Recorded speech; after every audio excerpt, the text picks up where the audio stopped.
Hello and welcome everyone to day number 9 of Norway Chess Open 2026. भाई अभी तक के लिए तो ये tournament has been absolutely crazy, full of I think surprises. कल इंक्लूडिंग द रेस्ट डे से पहले वाला दिन was an absolute shocker. But आज का दिन is also very very important for us. It's a penultimate round of course, सिर्फ दो ही राउंड्स बचे हैं, but we have Gukesh playing against Pragg. मतलब इसका यही है चैट कि विद इन 15 से 20 minute after the match begins एक प्लेयर अपनी प्रेप आज रिग्रेट करने वाला है. That is for sure. But welcome everyone. How is everyone doing today? अभी I know you're gonna ask Tikku भाई कहाँ पर है, राकेश भाई कहाँ पर है. Today for the majority of the session it's gonna be just me, but we have a very special guest coming in. I would say in about 1.5 hours or so. So stay tuned for that. And of course, this is Gukesh versus Prague, but we have Vincent versus Firuja as well, happening, which is, I think, a very important match for the standings of this event. Of course, Ali Reza is one of the leaders so far, only behind Wesley So. सिर्फ एक ही point का difference है उन दोनों में. So it's going to be a big day for Firuja. If he takes down Vincent Keimer on the first in the classical section, bhai, it could really, cement his chances of winning this tournament. Because guess what, chat? Guess who the GOAT is playing? The GOAT is playing against the tournament leader, वो भी black से. And I would like to remind you very humbly that जो इनका जो पहले वाला encounter था वहां पे Wesley actually ended up winning. Yes. Yeah. Oh, apparently our producer ji Samay ji is letting us know that एक मोमेंट हुआ था कि कुछ तो बनाना गैम्बेट खेला गया था मैगी और वेस्ली सो के बीच में. दे वर नॉट श्योर किसका है, but very very funny there. But coming back to the point, Wesley So ने मैग्नस को ब्लैक से हराया था. And some of us can argue there के वहां पे मैग्नस ने कुछ ऐसे टाइम प्रेशर में मिस्टेक नहीं किया था. It was perhaps the only game जहाँ पे मैग्नस टाइम प्रेशर की वजह से नहीं आ रहा था. And so playing against him again with the white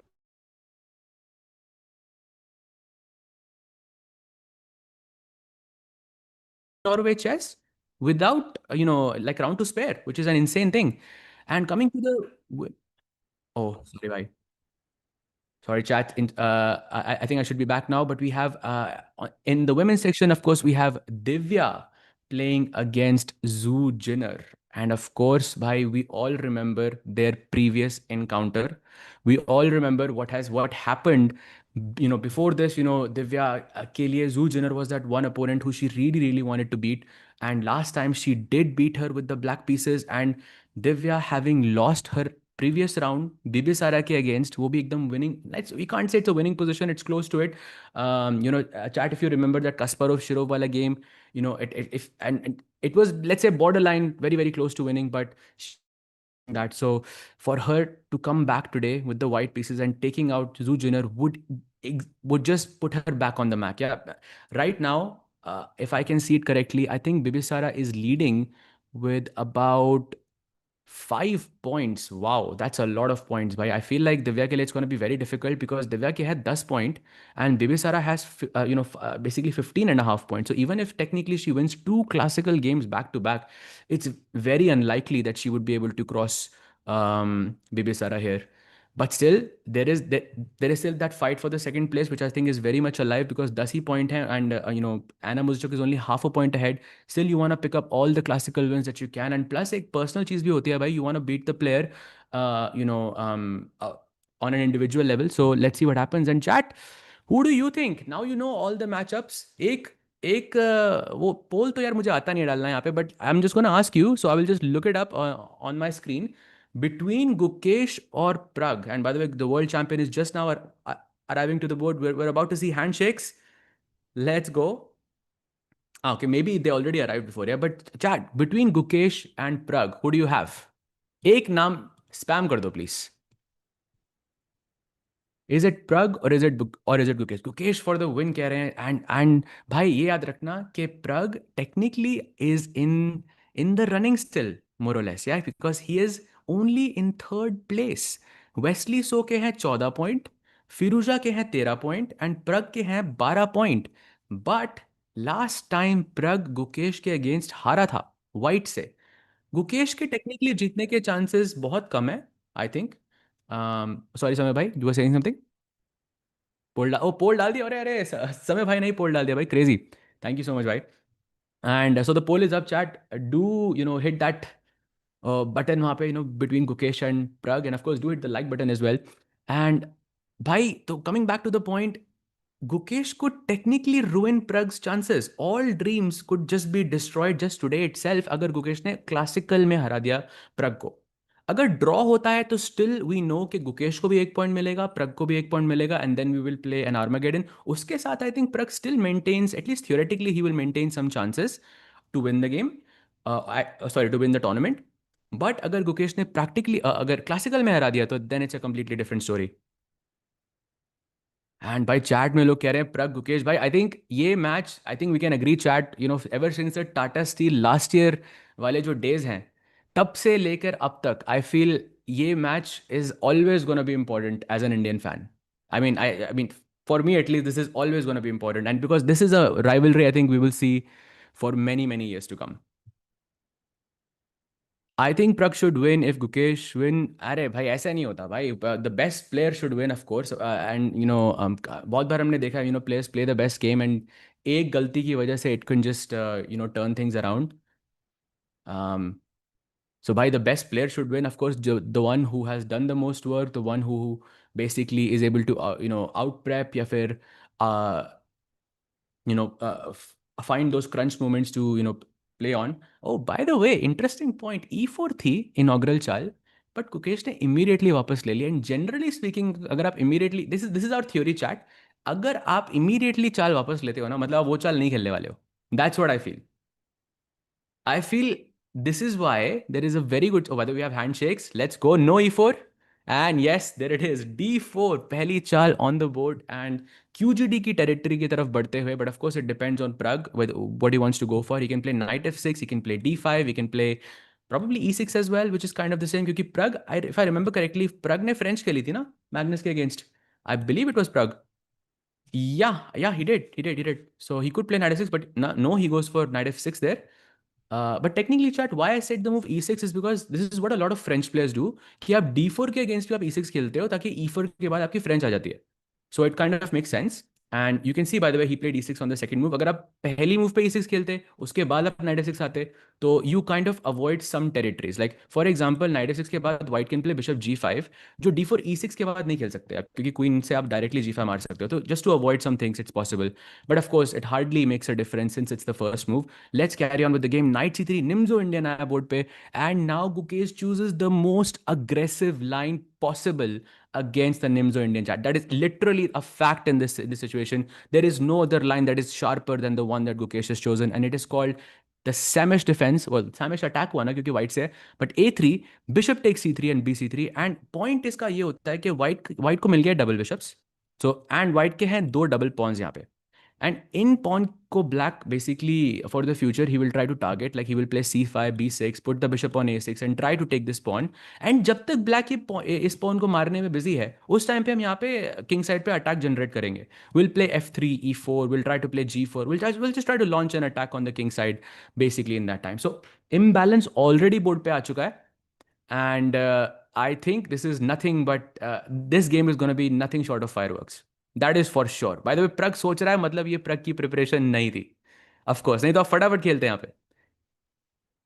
सहज भाई, गुकेश नॉर्वे चेस में पॉइंट बटाने आया है तो अरे नहीं नहीं भाई, ऐसी बात नहीं है, ऐसी बात बिल्कुल भी नहीं है. I think Gukesh is playing really well. In fact Gukesh ने प्रग को ही हराया था भाई. So let's not forget that. Oh, Prag plays b6. So in line with the plans to go bishop a6 and to try and capture this pawn.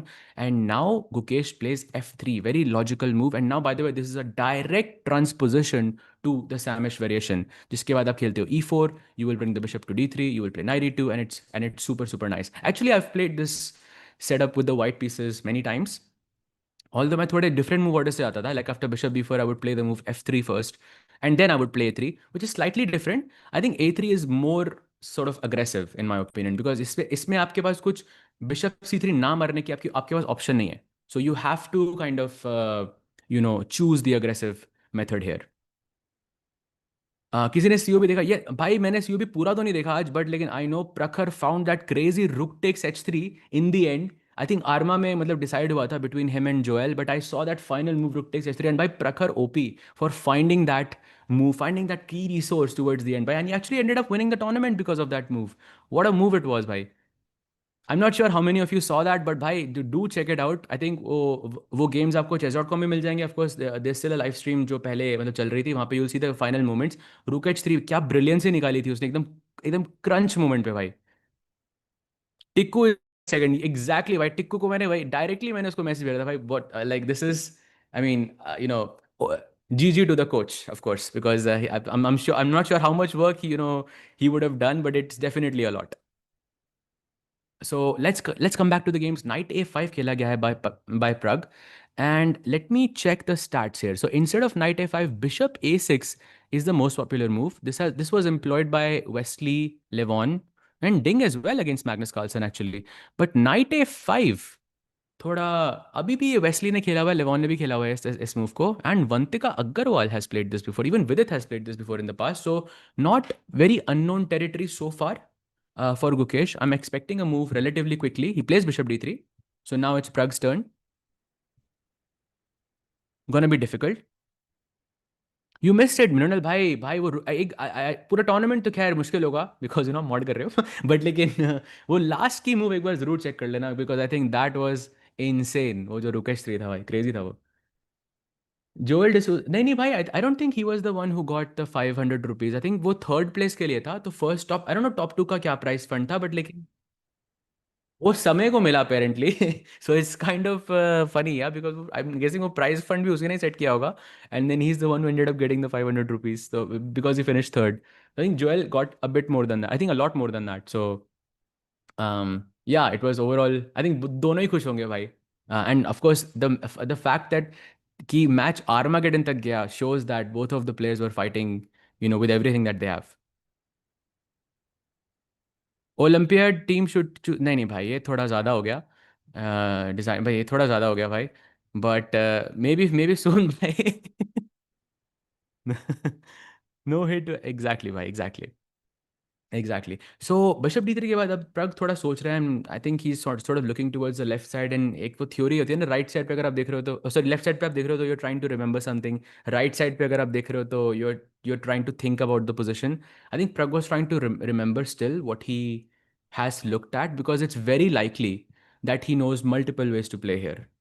Like for example, bishop a6 is a possibility here, but I think I'm guessing bishop a6 he doesn't like so much क्योंकि white के पास directly e5 है और ये knight के पास कोई घर नहीं है. लाइक नाइट जेट तो बिना जाने तो मैं नाइट जेट नहीं जाऊंगा ना यहाँ पे. Like that just looks too scary. But to be honest, like he did technically allow e5 here as well. So क्या हो रहा था e5 के बाद? Knight h5? नो भाई, नाइट जेट ही जाना था इधर. So if he knows this then I am guessing it's not really a problem. But I am guessing bishop a6 के बाद then queen e2 becomes the next possible move to defend the pawn. You could argue कि okay, आप तो कह रहे थे कि white को ऐसे अटैक के लिए खेलना है, तो why are we defending, but I am guessing black didn't castle, black also didn't fully complete their development with moves like c5 or d6. So black is also sort of targeting the pawn, तो and we are not in time just yet. हमें थोड़ा time बनाना यहाँ पे बहुत ज़रूरी है.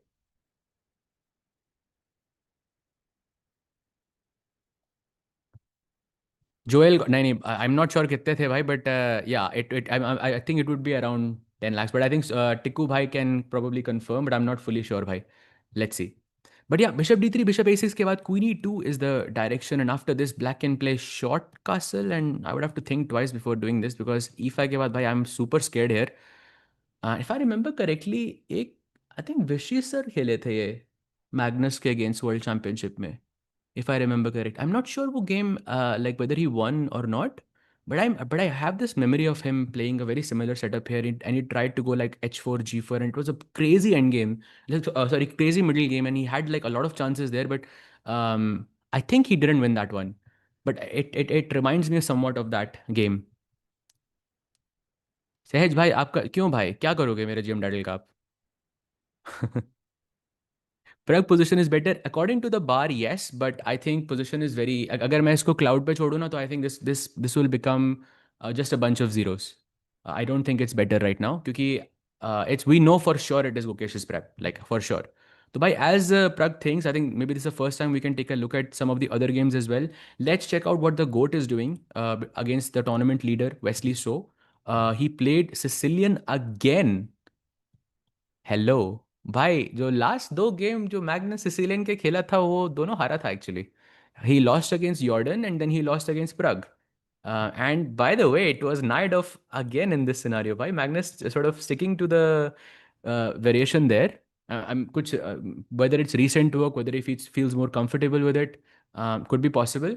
Because generally, when Magnus plays e4, c5, I think we expect knight c6, like Sveshnikov more, या फिर वो Rosolimo वाली जो territory होती है, because that really suited Magnus in the World Championships. So Naidov, I think is, of course, he has played it in the past many times, but never thought of Naidov as like a Magnus line before. But he has been playing it quite often lately, which is interesting. Anyway, so Bishop e3, this is known as English attack chat, and Black plays e5. उसके बाद आता है Knight f3. This is the first time White is sidestepping. Usually आप Knight b3 जाते हो, then उसके बाद f3, Queen d2. That's proper English attack on the board. But Knight f3 is considered to be a more positional move, as in यहाँ पे दोनों side, दोनों pieces same, दोनों किंग सेम साइड पे कासल करेंगे. जब ऐसे f3 करके आप नाइट b3 जाते हो तो white usually castles on the long side. That leads to a more dynamic game. And this is, of course, more positional. Black plays queen c7 to stop white from going bishop c4 and control this square on d5. White plays a4, blocking black, to play b5. If you and see it, black key last move, white key last move, dono prophylactic thi. For example, queen c7 stops bishop c4, a4 stops b5.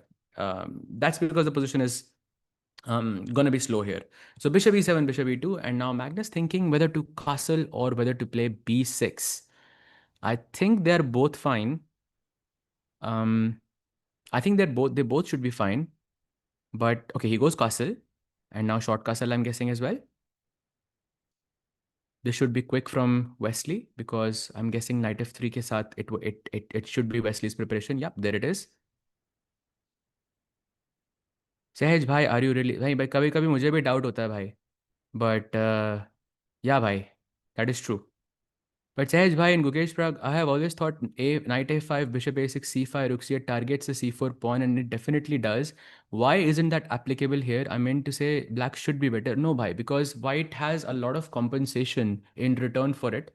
Firstly, you have double bishops. Secondly, you have complete control of the center. And remember that whoever controls the center decides which side to attack. क्योंकि जिसके पास भी centre होता है वो flank पे कहीं पे भी अटैक कर सकता है. तो that means I'm just going to go back to that board since we're talking about it. You can see Gukesh has complete control here in the center.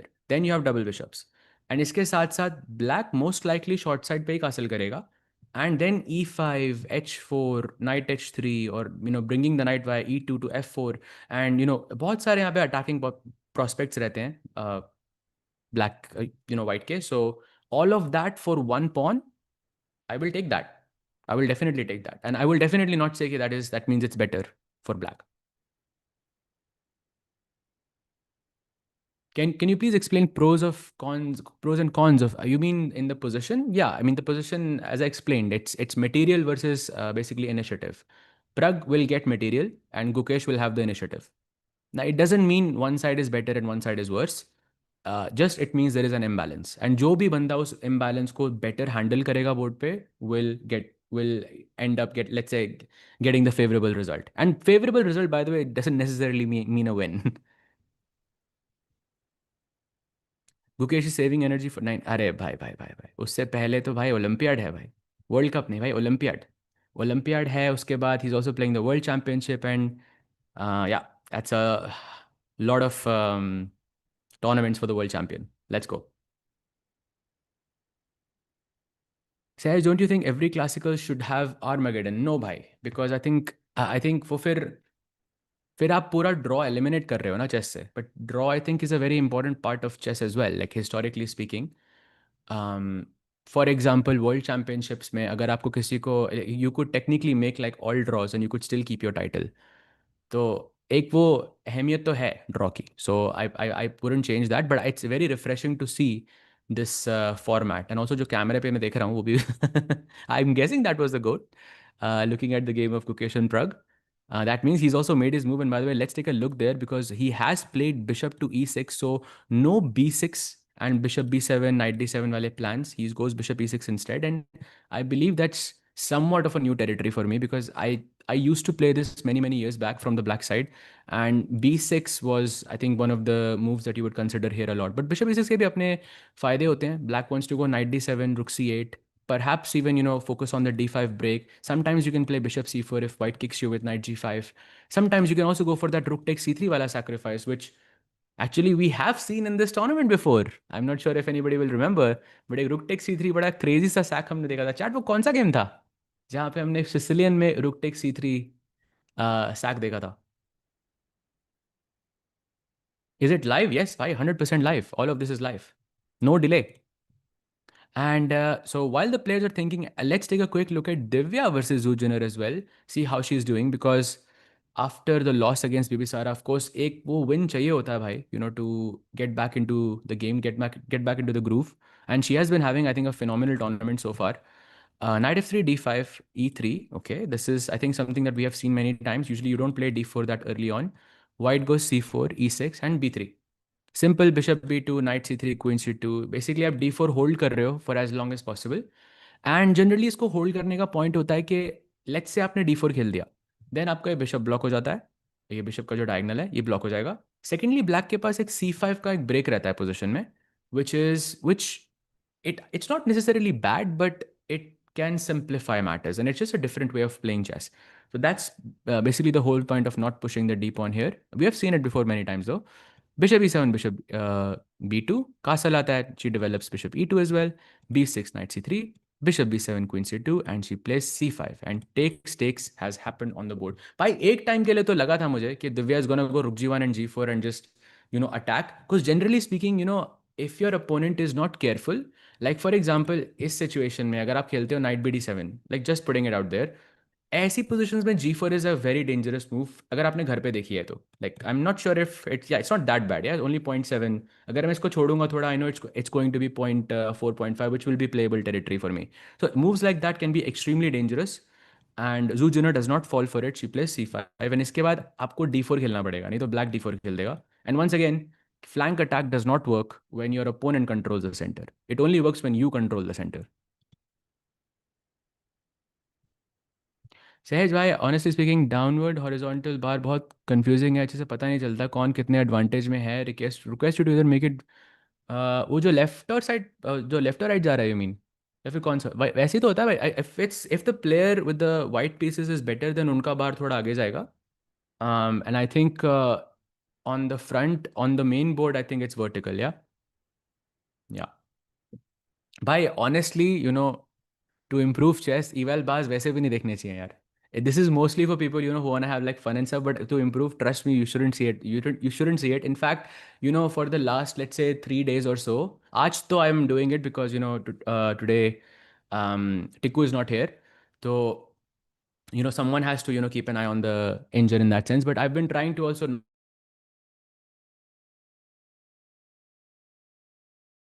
like, you are more confident in what you calculate.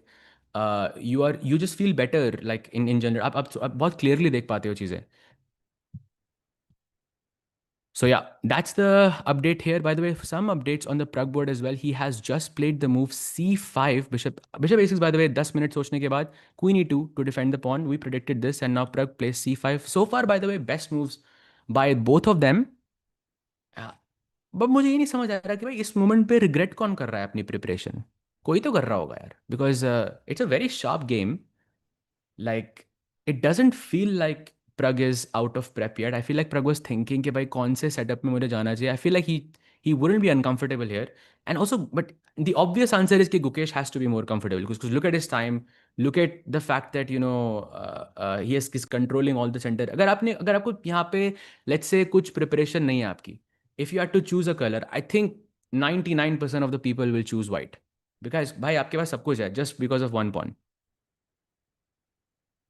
How to study with engines, Sahaj bhai? Don't do that. I think that's not very healthy, and it should only be done after you reach a certain level, because when you know how to use it properly. उससे पहले, I think it can really restrict your growth, because you will not want to find good moves if you already know what the good move is. And वो जो, I think just the fact एक button दबाने से आपको best move पता लग जाती है ना, that thought it self is very very difficult to when you're trying to grow as a chess player. Basically like for my own personal example, until I was 15 or so, 16 or so, बहुत rarely मैं engine use करता था, बहुत rarely. That is because of course engines were not that strong either back then, but it you basically my coach could use it, when we were working, but they would make a point by nahi karna. In fact, I actually went for a coaching camp with the grandmaster Ivan Sokolov once. I think I was 17 or 18. Actually I was 18, like around 18 at that time. And उस camp के पहले दिन, like पहले घंटे के अंदर, so like my coach actually told me no engines. Like for the next 10 days or so we worked. Not a single day did he was like, जो भी तुझे बोलना है वो बोर्ड पे देख के बोलो, नहीं तो आप मत बोलो. And I think after that I really improved as a player. So yeah, after c5, still thinking. I think we have looked at all the Indian players. We haven't looked at Humpy Ji, who's playing against Ju Hen Jun, the women's world champion. Bhai, what a matchup this is as well. Let's take a quick look how Humpy Ji is doing. वहां पर भी actually Nimzo Indian हुआ chat. आज Nimzo Indian का दिन है. White plays E3. This is the more classical traditional, I would say जो सबसे पुरानी चाल निम्जो इंडियन के अगेंस्ट है वो E3 है यहाँ पे. I feel at least. ब्लैक को short castle, bishop D3, D5, and now look at what Humpy ji plays. आप नाइट F3 खेल के क्लासिकल वे में जा सकते थे, but no, Humpy ji goes A3, technically transposing into वो सेमिश वाली टेरिटरी, बट थोड़ा सा डिफरेंस बिकॉज ब्लैक ने ऑलरेडी D5 खेल दिया है. अगर पॉन D7 पे होता तो ये एकदम गुकेश और प्रग वाला गेम होता. But Ju and Jun takes it. She takes back. Pawn takes C4. Bishop takes C4. Black plays the move C5, and we go knight E2. Queen C7, attacking the bishop on C4. White goes queen D3, and now she breaks the center with E5. And 10 minutes सोचने के बाद, by the way. And now Humpy G, after a 2-minute think, goes pawn takes E5. And chat, यहाँ पे for some reason, queen E5 is not the top move. It is apparently rook D8, and maybe that's why Juvenjun is thinking. जिसके बाद position थोड़ी crazy हो सकती है. Because after rook D8, look at this. White can play bishop takes F7 check. And if you go queen takes F7, then of course the rook hangs. So you have to go king F7. Now queen C4 check. If black plays bishop E6, then queen F4 would trap the knight. And then आप दो pawn up हो अभी. एक pawn आपने E5 पे मारा था, दूसरा आपने F7 पे मारा था. So black still needs to cover or take back 2 pawns in order for the material to be equal. So you cannot go bishop E6. You have to play knight D5 and then E4, queen E5, and it's just the game continues. It goes into some endgame जो थोड़ी सी equal है, but still a crazy idea.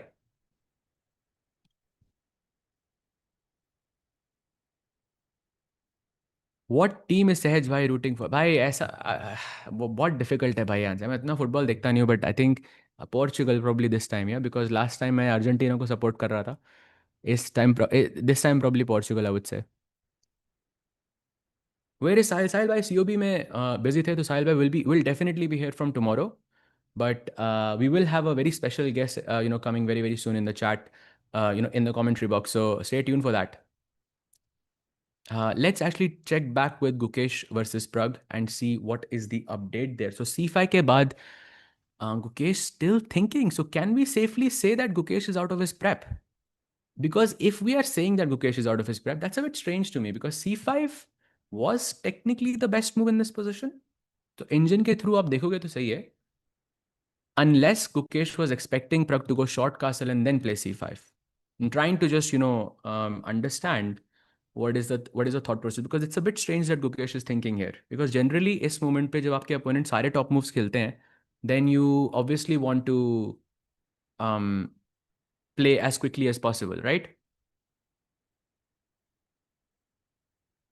That's what I'm thinking as well. अरे नहीं नहीं भाई, आप में से कोई guess नहीं कर पाएगा भाई. It's a very special guess chat,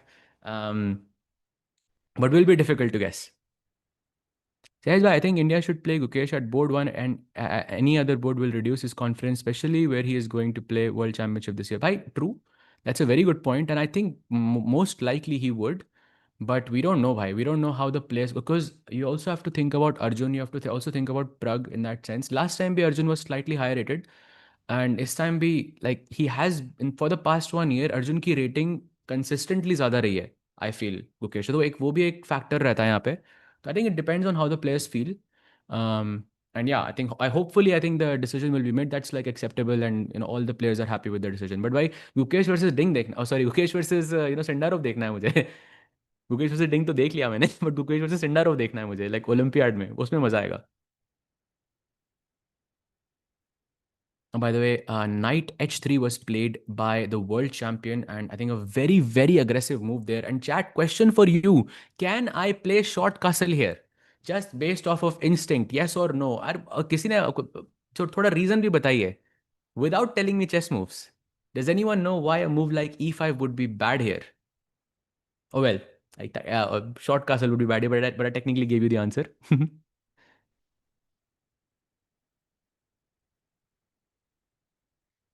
Exactly. I second that sentiment, TJ concept G, because after short castle, we have the move e5.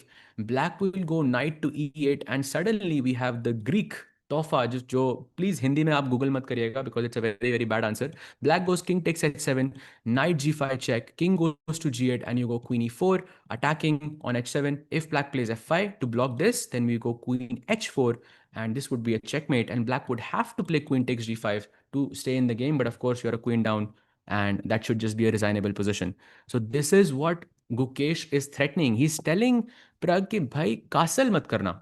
Whatever happens, don't castle in this position because you are not just worse, you are actually dead lost. Sahaj भाई, who are you rooting for today भाई? यहाँ पर तो बहुत मुश्किल है भाई। यहाँ पर तो of course we are rooting for chess, and I love the choice that Gukesh actually had with a3, because I played this opening myself and it's very very sharp. And जब भी ये दोनों प्लेयर्स खेलते हैं, I feel game हमेशा sharp रहता है। So I right now we don't know कि consistently who is outperforming whom because they are so close to each other. So it's always fun, bhai. I'm rooting for chess here.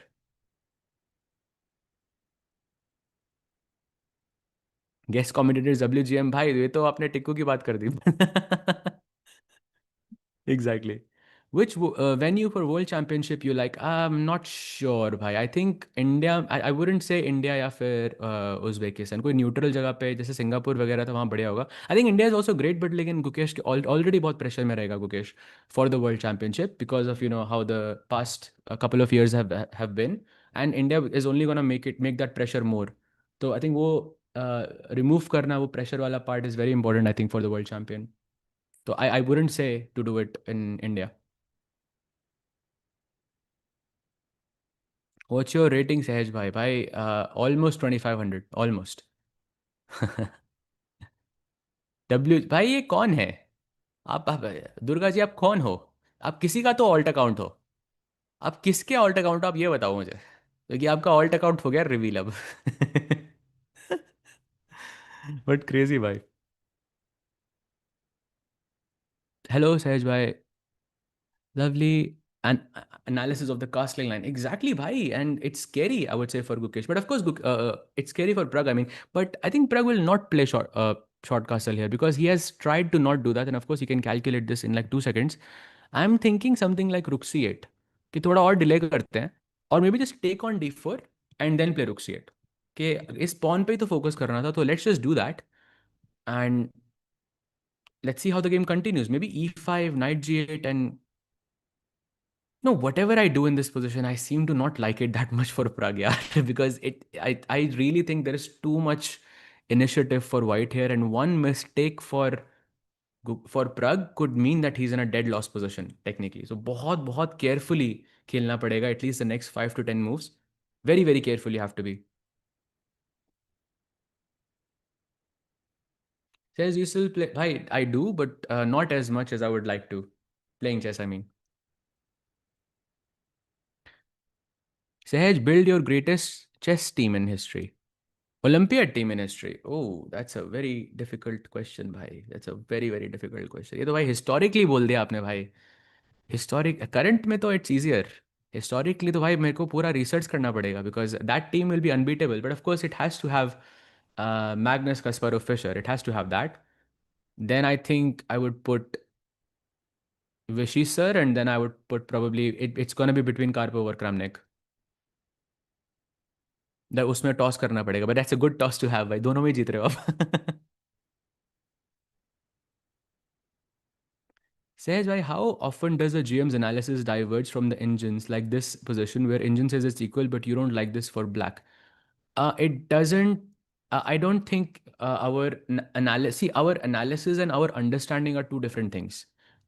We understand the analysis, but we still disagree because samne wala is also a human. And as a human, I think it's very hard to play this from the black side. So that where I'm saying I don't like this for black, that's me saying personally, if I was playing this from the black pieces, I don't think this is a great position to be in because you have not castled, your pieces don't look very well coordinated, your queen is still there, space is just completely gone, white has complete control of the center, and all for just one pawn. And if I can be like 100% honest here, like this opening right here is the one of the main reasons why I don't play Nimzo Indian with the black pieces. Like if you go back and look at my classical games, my Nimzo Indian was my main weapon. I would play Nimzo Indian and Queens Indian. But because of this A3 variation, I just disliked it so much for black that that the fact कि आपको इतना aggressively defend करना पड़ता है, I switched to like more solid options like QGD हो गया या फिर Ragozin हो गया and so on. This was one of my main reasons. But that doesn't mean that the line is bad. But you have to a variation which one person doesn't like. It doesn't mean that the other does not.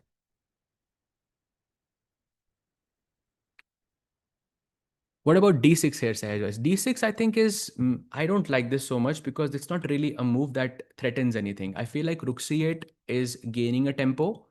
I think that's pretty good. If you said pawn takes and then d6, yes, I would agree with you. But d6 के बाद, I'll tell you what I don't like. I don't like the fact that white can play d5. And ये सपने जो pawn इस pawn को मारने के हैं, ये सपने ही रह जाएंगे उसके बाद, क्योंकि एक थर्ड पीस भी तो चाहिए ना आपको. Like I have two pieces defending the pawn on c4 and black is attacking with two pieces as well. You need a third piece to attack, which is going to be the rook.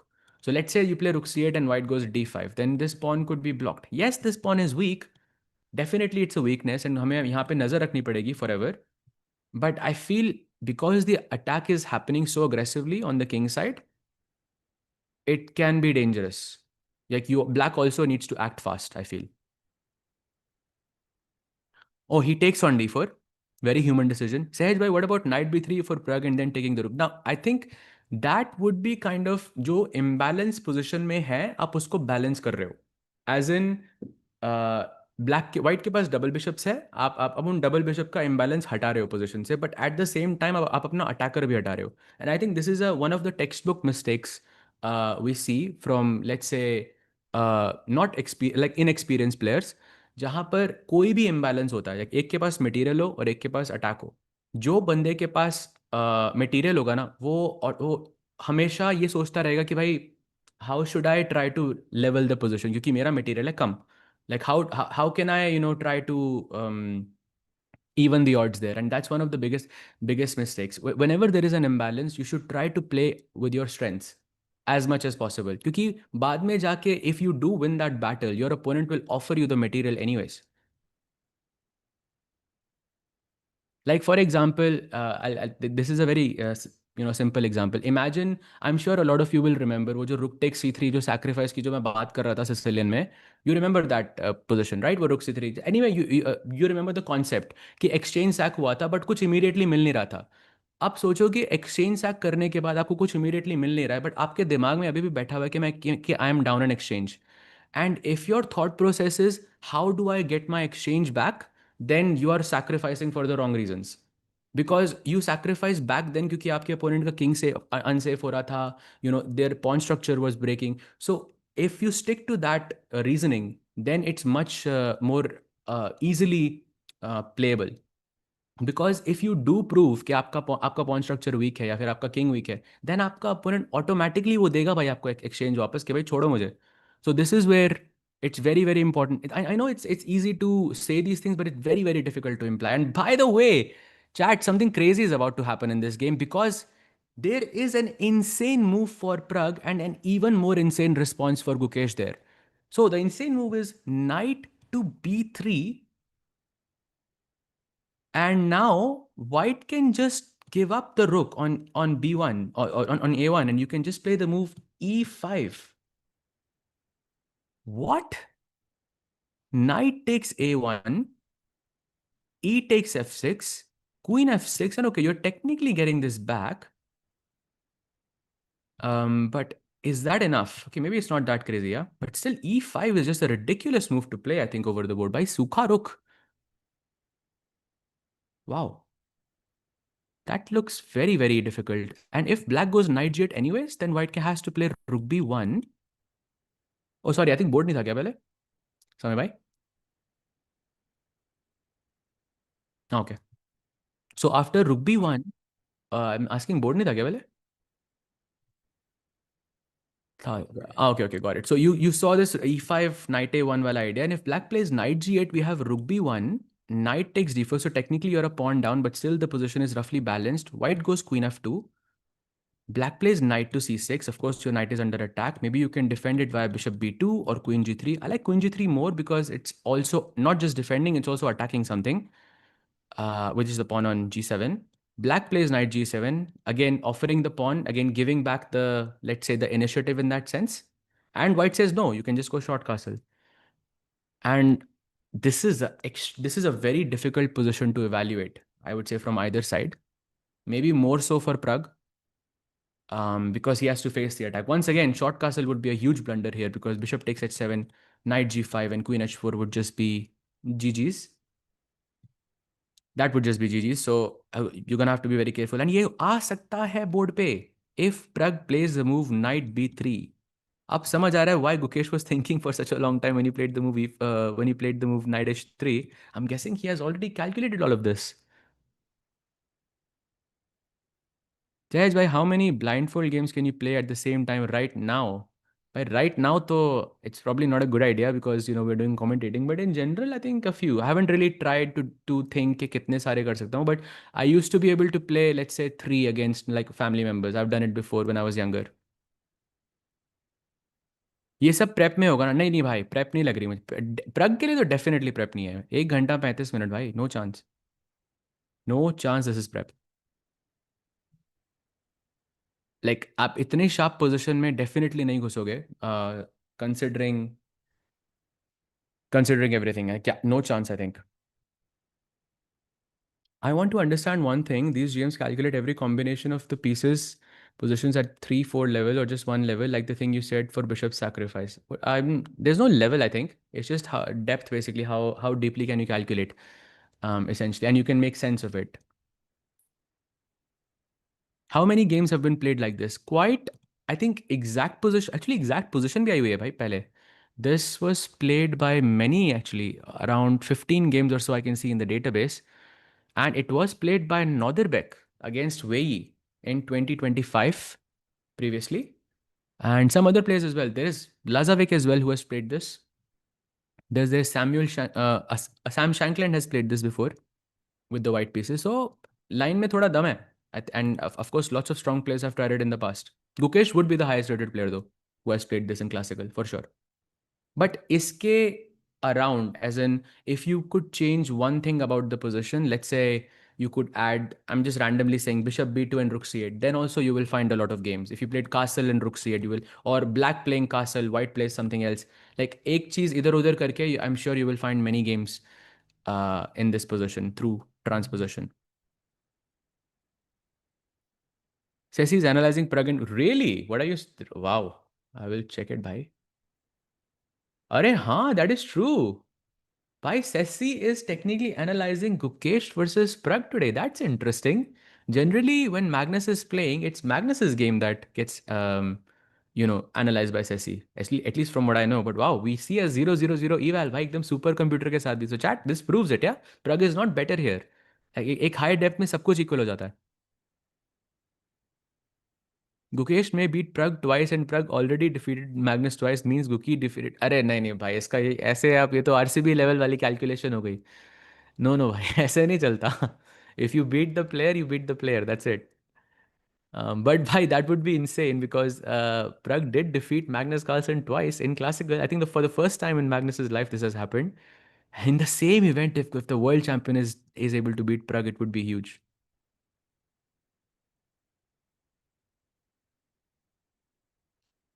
The transition from chaotic, अरे अरे अरे भाई, So been following both tournaments since their start. Very excited for upcoming Olympiad and WCC. Arey, thank you so much, bhai. Pratham bhai, thank you so much, bhai. Love to see it. And of course, we have another guest also coming very very soon. So मजा तो आएगा chat आज. भाई RCB level की calculation हुई ना ये तो. लाइक मैंने उसको हराया, उसने उसको हराया, तो मतलब मैंने उस ऐसे थोड़ी ना होता है भाई. ऐसे तो मतलब like you technically if you played a game of chess you technically defeated Magnus Carlsen. Like किसी ना किसी तरीके से तो होगा ही है. तो भाई उसको ऐसे रखो. जो जो वन ऑन वन स्कोर होता है वही वही वही मैटर करता है, feel nothing else.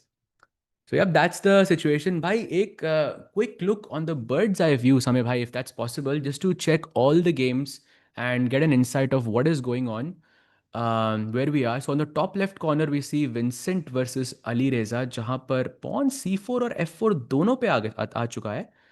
And looks kind of equalish, but I would say a little bit more comfortable for Firuza. Just I know he has double pawns, but it's about to get traded off. I like that square on d4 that Firuza has. That's on the top left corner of the screen chat. Wesley versus Magnus, we were taking a very deep look on this earlier, and looks like Wesley has taken that bishop on e6 with knight g5, and Magnus didn't play bishop c4. I think that probably because the knight was on c6 already. And with his last move, bishop c4, उसने pawn जो e6 का है center वाला, वहाँ पे he's putting pressure.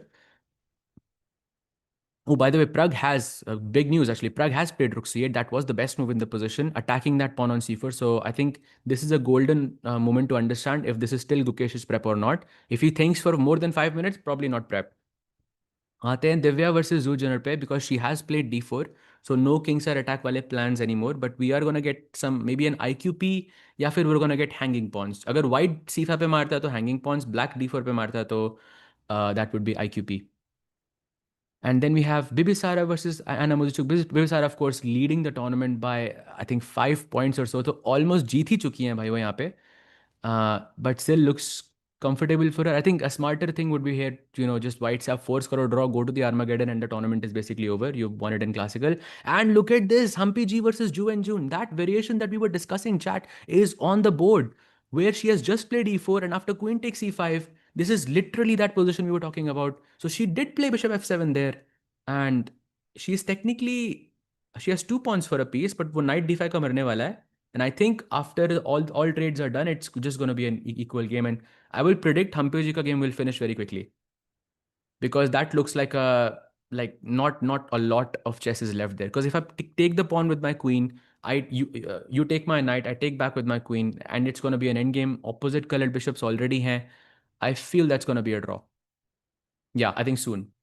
So yeah, that's basically the update on the bird's eye view. Let's go back to maybe Gukesh versus Prague because I see a blue arrow. Why am I seeing a blue arrow?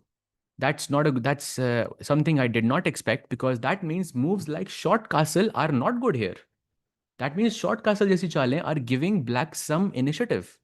So already some pressure on Gukesh here to play the most accurate moves. Sehaj bhai, please come back. Bhai, I'm here. Sahej bhai, how do GMs remember huge amount of games compared to normal players? Because bhai, most GMs are playing chess for 20 years.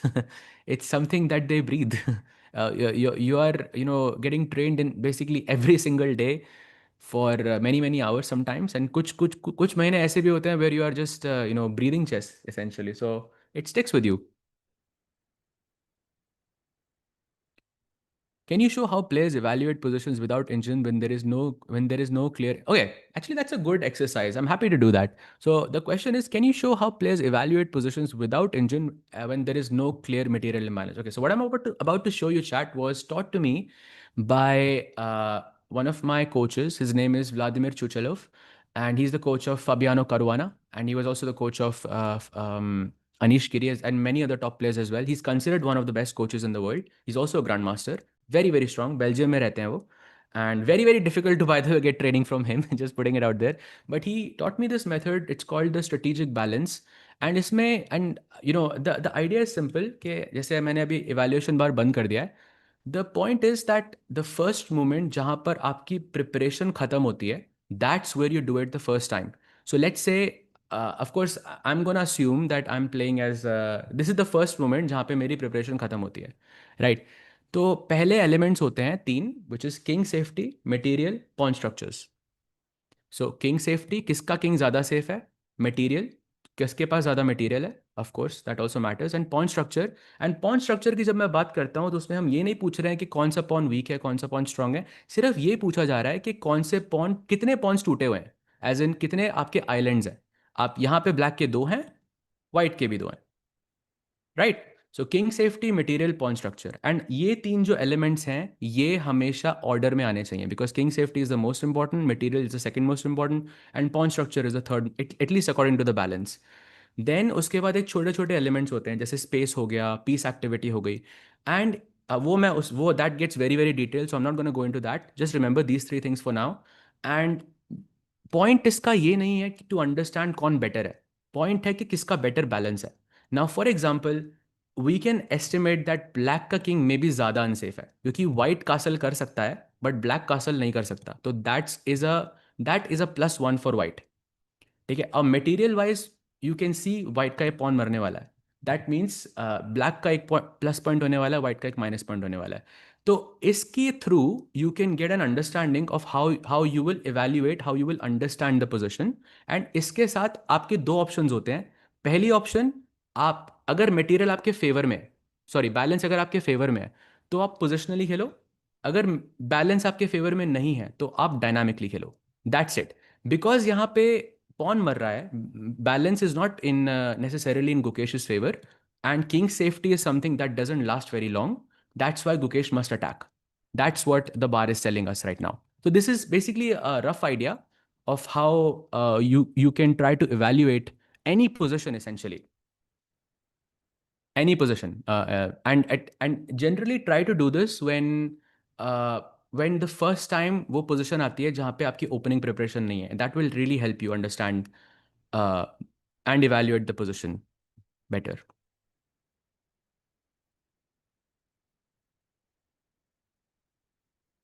But yeah, coming back to the games, E5, as you mentioned, so you can see because balance wise, Gukesh is not okay.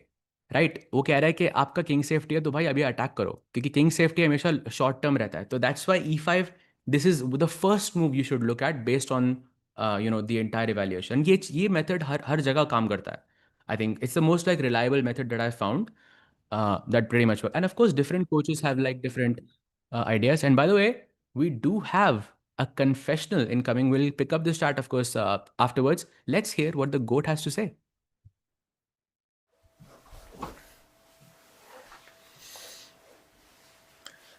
I'm finding this position very uncomfortable. Like, we're 10 moves in, I think, about that. And both players have castled, and there's no imminent attack. There's no imminent crisis in the center or anything like that. It's just a kind of normal positional game. It's just blowing my mind. I haven't seen one of those all tournament, essentially. I don't know what to do. And that was the GOAT with some words. I think thoda I'm not sure. He doesn't look as happy with, I think, the overall performance, but I think वो एकदम chilled mood में भी लग रहा है मुझे. But let's see how the game continues. I'm genuinely surprised by the fact that he's playing Night Off again, considering कि last two games were not very good, and tournament also has not gone amazing in that sense. So generally players try to play a bit more solid, but भाई वो GOAT है, वो जो करेगा that will become the norm in like a couple of so I'm also learning here, but yeah, here to always good to hear from the GOAT.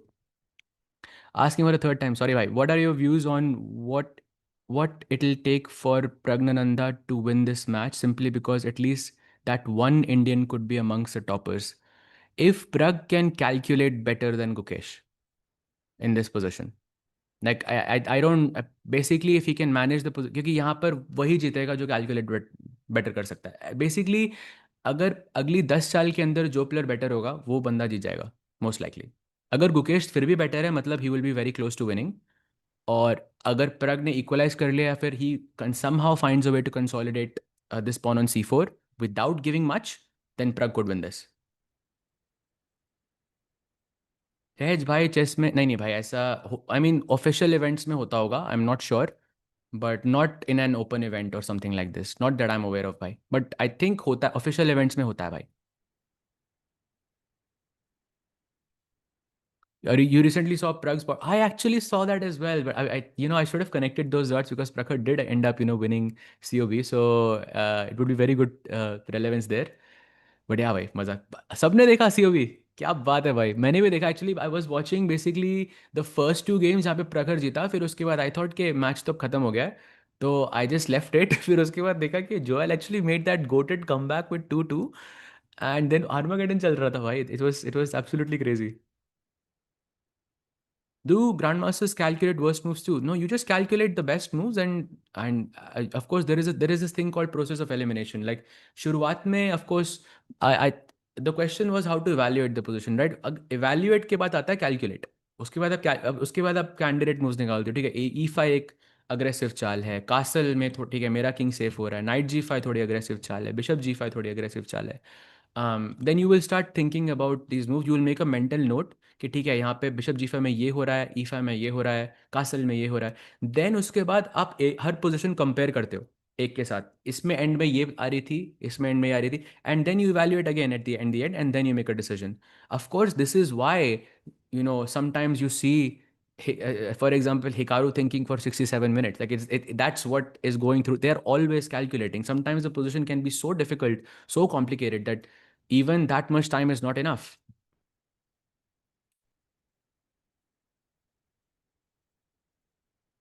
Guys, like how often players do in their first move, they think a lot for simple move is not. भाई हमारे लिए simple है ना वो, because again आपने बार देख लिया, बार देखने के बाद सब सिंपल लगता है भाई. फिर उसके बाद ना I think everyone tries to justify what they see in the bar. Like for example, after seeing the move E5, it's so easy to justify, right? Oh, E5 is a great move. It kicks the knight back to its original square. Why else would you not play it? But let's assume I didn't see the bar. Now, why am I not thinking to play E5 after bishop G5? Because that pins your knight and I can win a piece.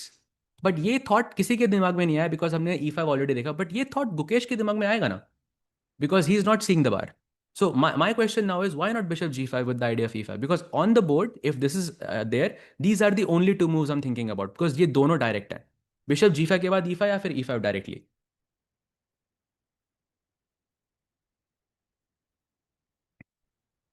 When a position is too complicated.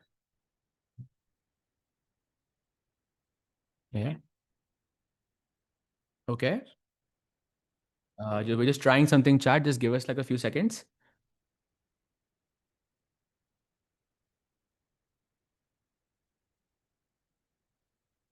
Yeah, sure, bhai. Sure. No worries. Chad, I think next confession ke time, I think something we're gonna try, but I think we'll see. Let's get back to the position. So yeah, these are the two moves. So of course, I asked you now, right? But now you're thinking about it. I'm hoping that some of you are thinking about this, point that why not bishop G5 and then E5? Because it looks so logical. Now I'm winning a piece. Actually, हो क्या रहा है bishop G5 में? Black has to play apparently knight B3. And if you guys remember that E5 was working in one of the previous positions, right? वो move अब क्यों नहीं काम कर रही है? तो E5, knight takes A1, pawn takes F6, G F6, white has to go bishop H4 apparently. Bishop H6 is also kind of interesting. ये knight A1 पे है, पूरा एकदम खाली, and black has to play D5 and black is almost winning. Now, finding all of this and evaluating it in the end as winning for black is a very difficult thing to do for most chess players. Like it's a very very difficult thing to do because उन इन चालों के बीच में 100 चालें और हैं जो आपको वो भी calculate करनी है. So that's perhaps the reason why bishop G5 knight B3 is a move, but I am still not convinced because I can play rook D1. And if you take my pawn on D4, I can just move my queen. But chat, you have the move E5, and I'm not able to play E5 anymore. So there is a tactical reason for why bishop G5 does not work. I can hear something on the audio. Yeah, I can hear. I'm not sure if the chat can hear this. Okay. Great. That's amazing. Why it worked? Oh, amazing, भाई, amazing. That's actually great news. भाई वो जो update था chat वो मेरे लिए था, so sorry about that, but yeah, we'll come back to the games. all the RCB fans should quit watching. अरे भाई भाई भाई भाई भाई, अरे भाई भाई भाई, आप तो गुस्सा हो गए भाई. चिल भाई, चिल करिए भाई. Bishop g5 and then e5 is wrong because h3, e5, h takes g4, ef6, queen, h3. Yeah, so you see, after bishop g5, let's assume there is no knight b3, right? Let's assume there is, let's say d, okay, d6 में तो e5 नहीं आएगा. Let's say castle. White खेलता है e5, h6, bishop h4. If you played the move g5, I have knight takes g5. This I saw. Pawn takes g5, bishop g5, and your knight is still trapped. Your king is basically dead. And it doesn't change if you don't castle. Like king e8 पे रुके chit पे से कुछ फर्क नहीं पड़ रहा है. So there are variations which are working for white as well in that sense. And calculating all of this, because guess what, chat? After e5, knight g8, white Gukesh has to play bishop g5 anyways. So it's all about पहले क्या खेलना है, second में आपको क्या खेलना है. Essentially, it's all about move order. Both of these moves have already happened in Gukesh's mind.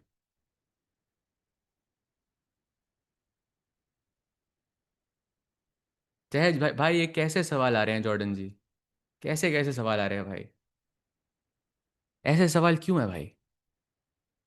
I listen sometimes watching the game. Yeah. Yes, I can relate to that, Michael, sometimes after the previous one, but let's continue. Sehaj bhai, book recommendations for 2000 elo rated player. I think try to do combinations. I would say read books. I do read chess books still, but I think they are more for historical facts and not really for chess growth as much, because I think it kind of hinders it in some ways as well. I think because of all the online stuff, all the digital stuff that you can do. Yeah, I mean, you can do puzzles, you can do tactics, you can look at video lessons, which I think are more instructive in that, at least for a kid. Because कौन मतलब which young kid wants to read a chess book for like 300 pages long? It's very very difficult to do that. Sahaj भाई, how to counter lazy calculation. भाई I think उसके लिए consistency build करना बहुत बहुत ज़रूरी है. Like as in you have to calculate every single day. You have to try to do puzzles every single day. That will build a habit, and then calculation will no longer be like optional, which it shouldn't be, by the way. Oh ho, chat, we have a very juicy from Prag himself. Let's hear what he has to say.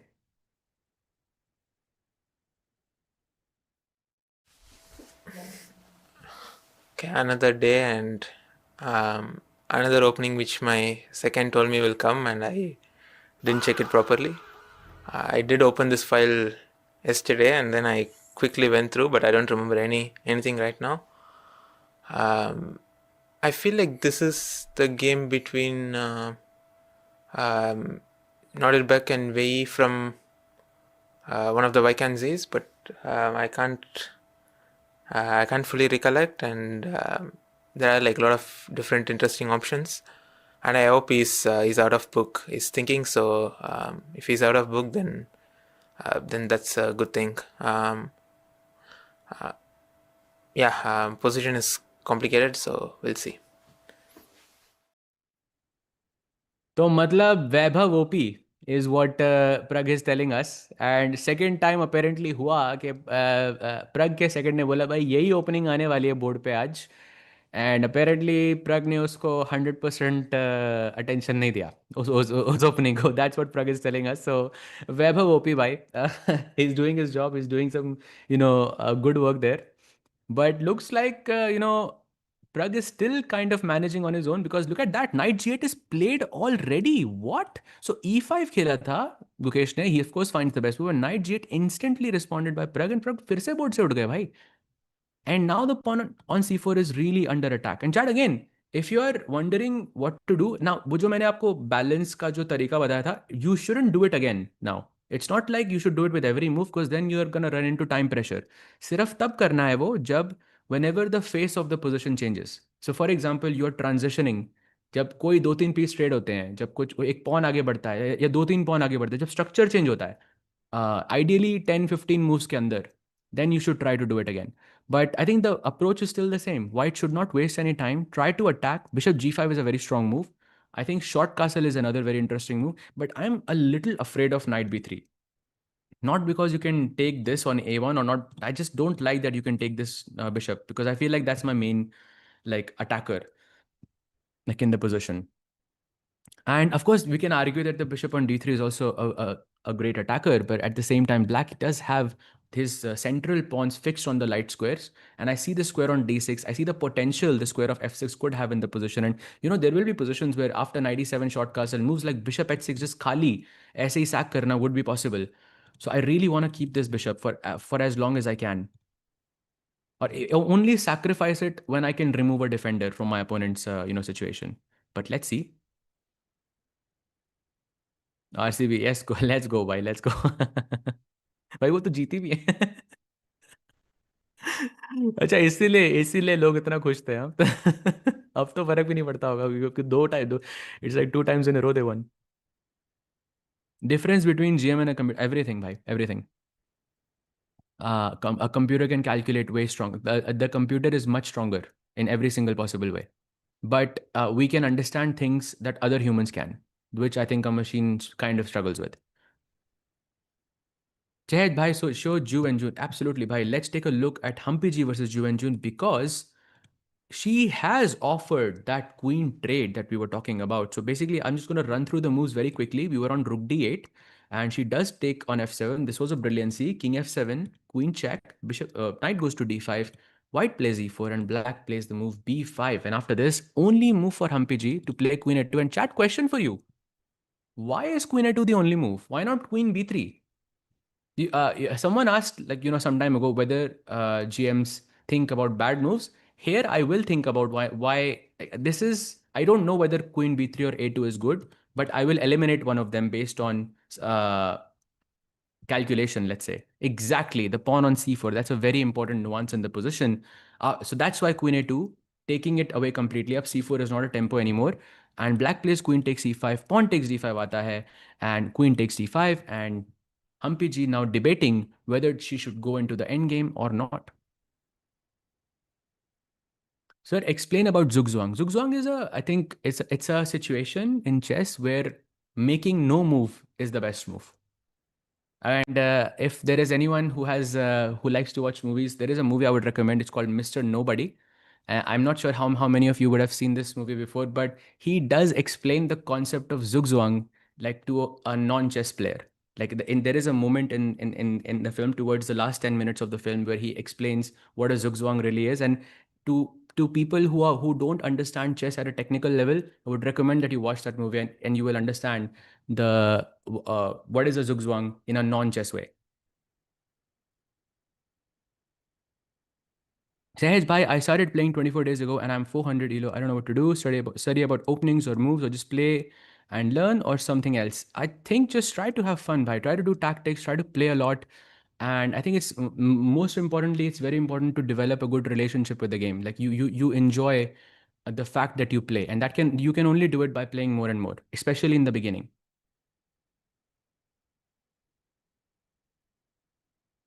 So queen takes d5. I think Hampiji is going to think for a little bit, and then we will have, I think, some moves. Let's switch back to Gukesh versus Prag. But before we do that, I feel like we have our special guest with us already. Um, she is India's 23rd women grandmaster, uh, Priyanka Nutaki. Hi, Priyanka. Welcome to the Hi, stream. Sahaj. Thank you for having me. Arey, amazing, amazing, amazing. Chat, be nice. We finally have a real woman grandmaster, because Tikku Bhai, who's generally commentating with me, he was boasting to us, Priyanka, that he has a WGM norm just 3 days ago. Really? Yes, he was. This is a true thing. So now we have an actual woman grandmaster on the board. So thank you. It's very, very nice. Have you been following the tournament so far, Priyanka? Yes, I was following. And I find this Humpy Jovenjans game very, very interesting right now.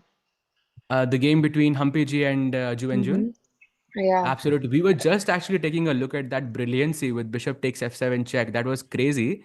But after yes. all the simplification has happened, who do you think has a better chance in this position? Or do you think this is headed towards, let's say, equality? I like black's position a bit more than white. I think it's very comfortable to be black here. What do you think? Because of the pawn structure. Right. But it So should why? be heading towards a Mhm. draw, probably. Right. Yeah, I think you might be right there. So, uh, Priyanka, I think you did play Humpy G as well, if I'm not mistaken, right? You did play her in the Yeah. World Cup, if I'm not mistaken. Bye bye. She's someone who has played World Cup. That's insane. What do you think in a position like this and in the Armas? Who do you think has a better chance if you had to pick a player? Sorry to put you on the spot. You can say no if you don't want to pick a player, but who do you think has a better chance in Arma? I think Humpy does. I mean, she's great at speed chess, yeah. I'm a Hmm. little biased here, but I think Humpy will have a better chance. No bias, but the person from my city is the one who's gonna win. As per Yeah. that's crazy. By the way, Queen takes d5, Rook d5 has happened, and yeah, Hampiji is still thinking. I think we have not taken a look at Divya versus Zujiner in quite some time, and would love to get your thoughts here, Priyanka. This is the current position. hmm Zuz has just played the move Queen c7. We have hanging pawns on the board.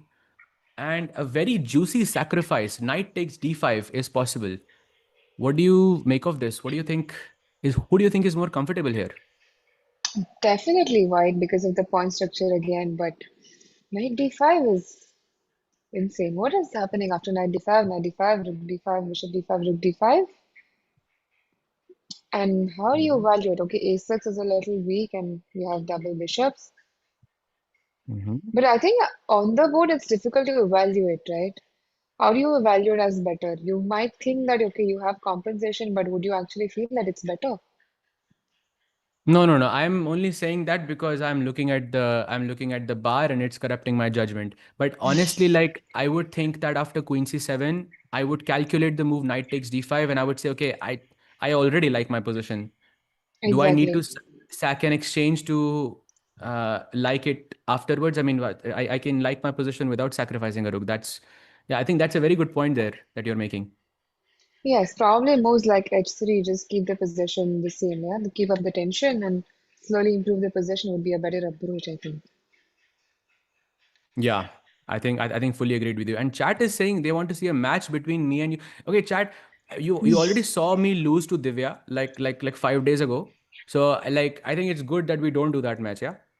Let's have her play against Sahil. That would be amazing. Like the battle, that would be that would be amazing. So Priyanka, do you think you have if you played against Sahil and you are playing blindfolded, okay, OTB match, classical. Do you think you'll beat him? Um, I don't know. I haven't tried that before, but maybe, yeah. Oh, oh, I see. I feel like there is a good chance. There is a very good chance. Yeah, I don't want to be rude, but I might have a chance. Arre. She doesn't want to be. That's quite nice of you. But in reality, yeah, Maybe. yeah. Oh, that's very funny, actually. That's very funny. So yeah, Queen C7, and you said H3 is a possible move in this position for Yeah, usually, Divya. I mean, it's a typical idea. Yeah, you slowly improve your position in these structures. You go h3, probably queen f5 could be a move, Ah, Queen F5. but And not if I, immediately because I think it allows g6. Yeah. mm-hmm. So if So h3, h6, maybe, then maybe queen f5. so maybe directly Queen F5. So But if you I play was this, I not have quite this. liking g6. Is that a move? g6 and then Queen maybe F5, after G6. g6 you could even come back because you Back to provoked a B1, weakness yeah? on that diagonal. Hmm.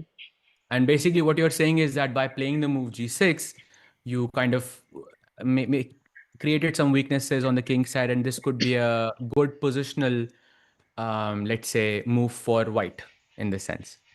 Yes, that could be one Hmm. idea. That's actually very interesting. Queen F5. But question is, do I have to play? I mean, I am annoyed by your queen on F5, but do I have to? Because you have made it clear you don't want to play knight takes D5. So I'm Yeah. thinking, let's say if I just say pass, like knight F8, for example, that feels like a logical move. Like, can I play knight F8? I'm a bit scared actually. Let's play knight F8. Mm, a lot of moves in the air. I like white's position, but I'm kind of struggling to find the right idea. Right.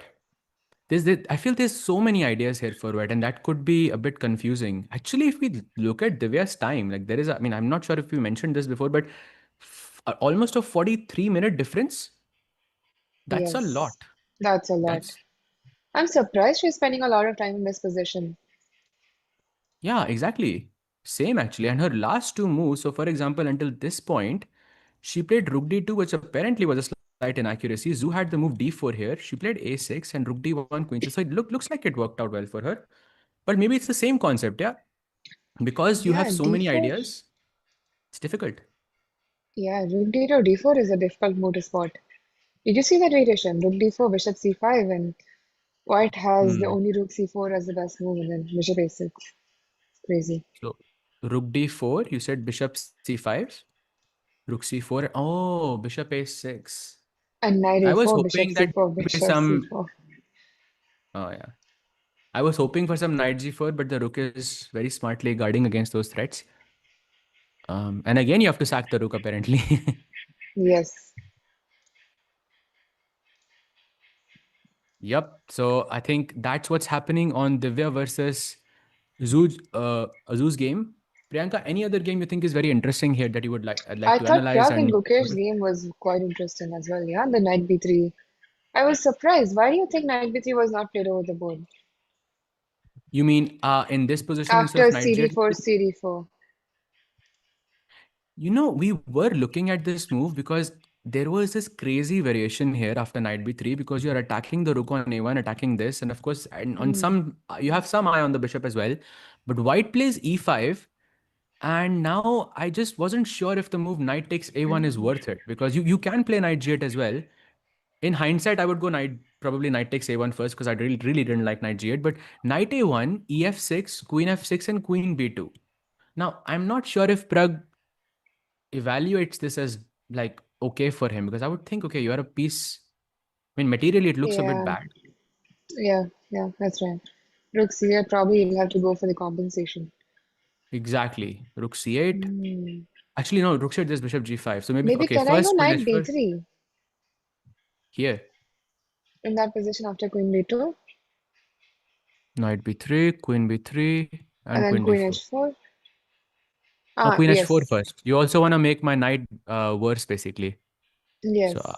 yeah, kind of makes sense. But Queen D4 directly also is very good. But I think again, like from that position, maybe it's difficult to play Knight B3 because I think you're aiming for the pawn and suddenly you're like technically you're a piece down and it's difficult, I think. And I'm still not sure if this is some half prep of Prague or not.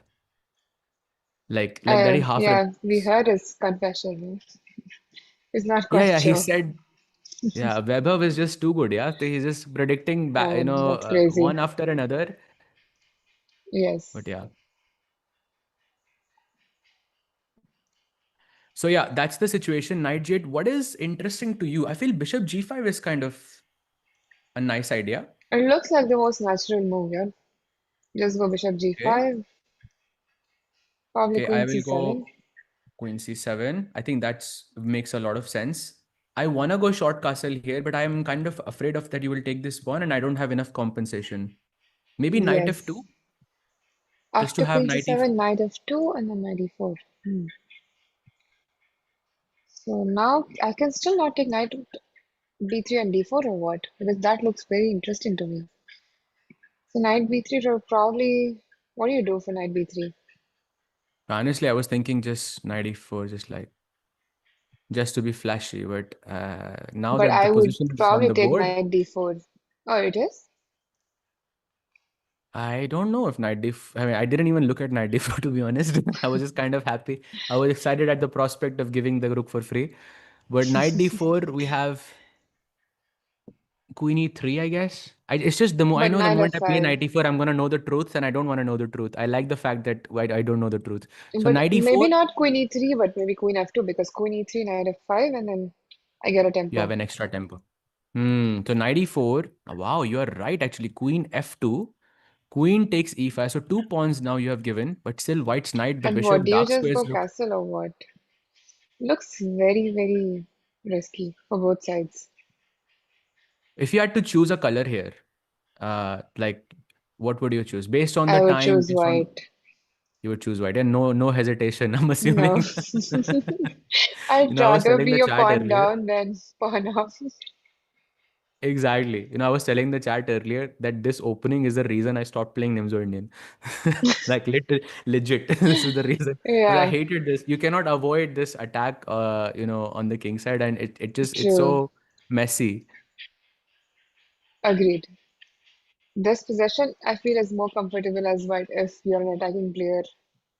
It's like a free possession, yeah, free hand. You can play any move and then get a reasonably Because attacking the possession. pawn just So, doesn't feel like it's too much. I feel like pawn is just like it feels okay, it's fine. Like you can just you yes, will you will survive no matter what. At least you get to attack. yes,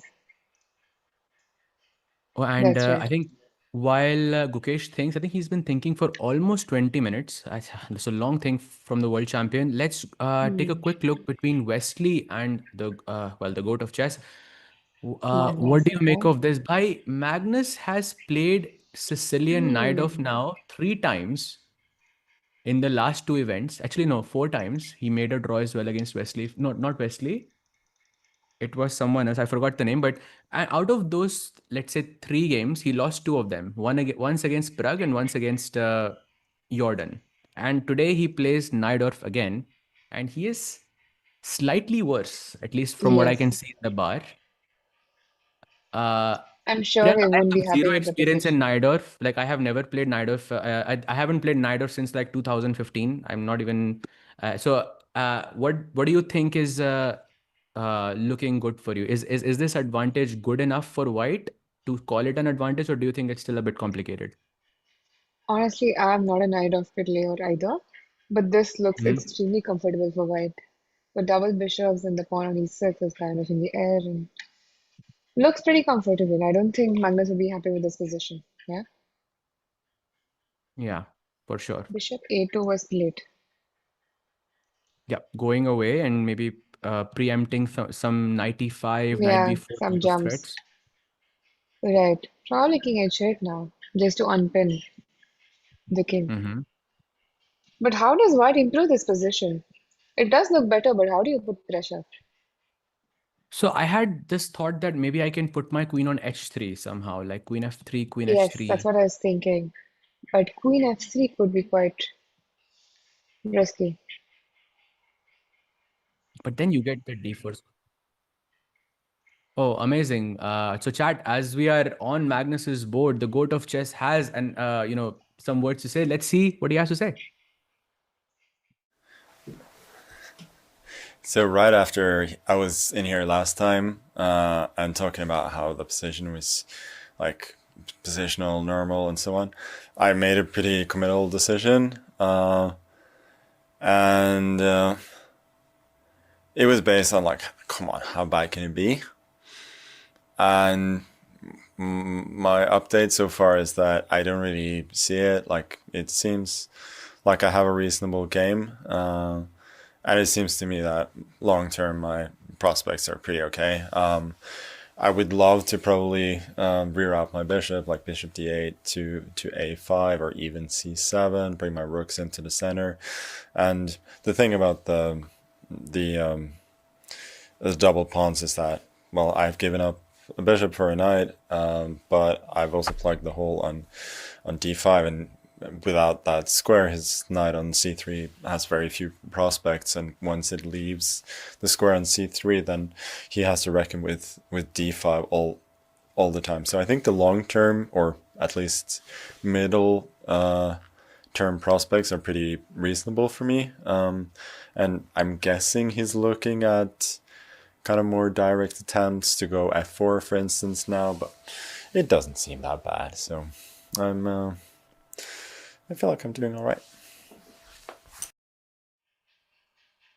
And that was the goat of chess with some words about the position. And Priyanka, I think you were on point there. Yeah, maybe Magnus is not super comfortable with the position. He did mention the fact that the bishop on e6, that trade that happened, giving his opponent the double bishops, is a bit uncomfortable as long as he doesn't get to play the move d5.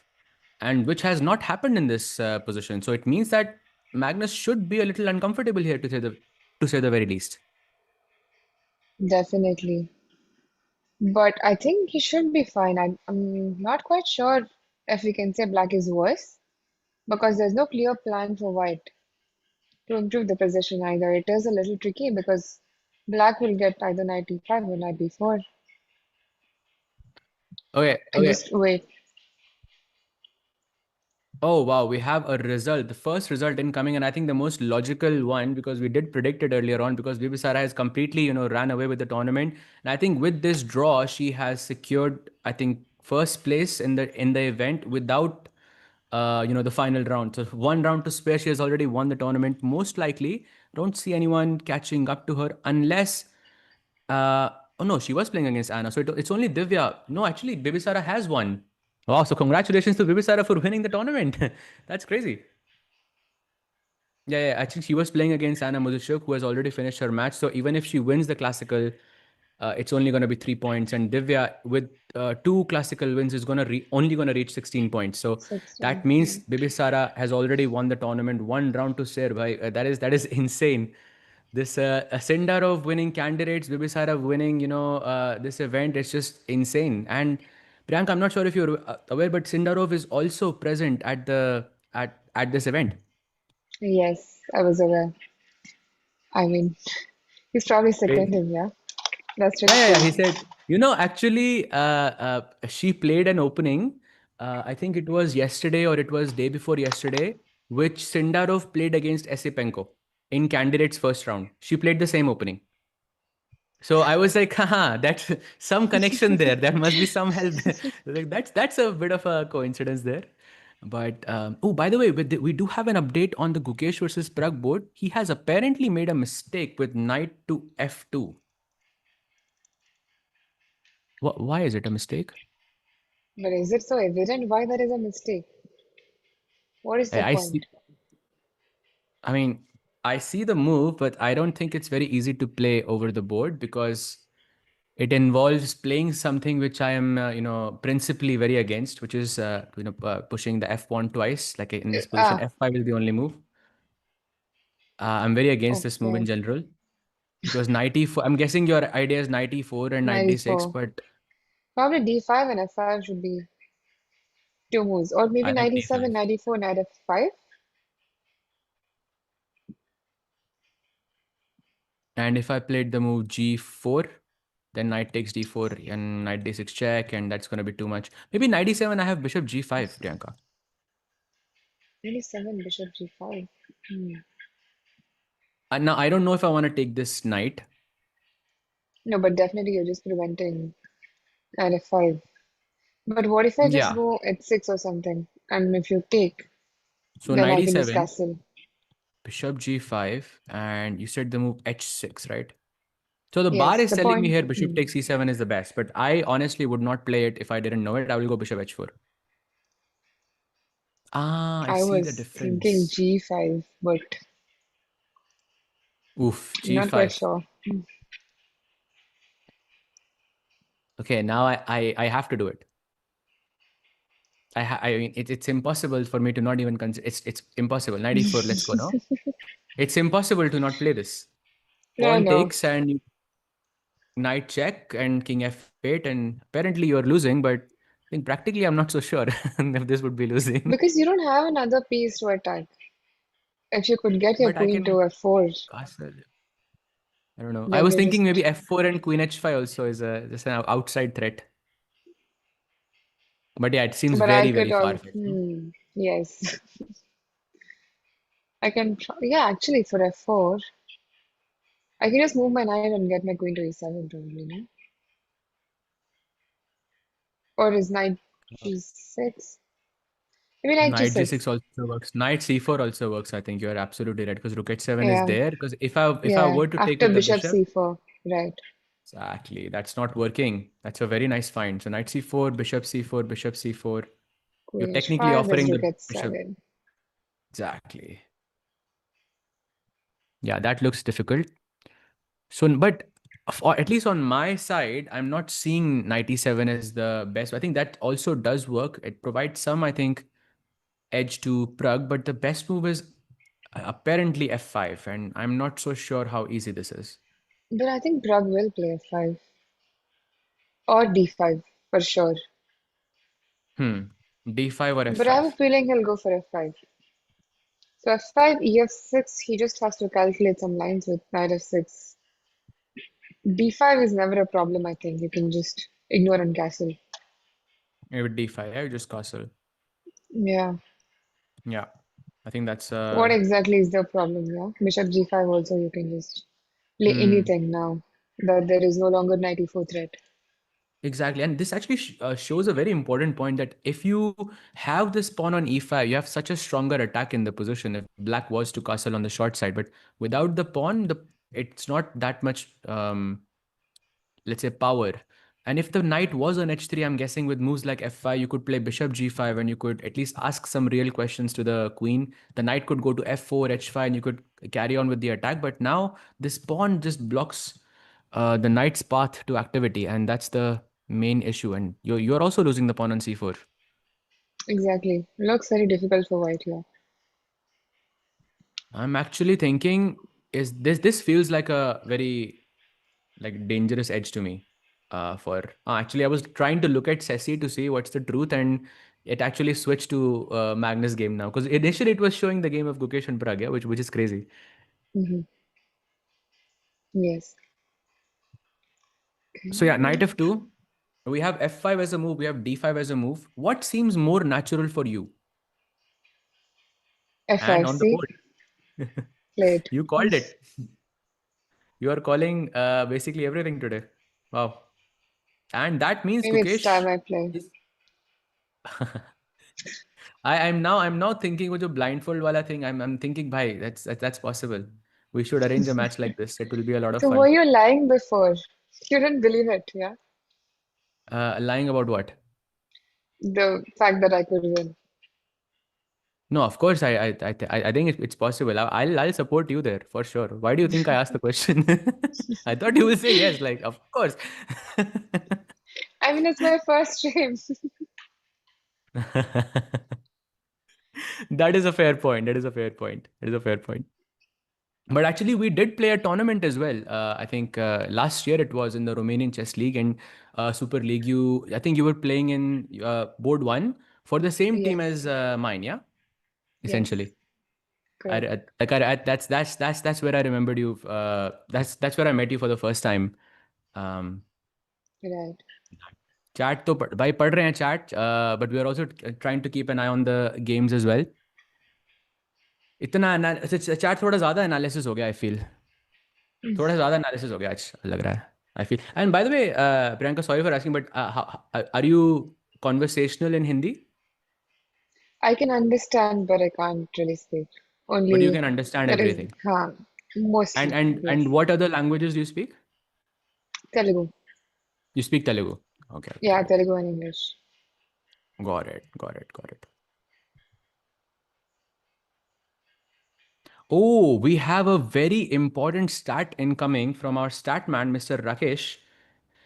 He says that if Gukesh loses this match, he will fall below Nihal Sarin's rating today, which I think is going to be very important because earlier we were talking about board orders and things like that, and these things I think matter a lot when deciding such things. That's crazy, actually. Yeah, Gukesh is 2725 and Nihal is 2721. That is indeed true, Priyanka. Yeah, I mean, yeah. But okay, all Priyanka, of these guys are equally what is your strong. board order? What would be your board order for the Olympiad? If you just could like shed some light on it. If you just you don't have to explain, you can just say who would be your best players from India. Okay, so board one. It's very difficult, yeah. Everyone is very strong. Bro, board one, probably they'll want it to be solid. Mm-hmm. Who is solid among these guys? Maybe Nihal, yeah? Nihal on board one is not bad. Okay. Nihal is a solid player, I agree. Yeah. Maybe both three and four, I think. Prag and Arjun. Board. Prag and Arjun both three, and both that means 2 points are just guaranteed each each round essentially. That's Yeah. very funny. And Second Gukesh is on board too, Gukesh. yeah. Yeah.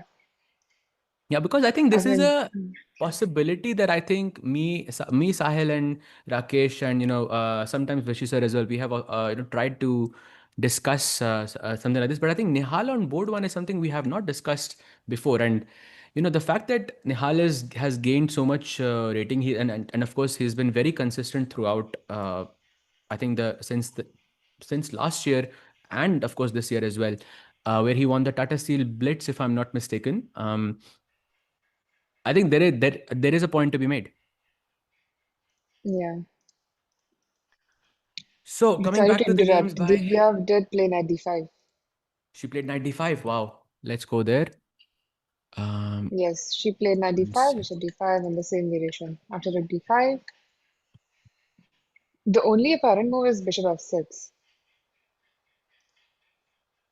Yeah, I mean, I like the trade. Don't get me wrong. I love the fact that she sacrificed the rook, but I would still think why.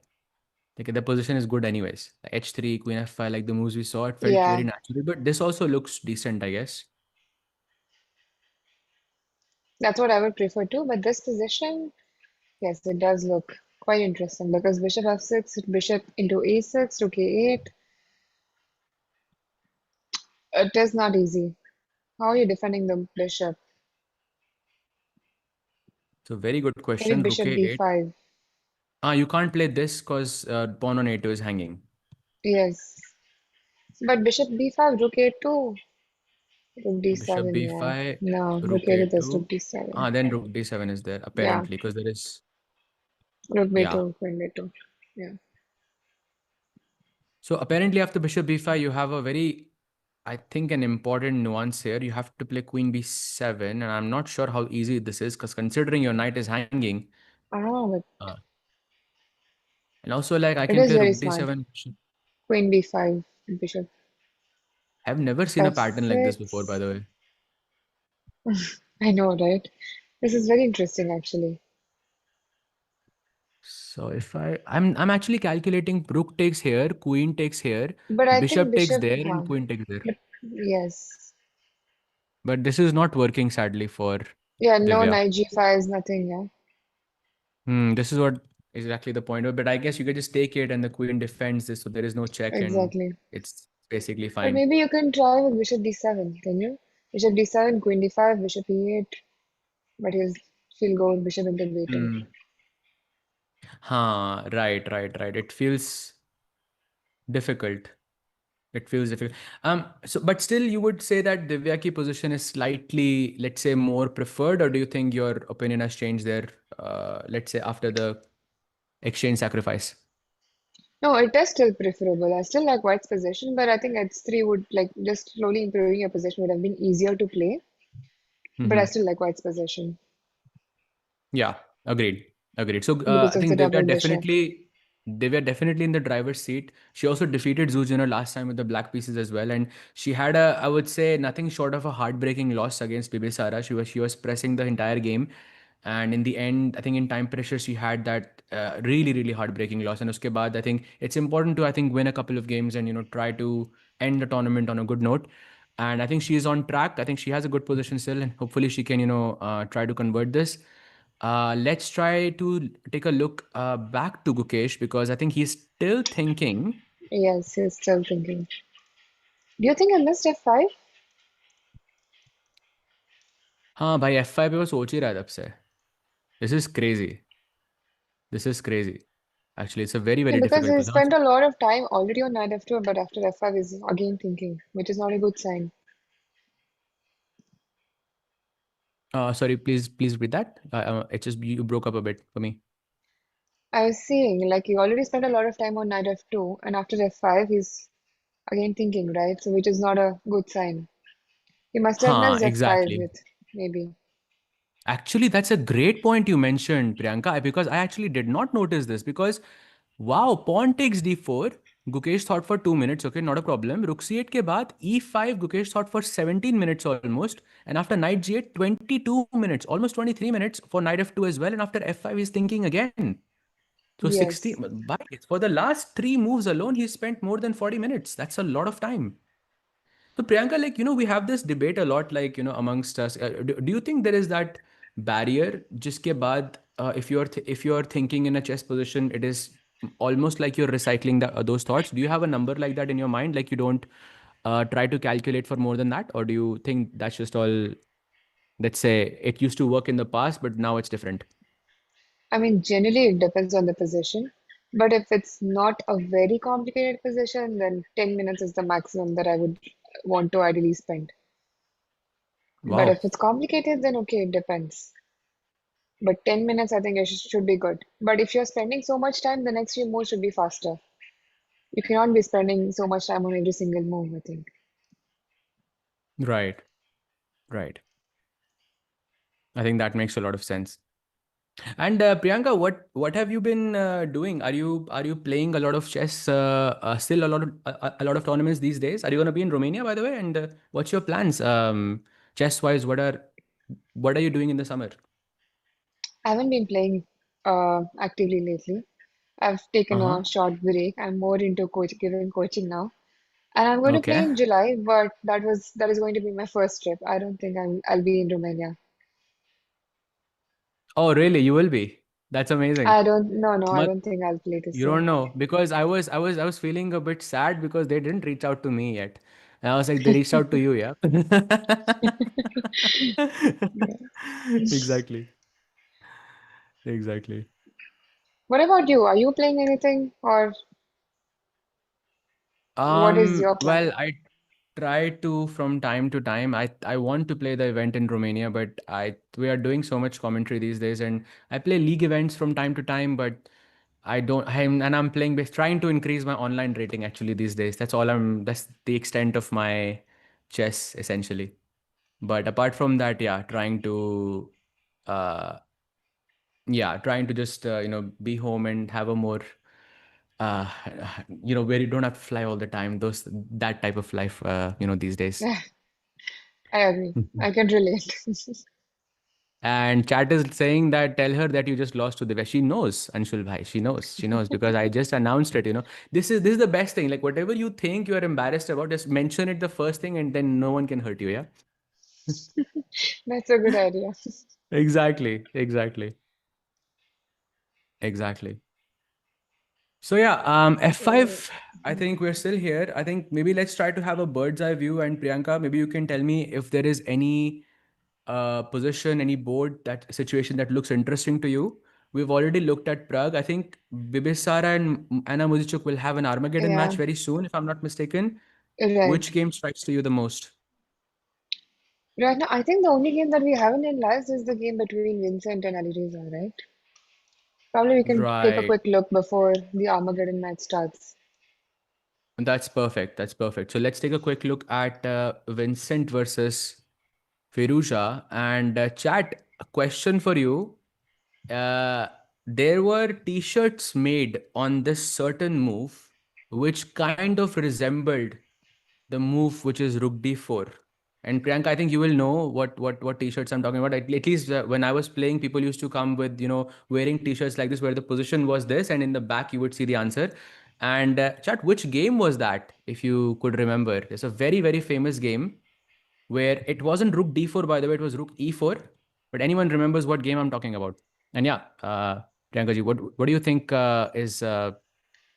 who do you think has a better chance in this position? I honestly like Black's position way more.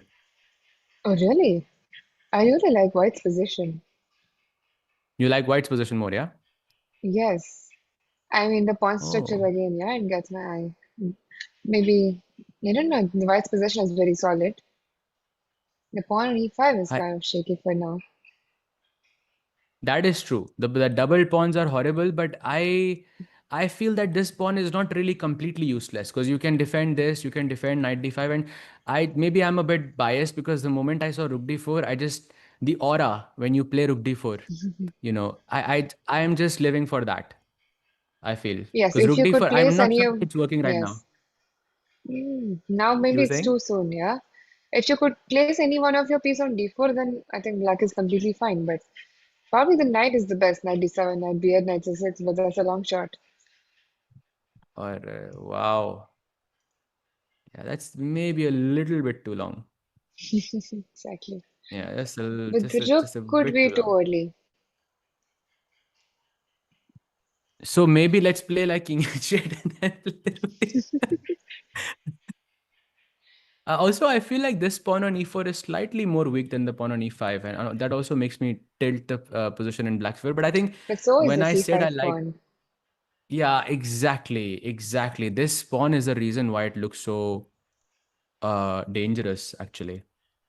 Yeah. Hint, chat, I actually forgot. It was a game of Kramnik versus Shirov, if I'm not mistaken, where there were literally t-shirts were made on that position where Shirov plays the move rook e4, and it can be taken by like 4 or 5 different pieces, but all of them are bad.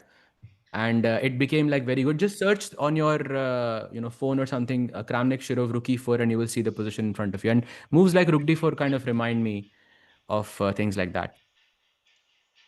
Damn, I think Guke just made a mistake. He played g4. Oh, what? Did you see? He played You g4. know, I was thinking this move G4 because Vishy sir played this against Magnus in World Championship. The match you remember, but after the game he was saying, "I was thinking what to eat tonight."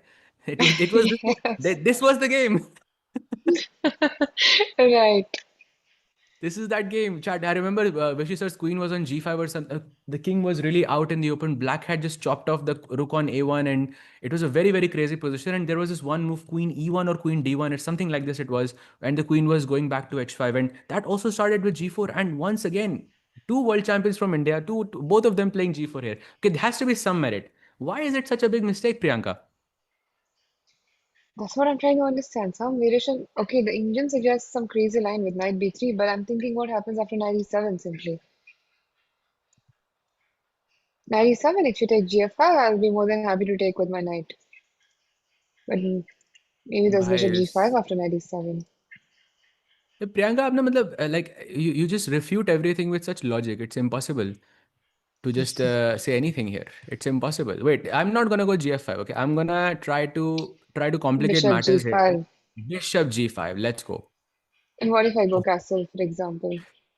That looks but most natural, did you right? but did you see it? Chad, actually something really crazy is coming. If you played the move knight B3 na, then again I can give up the rook on A1. I can play D5. I feel like That's this rook's crazy. entire purpose is to be sacrificed in this game. Like it has no other purpose. We have looked at maybe like 10 different lines, and this rook's entire job was to get sacrificed. Very true. You were d5, playing castle. d6 is extremely strong. Yes. That's what I was thinking. It looked like the most natural move to play. Okay, I'll take on F5. And Pawn takes then, F5. yes, maybe d5, Oof. but Yeah, let's go D5 d4. also. What do I I like play? Maybe D5. queen e8? I'm oof. Okay, but if I switch, okay, I know the eval bar is really making me depressed about White's position, but if I just switch it off, I mean, how many are we thinking that White is losing here almost? Is it really looking Losing, that not bad? I feel quite like sure. But definitely black is better. really. Because the c4 I pawn, like your pawns are too overpushed, yeah? yeah, yeah, yeah, that's Overextended. true. Yeah, The that's true. c4 pawn and the king in the center. Yeah, and also let's not forget Gukesh hesitate. I mean, not hesitate, but in the sense that like 17 minutes on the first move, 23 minutes on the next move, and then 13 minutes on the next move as well. That's definitely not a good sign. Good sign. That means the way you're thinking, you are kind of changing Yes, your thinking process halfway. Because uske baad, correct. why are you taking more time? So this is definitely not looking ideal, but this is great news for Prague fans because of course, if Prague wins, then he has a very good chance to be one of the leaders. One round before Norway chess ends. There is one crazy variation after g4. Yeah, Knight it's b3, definitely a gutsy move. Knight b3, yes. gf5 and knight d4. F6, I mean, although f6 is lost, but f6 could be a move. f6. Oh, no ways. No ways. Priyanka OP for that. That's crazy. Look at this move, Shad. If you played f6, black cannot take your queen on e2. It's a free queen, but there is pawn takes g7 and no check, no threat. I mean, there is a threat, but pawn takes and you just promote a new queen. Agar queen gayi chat, so you can make a new one. That's crazy. What a line. But actually, I would have like completely not thought about this in like in all seriousness because of knight takes f6, but I see even that's not working. Because knight f6 ke baad you have queen e3. We need And I'm to. guessing Yeah. one of the knights will get taken. What a find though. Could it be possible that this is what Gukesh has calculated? Because this looks very likely to happen. But f6, simply even gf6 should be completely fine. Yeah, I don't think he will rely on this and go for moves like g4, of course. Okay, but gf6, come on, like where are you gonna castle? But where are you Where is going, this going guy to going? attack?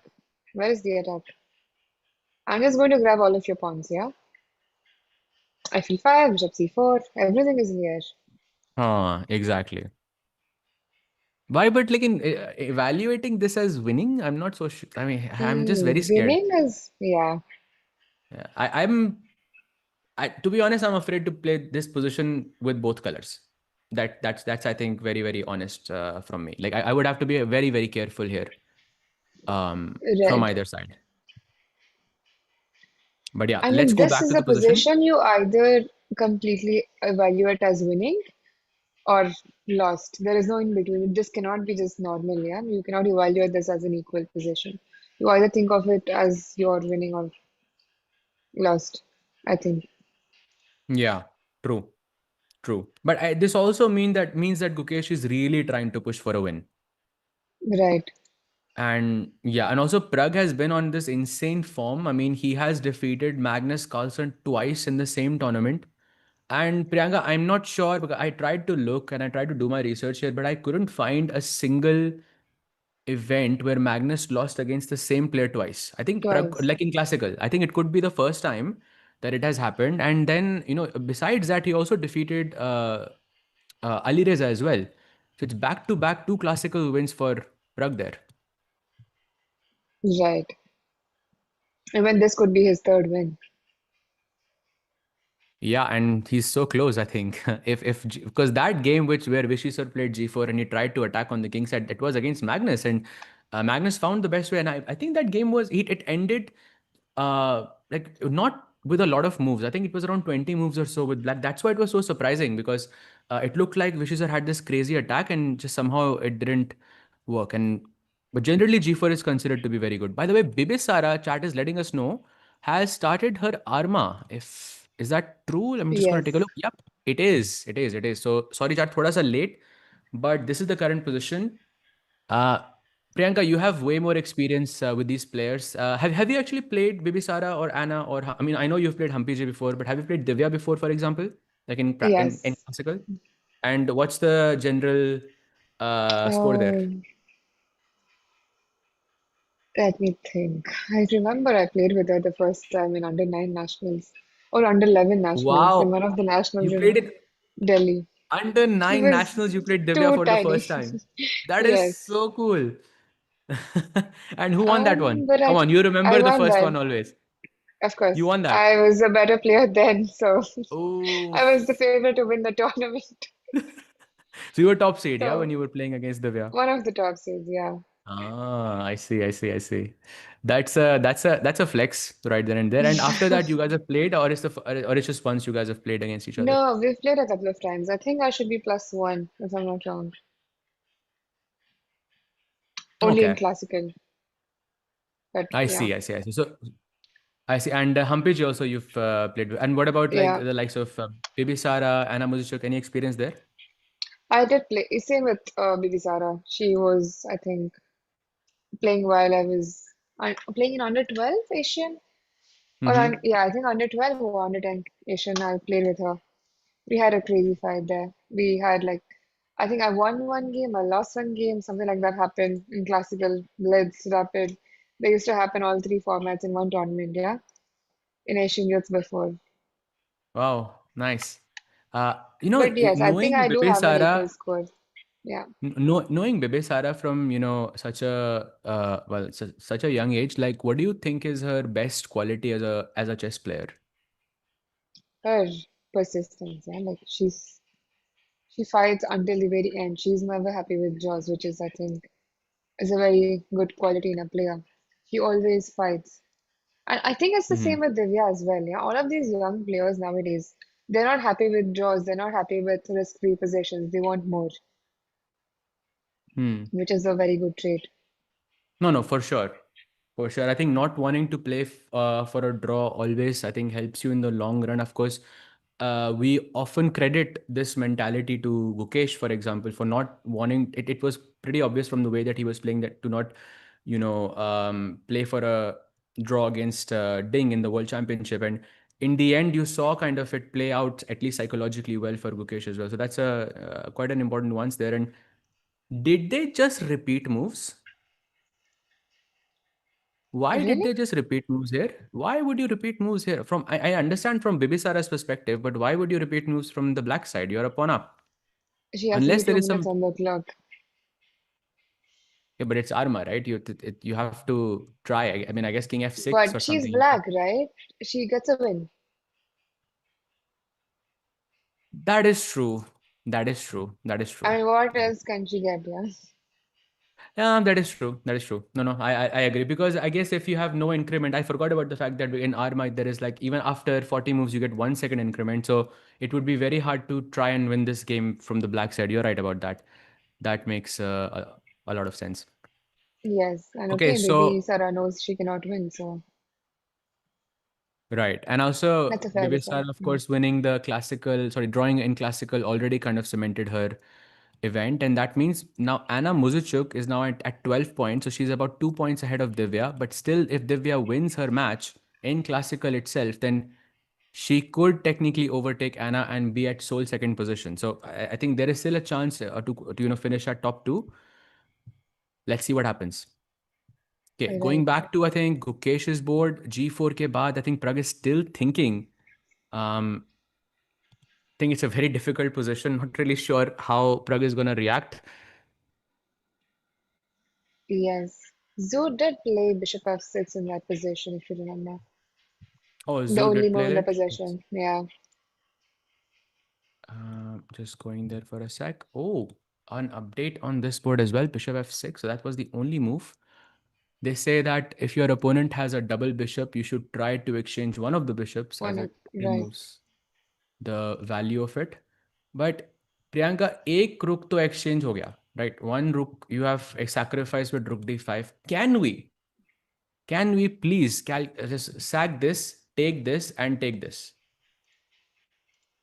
I don't know if it's working, but if I don't think I will lose that. No, that Is not it sure. really that bad? Takes, bishop f6, but it's actually bad to play for a win. Yeah, But actually, it's not that because rook bad. d8. Oh, it's actually It's not that actually bad. not that bad. By Yeah, point that's 0.7. surprising. I thought rook d8, and if I could exchange queen somehow, I should be just winning. But I think there's bishop e2. Yeah. Rook Yeah, yeah, c8, bishop would you e2. just go bishop e2? That you're How is it not controlling all bad? the. I mean, black rooks don't have open files. I think I can have everything protected very well. I can play a4, bishop c4 in the long run, play But can you g3 play or this for a h3. win? I mean, the logic, I guess, for me in such positions is that if black is not playing for a win, then white is playing for a win. Like it's kind of but it's I think nuanced. It's way more nuanced than that. My question is, how is black playing for a win? Probably there is no way, right? And in the moment when you are not playing for a win, there will be a moment when I think I can seize control because it looks like I can make progress as white, whereas black cannot make much progress here. I mean, the fact that you're even thinking that whether black is playing for a win is or not itself says there is no need to enter such a position, yeah? But Especially from, we thought that 3 moves ago as well. But she took rook d5. that's true. That's true. Here we were saying why sack, but Divya did that. So if you're sacrificing, let's All even the take way. on d7, no? It does seem very interesting after bishop e6, actually. So rook 8 or rook d8, you just have to come back bishop e2. Yeah, Or I maybe think after this rook point e8 is better. here, Instead of rook b8, yes.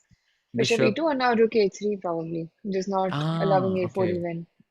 You don't want to give me like the possibility of this and holding this down, but I have Yes. queen b2. But can I just go to k8? This is hanging, no? F6 is hanging. But At a2 is least, also angry. At but least at a the very draw. least, I have a draw, right? I can give checks and so takes. You're taking on a2. Oh, I thought I had a draw here for some reason. So check king f8, check, I can go king e8. That's so risky. Even c5 is But queen hanging. c5 check, yeah? Queen c5, then I go queen e7. But who Hmm. is playing for a win is the question. But I'm here not I think sure. black should be fine. At least safe. Yeah, it looks okay. If I had to trade the queens, I think only black is playing because okay, the position is open, lots of open files. I think the rooks will be super active in a position like this. I like this idea. So basically, what you're saying is this entire sequence where everything is forced, sack, capture, capture. Basically, instead of rook d8, you're saying you're gonna give me a threat. I have to move my bishop. You're playing rook a3 with not allowing me to play a4, and this forces me to go into this variation, taking away your double pawn, and maybe I have some checks, but it's very hard for the Weir to play for a win here. So I think maybe this is not ideal just because of this rook a3. Oh yeah, rook a3. And then at least black has a draw. Hmm. Exactly. So maybe we can go bishop a6. Like, I don't know. Let's Yes, play bishop simple. a6 is what we were thinking, right? Bishop a6, rook a8, bishop b5. Bishop b5. Yes. Yes. Oh yeah, we saw this. Yes, with queen b7. This was such a cool move actually. Yes, and then queen b7. Yeah. And actually, after Queen B7, the line carries on with some really, really weird ideas. Basically, there is Queen D3. And chat, look at this. Queen D3 is definitely attacking the knight on D7. You have to go knight B6, attacking my rook. Now, rook H5, attacking the H7 pawn. And for some reason, G6 is not working. I'm guessing bishop takes F6 and you're just getting checkmated there. You have to Yes. take this, giving up the pawn, check, king F8, bishop takes, king takes. And okay, you technically have one, two, and three 3 pawns. pawns for a piece, which is okay. It's more, and you're getting a fourth pawn as well, probably rook c5 at some point. Queen b1 खेलने के बाद. So lots of attacking prospects for Divya. Definitely. And Like, that's very firstly, we interesting. But have do you think this will happen? I I'm not sure. I see. I'm not sure how, in this sense, Divya, where Divya's, how she would be feeling in terms of confidence, and because I think losing her previous game to Bibisara would have been very difficult. And I also think that the fact that they had a rest day afterwards makes it even worse. Like for me at least. And Priyanka, maybe you can shed some light on this since you have played World Cup before, and I remember you defeated Brunello Sabina, right? Yes, Brunel Sabina in Exactly. the first round. Yes, I remember some game like this, and I mean you have had rest days in between. You have had good games where you've had rest days, and you've had bad days. Is it a good thing to have a rest day after a bad game? I think it does. I think it's a good thing. I mean, there are two sides to the coin, but I think it's good in the sense because you are not tilted. At least you'll take some time off. If you are wasting the entire day like worrying about the previous round, then it's not good, of course. But for me, I really enjoy rest days. I go out, I eat some good food, and take my time off, and then I start my preparation. So that way, I think it does help because you're not tilted anymore. Okay. Okay. So, So that way, so it might I work. think that makes sense. That makes sense because I think, regardless of the result, you get a break from everything, and you can hope. I mean, hopefully that in that rest day, she wasn't still upset about the loss because I think a lot of people would be because you are. Imagine it's a 4 hour classical game for 3.5 hours. You are the one pushing, and in the last I half an hour, know. suddenly you're lost. Yeah, and that's a very difficult thing. Especially that happens with whites. I think that's a very difficult thing. So I'm not sure how she would be feeling, or if she wants to take, even because rook takes d7 feels very, very risky um to play over the board. But I Rook like it d7, regardless. yes. Hmm. But if she was playing a move like knight d5, I think she's very confident. Yeah, yeah, agreed. And by the way, we do have a move. Oh no, we still don't have a move. Bhai, Prague is still thinking after the move g4. That is maybe not even that surprising because after seeing a move like g4, I would probably have to reevaluate my entire life before I start calculating because there is so much possibilities for black here. Right. He definitely knows he's better, but I think he's just trying to make sure he's not missing anything. And he has the time advantage, so it's completely understandable that he's spending so much time on this position, no?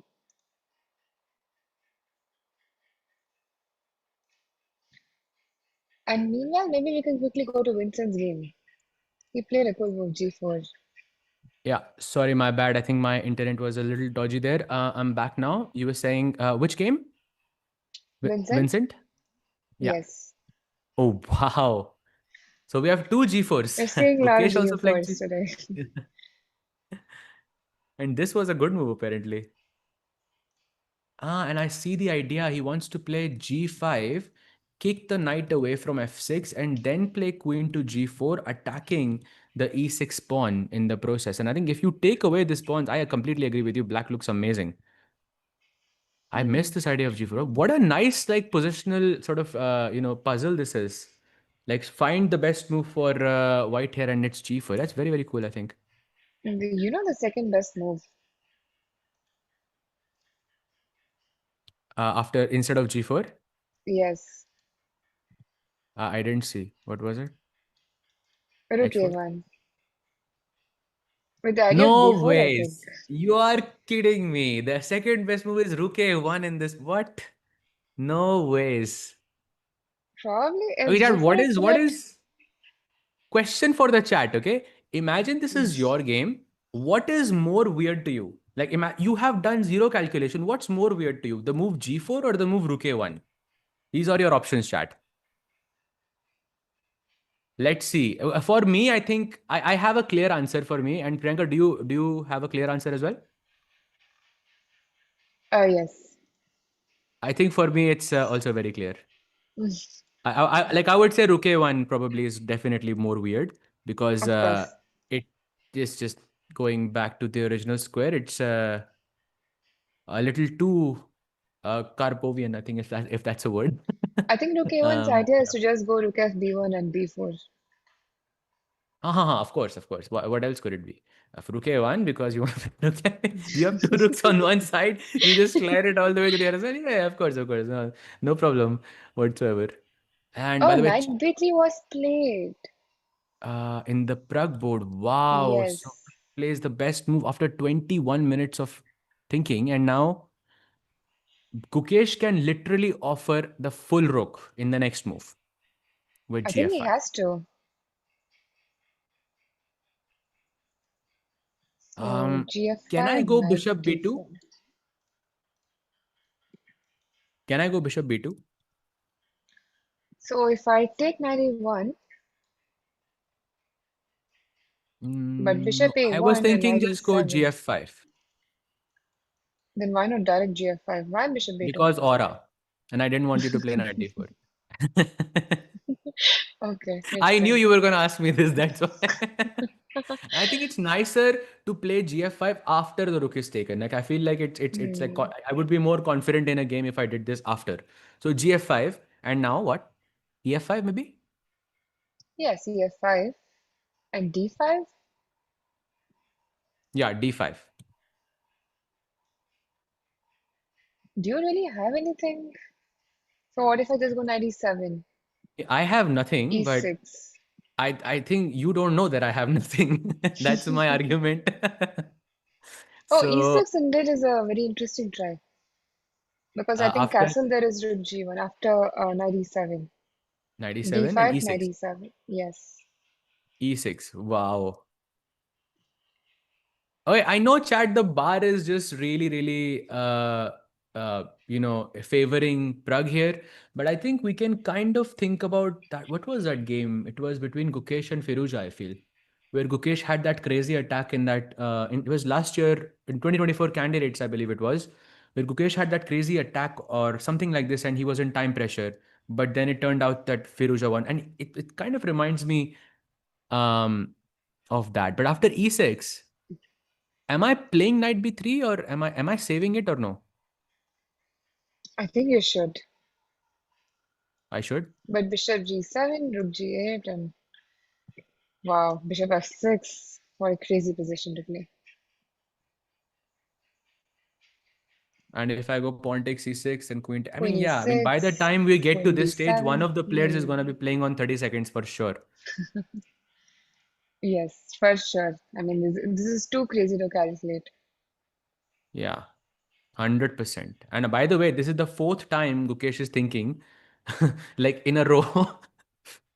Like you remember, 16 Yes, minutes, 23 minutes, 13 minutes, and now how many minutes has it been? It's been 4 minutes at least after for knight b3. And I yes. think it's going to get way longer. I mean, it has to. He has to make sure that probably he's realized already that his voice or that he missed. What could he have possibly missed? What do you think after Yeah, g4, that's a knight great b3? question, actually. I was wondering the exact same thing. Like, what could he miss here?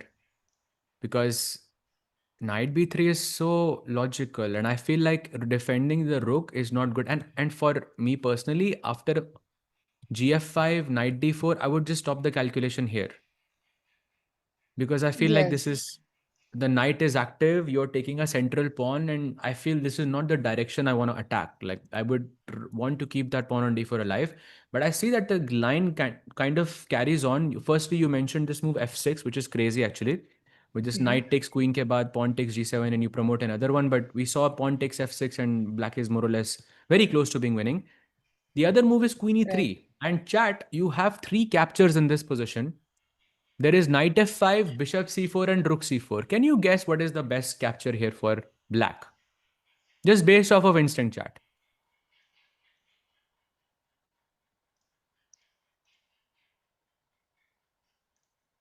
And we do have a super chat जो मैं पढ़ नहीं सकता, but thank you for the super chat, भाई.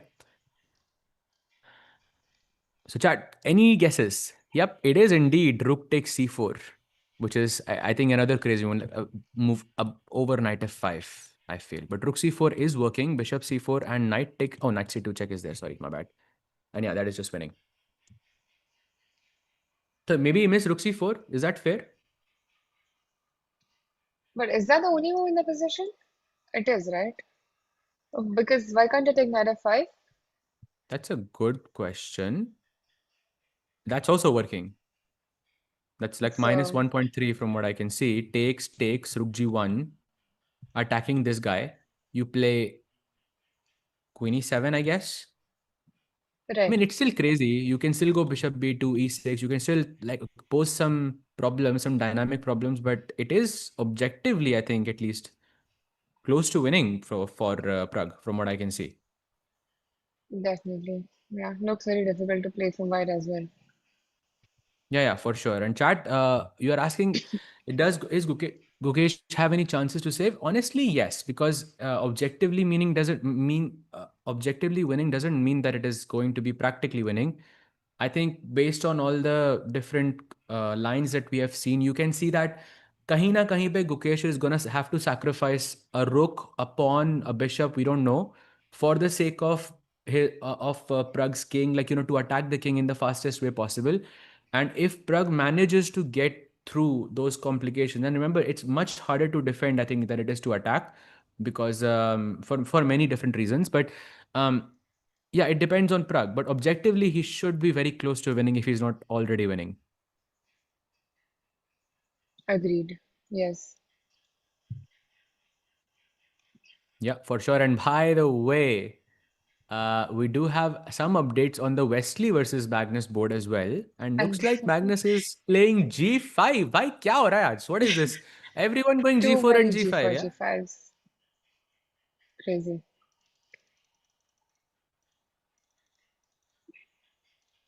I don't quite like the idea of exchanging the queens with queen d4, queen c4.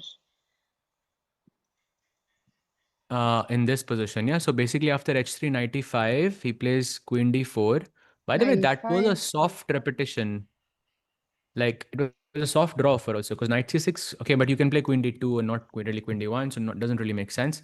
But knight f7 Yes. was played by Magnus. Queen c4 takes, bishop takes, and chat it was forced for him to take on c4 because the pawn on e6 was hanging. So takes, bishop d8, defending the pawn on e6. He goes rook d1, bishop c7, defending the pawn on d6 now, and finally we strike with the move g5. And I again like Black's position a little bit more, Priyanka. Would you agree with that, or do you think Wesley still has some chances in this position? With the pawn on g7, I did like Black's position, but g5, bishop e3, I'm a little worried with bishop d4. But maybe there's knight e5, but there's bishop g5. So what is actually happening after bishop e3? Supposedly, just bring the king out, and if you play bishop d4, then knight e5, you take this, I take with the pawn, and we have a very similar structure Hmm, to the one game of I believe it was Firuza versus Vincent, Vincent. where you have Right. these two pawns here as well. Yes, I think Chat this is position asking. is a lot better. Chat is asking where's the real WGM tickle. Chat अरे ऐसे मत करो. But really, like, he literally said that I have a a GM title there, GM yeah. now. And speaking of, Title. Okay. okay, I'm getting some updates here on my end, but yeah, we'll see. And shall we go back to Gukesh versus Prag? Because I feel like that's getting a bit very messy. Yes. I think the move hasn't been played, but maybe we can Yeah, check exactly. Divya and Zoom's here. Divyanju. All Mm-hmm. right, let's do So that. bishop Oh, by a6 the was way, played. and that was a mistake, Queen c6. We were looking at rook Queen a8 c6. earlier, Yes. yeah? Probably she must have missed queen b7. Yeah, it's not that easy. It's not a typical move to make after bishop What you're b5. saying So, is after this, rook a8, bishop b5, there was this cute tactic, queen b7, which says, okay, you're going to take the knight on d7. If you take with the bishop, I take your rook. And if you take with the rook, then I take your bishop. It's very interesting and very easy to miss over the board as well. And because of this, Zoo played the move queen c6, and now Divya is back in the driver's seat, at least slightly better. definitely. Now she can still play the same move, queen d3. So what's Queen happening? d3, So queen d3. I If will now play. bishop b2 is not possible because of bishop c8, probably that could be the difference. Ah, right. So supposedly after this move, there is something which I think is very hard to play, but also I don't understand what else are you supposed to do because you're supposed to play c4, and I understand the point that once your bishop is on c4, आप c8 का रुक नहीं मार सकते हो and everything. Uh, but that's a third pawn, Priyanka. Third pawn for an exchange. Three pawns is too much. Yes, it is. Actually, it's not so easy. So queen d3, c4, bishop c4, you have to go knight b6 and rook d6. Can we ask the chat what would they play after rook d6 in the position? After knight b6 and rook d6. Oh, ho, ho. Yes. Here Yeah. No. after After, c4, yeah. yes, c4, bishop Yeah. c4, knight b6, rook d6. It's a nice question. So, chat, black to play. Oh, this is very difficult, I feel. So, chat, whoever answers correctly, we will know कि आप में से कौन एक silicon monster का use कर रहा है. This is very hard to find, but try to solve it. I think it's a good exercise regardless. Yes. And I mean, if this Priyanka, happens on like the it's board, yes. as the chat is answering the question, do you have any recommendations of books, and do you think that there is any merit in reading books when you're starting out chess? And if yes, then do you have any recommendation? Because chat asks me this all the time, and I've given a lot of recommendations. But do you have anything that really inspired you to keep pushing as a chess player? Honestly, the only books that I've done out of calculation or, tactics, I'm not someone that does a lot of books in general, but I think I believe in playing and analyzing and solving more than just accumulating all the knowledge and then not playing enough games. I mean, it's a choice, but I think, okay, modern chess, just reading books will take a lot more longer. Like, probably watching some lectures or playing games is a lot more easier ways to improve. Okay.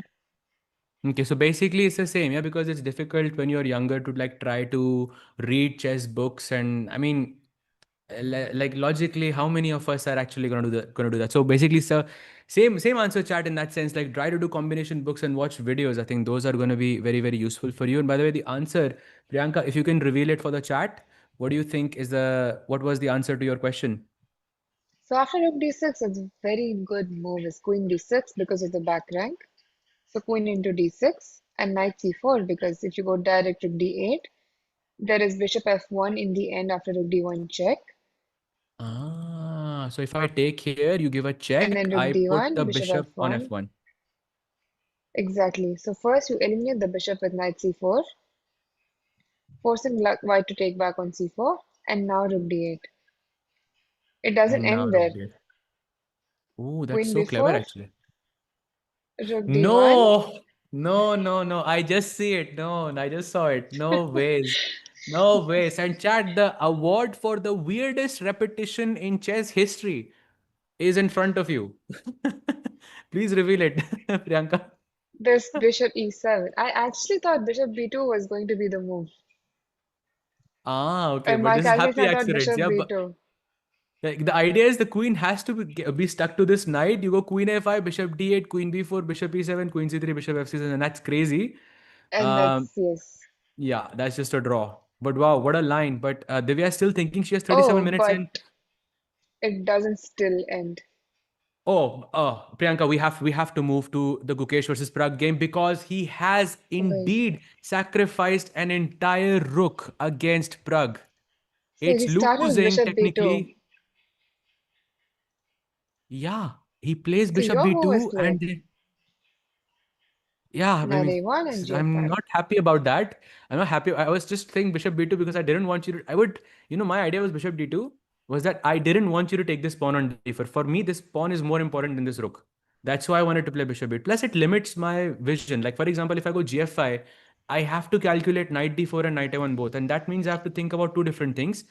And bishop b2, I only have to think about one move, right? Which is knight takes a1. And now pawn takes f5. And Gukesh is technically lost, but practically, I think this is anything but lost.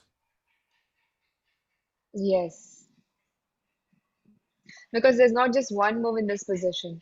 I just saw it and I am still in disbelief of what I just saw. I'm very. I saw Samir Bhai, what was sent. I'm not sure if I can reveal it. Can I? Oh, I can. So this is a bit of an announcement here, chat, and I think Tikku Bhai should also be here. Rakesh Bhai should also be here. All of us should be here for something. But apparently we found out that from Norway Chess, Indarov has made a comment and that his favorite broadcast channel is chess.com India, and that's very humbling to know that the World Championship Challenger is watching us and BB Sara OP Bhai.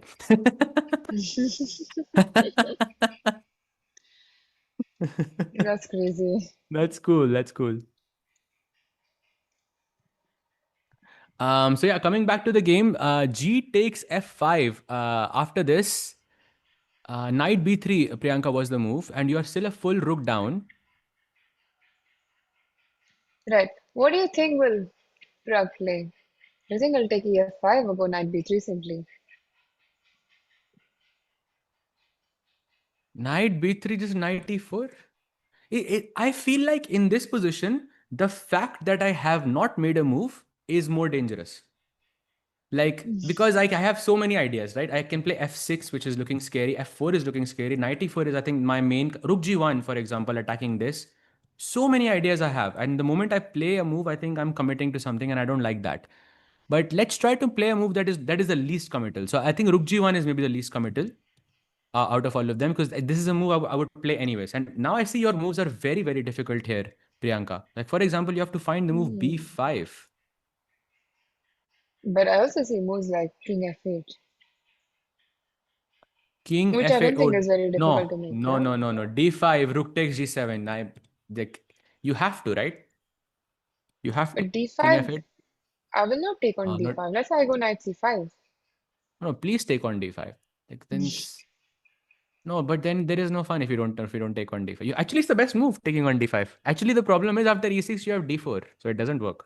Ah, It's okay. a bit yeah, it doesn't work actually. So okay, I won't play d5 then. I'm convinced. Maybe queen e4.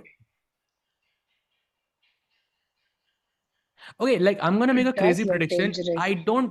I think Gukesh can win this. Using Mukesh can win this. Yes, I think this because it's so difficult for both sides, right? I feel like the bar is really telling a one-sided story, but it's not mentioning how difficult black's moves are here. Like for example, after gf5, like knight b3, rook g1, the best move was b5. I mean, okay, in terms of I mean, practicality, b5 is, I think, so difficult to play in this, almost impossible, I would say, to play. I think the And point of b5 is to just go queen a5, queen d2, give up the material, or what? What is the I point? think the idea is pawn takes b5 of knight c1. That's why it's such a hard thing to see over the board. Oh, come on. No. Exactly. Knight c1. Who's gonna see knight c1 when you're getting checkmated in like two moves? No, that's almost close to impossible. Yeah, if Uh, to play more like chat b5. is for the first time in this tournament, and actually first time this year, chat is willing to bet Maggie's with me. Chat, I might take you up on this because I think there is a good chance that I don't think it's a one-sided story with the Gukesh and Prag just yet. I think mistakes will happen here from both sides. Definitely. But I was And still by the root way, for. Priyanka, for context, I'm not sure if you know this, but me and Sahil have like this long tradition from going from 2024 candidates where we were started doing these Maggie bets. So I would take one side, the other one would take this other side, and we would just try to bet with Maggie's. But yeah, Maggie promotion. Let's go. That is interesting. Okay. Says Oh, why it can't Vincent be a is clean win. much better now. Okay, let's take a look. Oh wow, he actually got g4, and after h6, he played H6, h4. H4, Logical. knight H7, G5. At G5, Queen G4, Bishop C8 was the mistake. I mean, what else Oh, was I supposed to do? E6 was his attack, no? exactly. You Bishop c8 just feels so natural in this position. I mean, I see Queen b6 was the other logical move, and for some reason takes on f1 and then Bishop c8. Okay, as if that makes any difference. Ah, it does make a difference, Priyanka, because if you What go pawn exactly is takes the g5 now, difference? after rook f1, king takes f1 is the best move. But why exactly? What is the rook on E1 doing? Why is it so important for the rook to be on E1? Yeah, I'm just gonna switch my.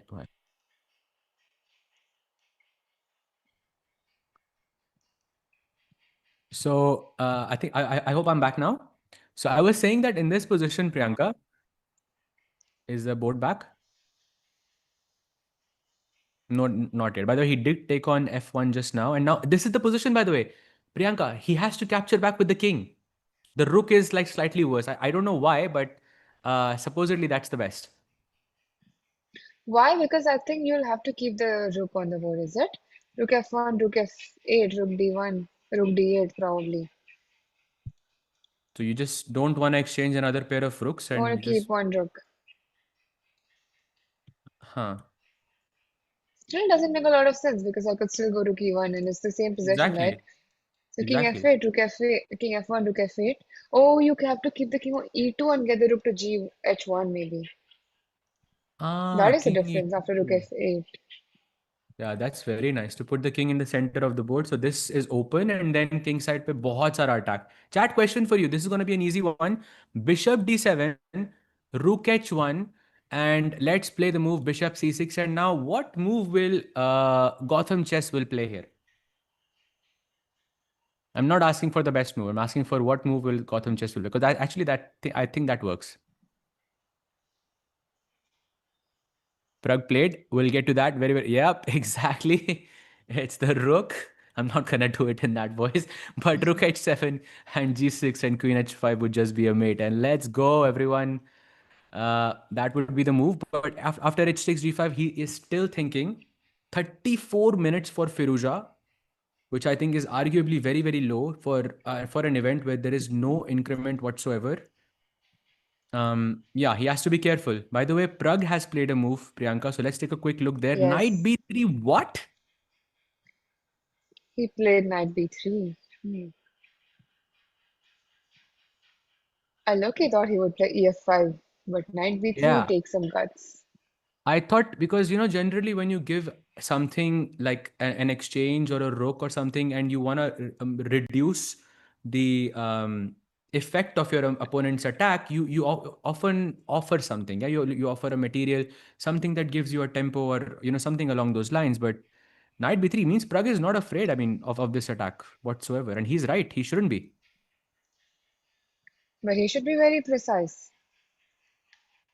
It does look very dangerous for black, but he has enough time, so that should be the reason why he chose to go knight b3. Yeah, but still, I'm looking at this rook g1, and I mean, of course, Prag is maybe one of the best calculators from India. I mean, of course, you have no debate there. But finding Right. moves like b5 is just not human. I think it's so hard. And if he does find a move like b5, I think it will be after like 20 minutes, 25 minutes of thinking, which could really reduce his chances of winning the game in the later stage of the game. Remember, chat, there is no increment here, and even the increment you do get is just 10 seconds.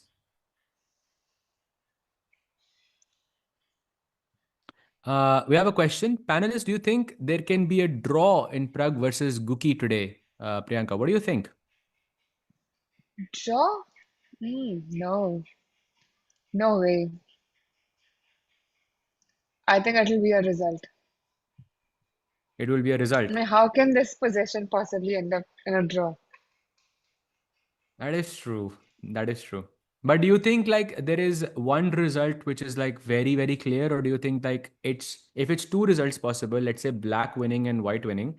Generally, when we say two results, we draw is one of the results, but in Yes. this time there is draw is not that result. What percentage would you give for black winning, and what percentage would you give white winning, considering all the, let's say, practical implications? I think I would give it like 65-35 in the favor of black. Hmm. I think that's fair. Yeah, that's fair. Yeah, because I mean, we can still not say black is completely winning, keeping his king in the center like that. It is still risky, but I think if black is precise, then of course. Oh, was Rook G1 Yeah. played? No, no, no, no. No, That's right? that's me. Ah, That's me. That's me. okay. Gukesh is still thinking, and he has 41 minutes, so he has 24 moves to play in 41 minutes. So that time pressure thing is approaching very, very soon. Right. Maybe we can quickly see Divya's game. I think it kind of. Oh, wait, is Rook D8? Oh, there's Queen G4 check. Hmm. Oh, I Yes, was so there's Rook split G. for a second. Yeah, G4. I was thinking Queen Yes. G4 check is there, but But now I think it's um, going to head towards the draw.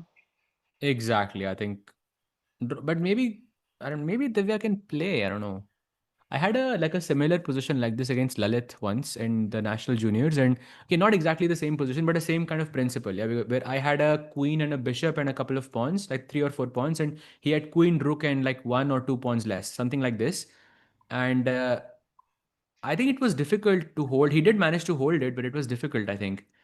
But I did have a bishop, and she has a knight. I think I'm not sure if in a situation like this a bishop would be superior to a knight, because on the one hand, bishop on c4 is lovely, but on the other hand, the knight can sit on f5, and the queen and knight combination could be quite dangerous. Right. But in this position, I'm not quite sure if that is going to happen. The knight on f5, okay, it takes a lot of time. And meanwhile, Yeah. if I could just exchange the queens, then it's a safe possession for both sides, I feel. Okay, so we'll do this thing one more time. So if you had to like say, let's say draw is one of the results as well. So what percentage would you give white winning? What percentage would you give to a draw, and of course for Zujin, which I think is like basically zero here for me at least. Yeah, but I would not give a lot of chance for white either. Probably like 53. 53, yeah. Okay, fair. I also learned never to say zero because I have been humbled by the chat many, many times. So I have learned never to say, but I still say zero. But it's hard to believe that Zoo can win in a position like this because there's not much going on, and I feel I like mean, even if the the queens are off the board with the pawn structure, I think it's very difficult to play for a win. right, exactly. You mean if the queens are traded, it would be difficult for black to play for a win, right? Yes, Exactly, exactly. And with the queens, I think because you have I think your king is more or less safe. Knight can sit on c4. This looks very, very um, at least practically like pleasant. Let's just say. yes. But speaking of practically pleasant, oh wow, wow, we have two confessions from Prague today. That's actually, I think, a new record for Prague there. Let's hear what he has to say. Yeah, okay, second time for today. Yeah, G4 was wild. I I don't believe in this too much for white, but it's complicated, and some of these positions to evaluate is not at all clear. Yeah, some knight b3. I've just played knight b3. Some GF is there. I thought like worst case, I'm always like fine, but I feel like I should probably be better in some cases as well. So yeah, I'm also happy that I have like a little bit of time advantage. So I think yeah, I think for now I'm feeling okay about this position. And that was Prag with his thoughts on the game. He doesn't think that he's winning, but he has a feeling that he's better and seems to be very comfortable about the fact that he has significant lead on the time. But based on recent developments with Rook G1, by thoda pressure is building, I feel, for Prag, because this was the moment where he had to play the move B5. Yes, I mean, the fact that he's not sure that he's better or winning rather shows that how complicated the possession is. Yeah, the engine just screams that he's winning, but it's not so easy in a practical game to evaluate positions like this. 100%. But 100%. That if looks he very, plays very. B5, I mean, we can just clap for him. Yeah. B5 is, I think, okay. If he plays B5, then we can, I think, both say that I think one result is the most likely, and that is Prag winning. If he finds Yes, B5, definitely. that's the hardest move, I think, for this entire game. And if he finds B5, this is good. But finding B5 is very difficult. Not at all easy. Yes. What do you think was harder, Priyanka? Finding B5 or finding Nemo?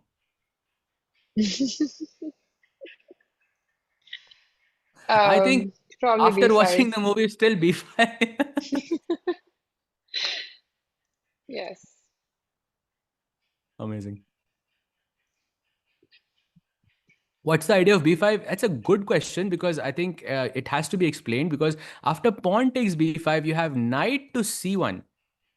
Apparently, or queen f5 check and then knight to c1, but I guess it's the same. But this rook की नजर खोलनी है, and you just wanna distract the pawn so you can play knight c1. And this is why your entire focus is on the king side, and not just on the king side. I feel if you could like separate the chessboard into four small squares, right? Like squares like this. Okay. And I think Prag's eyes right now are only fixated on this part of the board. Like he is not looking at on the other sides. I feel like this is where 90% of his attention would be. So it's very hard to kind of look on this side and say, okay, there is going to be some kind of tactical resource. And this is why it's practically very, very difficult. Completely agreed. Playing moon at B5 is Yeah. like too much. But it doesn't Yeah. even Yeah. stop 94 after B5. Yeah, 94 is still possible, and he has to be precise. BC4, 96. It's not easy to make a decision there.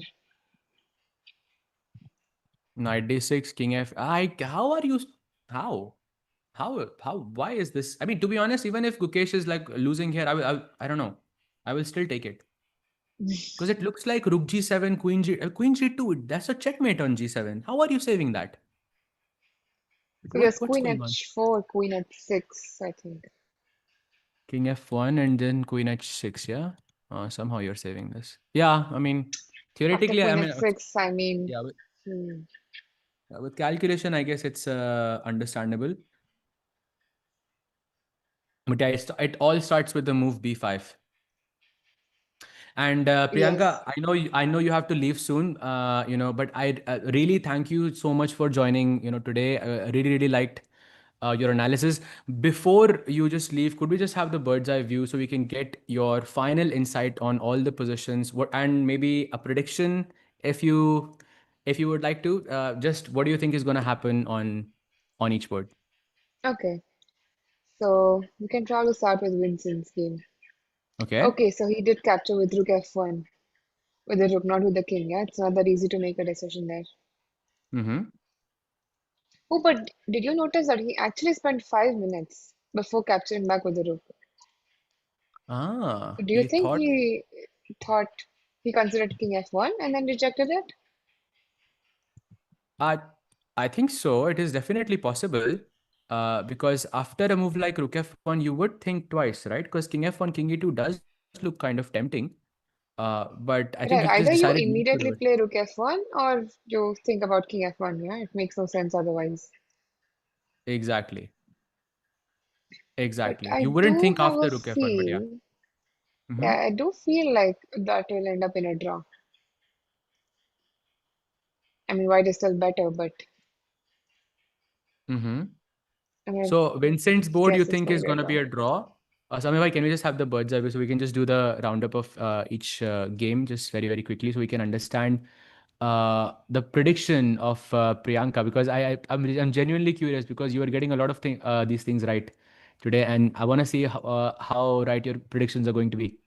So, Kamer versus Firuja, what result? A draw in classical, but okay, I can't really guess it Draw out in my classical. head. Hmm. Okay. Arma, anything is possible. Okay. And Yes. Wesley versus Magnus. Somehow I have a feeling that Magnus will win, but looking at the position, it could end up in a draw, but I have a feeling Magnus could win. Priyanka, honestly, I'm just going to ask you a question. If Magnus was playing with white, would you have said the same thing? That Maybe you not. have a feeling, that Magnus is going to win with white. Like, I mean, I mean, so the is it the, possession is just too comfortable. Like, if you see, if you compare the possession with what, 5 moves back, the yeah, possession yeah. that Black has is so much more comfortable. Yeah, And that I is think true Magnus because would he be did really play that happy to play this. G5 and Yes. yeah. I mean, So we yeah, know Magnus, yeah? He mhm, grinds. So I have a feeling Magnus could play for a win. And Pragg mhm. and Gukesh, I know for sure it's a result. But Okay. since I'm not quite sure which way it is going, but so far, I think Pragg. Oh, he played. Prag, Oh, he yeah, just he made a played knight h6 mistake. actually. He just made a slight mistake. And yeah, I told you, there's no way. There's no way you'll find all of Yeah, these yeah. moves, man. There is no way. So, Chad, I mean, get ready for a long roller coaster of a ride because I think the bar is going to be jumping so much, and I think it's not For sure. it's definitely not clear. This goes to show, of course, what you see on the bar and what you see on the board are two very, very different things. But yeah, I still like Gukesh's position way more here. I mean, look at the possibilities. Priyanka, just look at this f6, gf6, and knight e4. I mean, let's go. That But I think I Pragg was counting on rook g8, rook g7, and rook g8. Do you think it was f6? in this position. Yeah, no, instead of f6, I think it was counting on rook g7 and then rook g8. Yeah, I think that So kind of rook g1. exchanges Yeah, another pair of rooks, which means white's attack is not going to be as dangerous anymore. That right. definitely makes sense. So I have to sidestep with my Rook G1 plan. But that was, I mean, objectively, it was, I mean, we can see it on the bar. Before he was completely winning. Now he's not completely winning, at least. So Pragg and Gukesh, both of them, I think, are going to have a bit of a difficult time here. But result, what result are you choosing? Final. I am Final. definitely not sure anymore. But it is going to be a result for sure. Just Hmm. not who is going to win. Hmm. And Okay, so Divya definitely a and result. Zoe is okay. The engine says the black is comfortable, but I think it's more or less going to end up in a draw. Okay, Divya and Zoo will be a draw. Okay. And then finally, Humpy G versus Okay, Chu Humpy and and Sim. Ju also a draw. I mean, it's like a fortress, yeah. White cannot even Yeah, move. yeah. I think you're right about this. We might get to see an Armageddon very, very soon in this game. Right. So Yeah. let's see how many I can get right. Let's see, let's see. And once again, Priyanka, thank you so much for joining. And chat में एक बार, Priyanka OP हो जाए, the first real WGM to show up on our stream and commentate in such a nice way. Thank you so much, Priyanka, Thank you and so would much love for to have you having me, again, Sahaj. soon. Thank you. Definitely. Thank you. Bye bye. Bye bye. Very very nice to see Priyanka OP. Amazing. And that was Priyanka the first the real W ये होता है difference chat एक real WGM में और एक जो बोलता है कि मैंने WGM नॉम किया हुआ है पहले I will never ever forget this but मज़ा तो आया भाई I think she was doing really really well in this and some really cool insights as well from her side I feel especially in terms of Divya, how Gukesh is, the analysis of Gukesh and Prague, it was very, very nice. WGM होता है chat women's grandmaster basically. There is a of course different titles in chess. जैसे जो भी title आपको पता होगा FM पता होगा which is FIDE master, IM होता है international master. हर title के साथ अगर उनका एक women's title भी होता है जैसे WCM हो गया WFM हो गया WIM so that's a title itself that you fight for essentially and this is a title that Tikku claims that he has gotten one norm because I'm guessing he had a performance like that, and that's what basically I was roasting him for back then. Says, bhai, where is Tikku? Are you alone? नहीं नहीं भाई, अब Tikku भाई will be here from tomorrow, but I think for today it's just me. But मज़ा तो आ रहा है भाई. I feel, and we just had of course Priyanka there as well. So not completely wrong. Also समय भाई भी हैं भाई. So completely फाइन देयर सहज भाई what is this FM FIDE master FIDE master होता है चार्ट जिनकी रेटिंग 2300 रहती है I think back in the olden days like you could get a FIDE master title if you could have three I think if you could keep a rating of 2300 for 3 months और पहले 3 months का मतलब 3 months नहीं होता था 3 rating list होता था क्योंकि हर रेटिंग लिस्ट 2 महीने या 3 महीने बाद अपडेट होती थी तो आपको 2300 की rating like back then 3 rating list के लिए रखना पड़ता था so I got my FM title not through this route मैं वर्ल्ड जब जीता था वर्ल्ड अंडर 10 जीता था then I got the FM title like that so there are different ways but and there different titles like that Sahaj भाई are you in Budapest India कब आओगे भाई बहुत जल्दी एक्चुअली आज एक बहुत ही क्रेजी सी न्यूज़ मिली आज सुबह ही मुझे बहुत एक क्रेजी सी न्यूज़ मिली which I was very very excited about but I can't reveal much what's happening but I am coming soon very very soon जुलाई के टाइम पे very very soon it's almost confirm basically so I am very excited for that भाई सहज भाई you're such sport though there should be say अरे अरे अरे अरे अरे थैंक यू सो मच भाई थैंक यू वो तो भाई मुझे तो मिलता ही रहता है but I feel like when someone comes and spends their time gives their insight into anything I think we should definitely appreciate that हम तो करते हैं हम तो हर रोज करते हैं भाई but it's very difficult to do these things I feel for a chess player in general so सहज भाई इन नहीं नहीं भाई नहीं नहीं ले भाई आई विश भाई आई विश एंड वहां पर भी एक न्यूज़ है मेरे पास जो मैं आपको बता नहीं सकता हूँ वो एक और न्यूज़ भी है जो मैं आपको बता नहीं सकता हूँ मतलब एकदम freely but there is another thing जो उससे कनेक्टेड है बट वो मैं नहीं हूँ like but there is another thing which is connected to that but hoping that it works out भाई but how crazy that Sindarov actually is watching this stream, bhai. If the Sindarov is consistently watching this stream, and apparently he's had some, basically he had some interview in Norway chess, and he said that his chess.com India is like his favorite place to watch. I mean, that's amazing to know. Like, एक 2750 का player, a world championship challenger is, watching us in that sense. But Tikku OP होना चाहिए भाई. They're like, what is your rating at present? Bhai, my rating is around 2490 something. 90 थी पहले फिर अभी मैं एक गेम जीता हूँ किसी के साथ, आई थिंक लीग का मैच था, 2324 का player, so I am it should be +2 +3, so 2492 और 2493 it should be something like that. So still below 25, then that's all that matters. जब तक 2500 के ऊपर नहीं होती भाई, तब तक वो 24 मतलब मज़ा नहीं आएगा.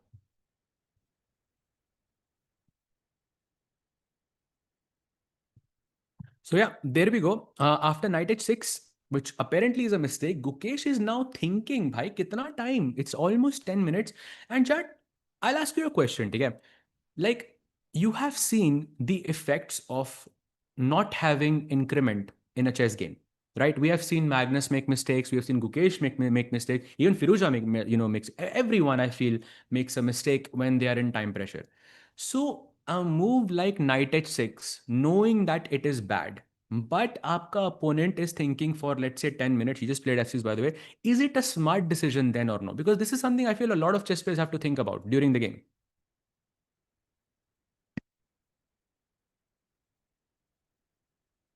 Sindro said he likes watching the reactions here in time scramble. Bye bye bye bye. वो तो हम भी उसको रिवाइंड करके देखते हैं भाई, मजा तो आता है.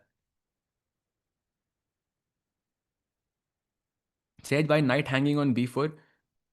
Which game भाई, कौन से गेम की बात कर रहे हो आप? It doesn't feel like. I think there's a knight on b3. Hey Saj, can you analyze Gukesh's current scenario? Do you think he is not up there and deserves the credit? Nah, I don't. Bhai, nobody deserves criticism. Bhai, let's just put it like that. That आपका question ही आप ऐसे पूछ रहे हो तो nobody deserves that. They're all humans. They're all trying their best, and sometimes it works, sometimes it doesn't work. But I think generally speaking, Gukesh is looking a lot better. Now I'm speaking to you as a chess player. Okay, as a chess player, he's doing amazing. Okay, like the progress that he has had in the last 2 months, he has clearly worked on things which were, I think, a big problem for me, for him in the last, let's say, year, a little bit more than a year.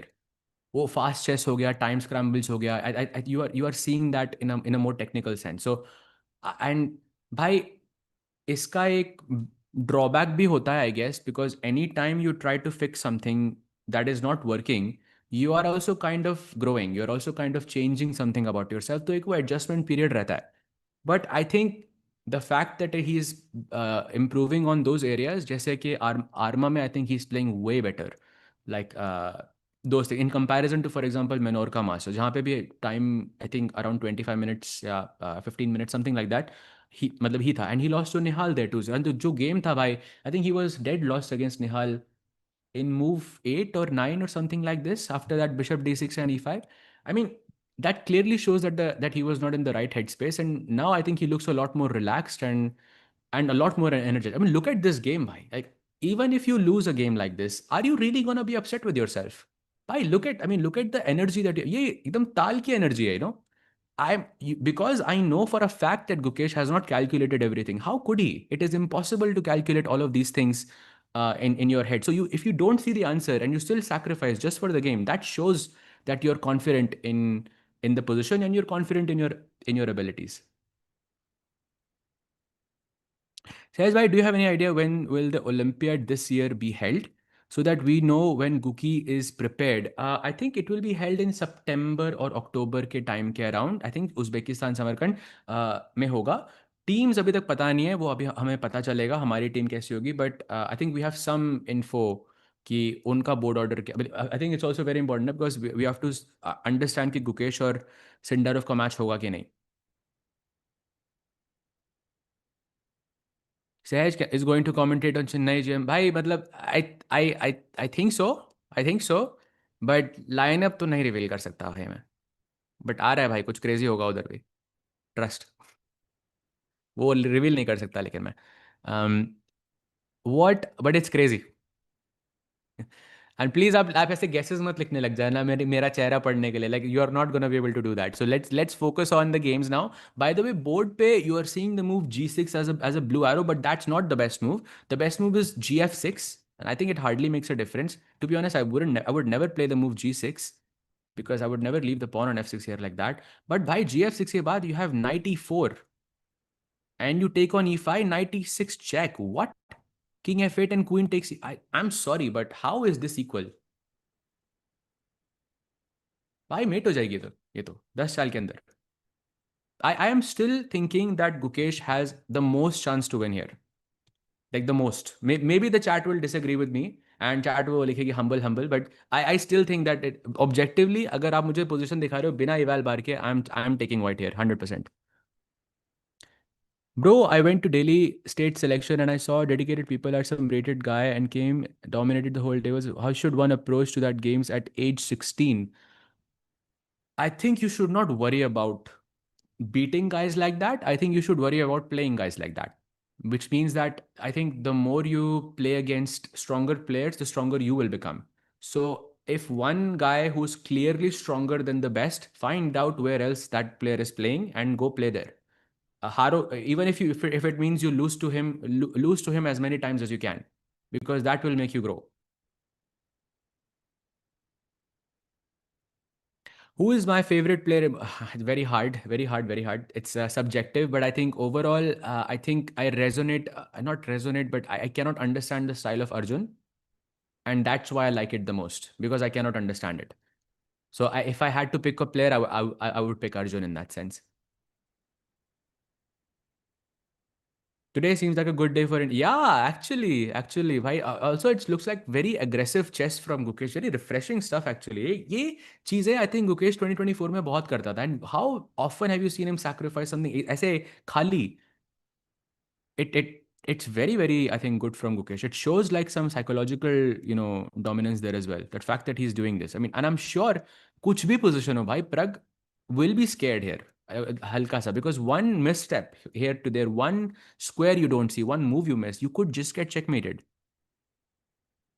Sehaj bhai, this year India will get great competition from Uzbekistan, men and China women, both in Olympiad and World Championship. And chat, bhai, agreed. I think favorites, Uzbekistan is I think gonna be a favorite. India would also be one of the favorites. But bhai, do not count out other countries as well. Like there are some very strong up and coming players, especially around this time, and you would be surprised ke, what could actually happen. Like, did anyone, honestly batana chat, honestly, ठीक है? Did any of you think in 2022 that Uzbekistan would win the championship? Like, अगर आपको अभी भी लगता है ना कि yes, तो go look at that list. Like, try to take a look at that list. उनमें से I think not only two players were 2700, only Norderbeck was 2700. उनके अलावा कोई और नहीं था. But they did manage to make an upset, right? Because they were in form and they were like उनके जो coach थे Ivan Sokolov, he greatly complimented the team back in those times. So that was a surprise. So I think that's a very important point, and we should learn from that. There is always going to be a surprise in an event like this. Exactly. A lot of people are typing no on both channels, and I can see exactly not even close. And I was, actually, I was with the South African team there. I was living in South Africa back then, and I was one of the captains for the South African team. And I remember we were sitting in the bus and I was checking all the lists and I was like, bhai, Ivan Sokolov is the coach. This team is going to be very dangerous because I've worked with Ivan Sokolov. So छोटे से change के साथ I feel इतना बड़ा फर्क पड़ सकता है किसी टीम को. So yeah, there are favorites, but there are also other teams as well. White is a rook down. हाँ भाई, great observation भाई. White is a rook down. वो तो है. पिछले 5 मूव से वो रुक डाउन है भाई, सूखा. नो कॉम्पनसेशन तो है but it's not a material compensation. भाई पॉन भी डाउन है आई थिंक टेक्निकली. 1 2 3 4 5 में 2 पॉइंट डाउन है रुक और 2 पॉइंट डाउन है अभी Gukesh, but position is still crazy. Sahej, a big fan of you. I want to meet you. Can you tell the भाई location तो नहीं, but I think there is a big possibility that I might be in Chennai like this year in July. उसके बाद I'm not sure when I will be back, but in Chennai there is a good possibility, and you should. And I think उनकी dates announce हो गए, but there is a chance. Let's just say.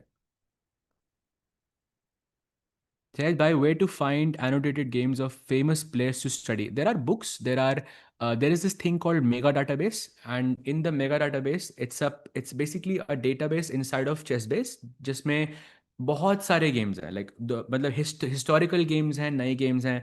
अगर आपने कोई chess का match OT भी खेला है तो वो mega database में होगा. हर game होता है उसमें. Like there is millions and millions of games.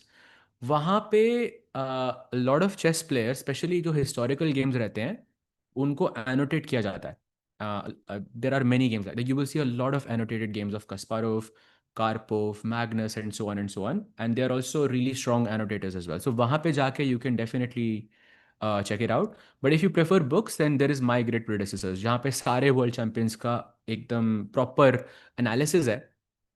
Um, and Gary is the one, Gary Kasparov, the goat of chess, is the one who's basically doing the analysis. And he's telling you about the player कि उस time पे वो कैसे थे, पूरी history बताते हैं आपको. वो तो भाई क्या book है. मतलब that's the one book I will recommend if you like chess history.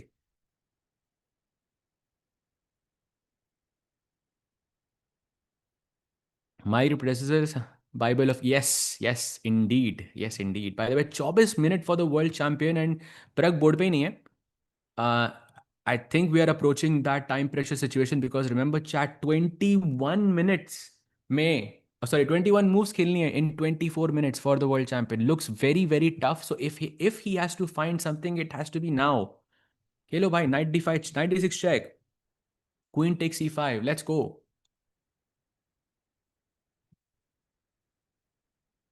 सहज भाई, why do you live outside? भाई ये सवाल ना मुझे हमसे हर रोज किया जाता है. I want to ask you भाई, why do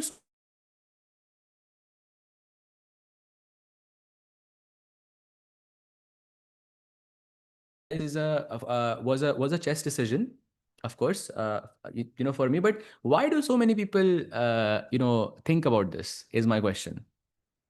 Because every stream, this you know, someone asks me, oh, there is a lag. My bad. I will just try to fix it. Chat. It should be live very very soon. We are there. Yeah, I think my disconnect हुआ था एक second के लिए, and I'm back. Um, अरे अरे टिक्कू भाई, yes I know भाई, I know भाई. टिक्कू भाई, बाय द वे, आज तो पूरा एकदम प्रॉपर पार्टी के मूड में होंगे बिकॉज प्रखर has one, you know, the COB. So proper एकदम पार्टी के मूड में रहेगा. और वो आज वो न्यूज़ भी मिली है सेंडारो वाली. टिक्कू भाई का जो आज मूड होगा ना भाई, एकदम 10x रहेगा आज. I can promise you chat. ओहो हो, he is here. Chat, did you hear what Sindaro said? Yes, yes, Tiku bhai, yes, Tiku bhai. I did mention it to the chat, and like, दिल खुश हो गया भाई. Let's just say, दिल खुश हो गया भाई. Yeah, that is something else. Bhai Sehaj bhai, Sindaro watches Indian. Yes, exactly, bhai, and that's all thanks to you, all thanks to Rakesh bhai, and I think the biggest thanks in this situation should also be given to Samay, our producer ji, because like I think जो just जितनी seamless हमारी ये production लगती है chat, like I think you should also check out what it was 2 years ago and how it is now, and there is like a huge difference. So thank you so much Samay bhai for, you know, making it seem so effortless each time. समय भाई शायद अभी सुन नहीं रहे हैं because उन्होंने मुझे जवाब नहीं दिया अभी तक. बट भावनाओं को समझ गए होंगे शायद. तो कह रहे हैं हाँ हाँ, सुन रहा हूँ, काम कर तू. कमेंट्री कर, क्या बोल रहे हैं.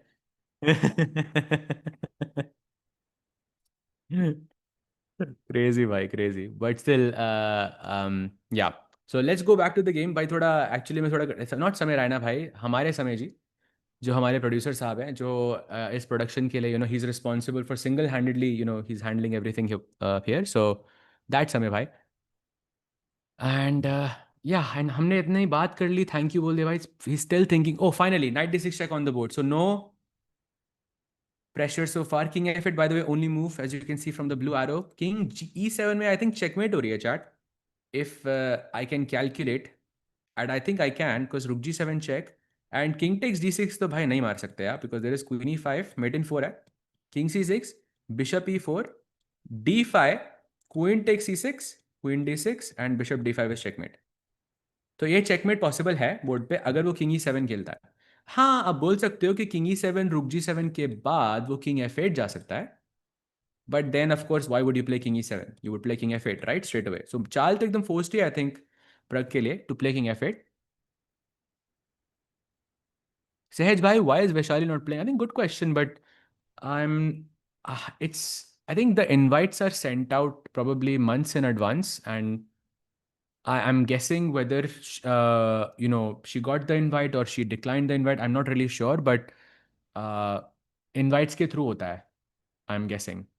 And maybe it was related to the the world championship or the candidates कि उसके आसपास कोई दो important events जैसे बार back to back नहीं खेलने थे. I mean there are like many different explanations here, but I think भाई अच्छी चीज़ ये है कि कोई कि Pragg is playing and Gukesh is there. There's Divya as well. Also, by three Indians in an event of six players. I mean, that's a bit, I think, unfair. I think to other federations as well. In that sense, I mean, they would want, of course, players like another player who's 2450 or like 2400 to like have a chance as well. In that sense, I'm guessing that could be one of the reasons. Sindarov, if you're watching one Ludo, yes, please, Sindarov. If Javakir, if you're watching this one game of online, like Mafia or Ludo, please.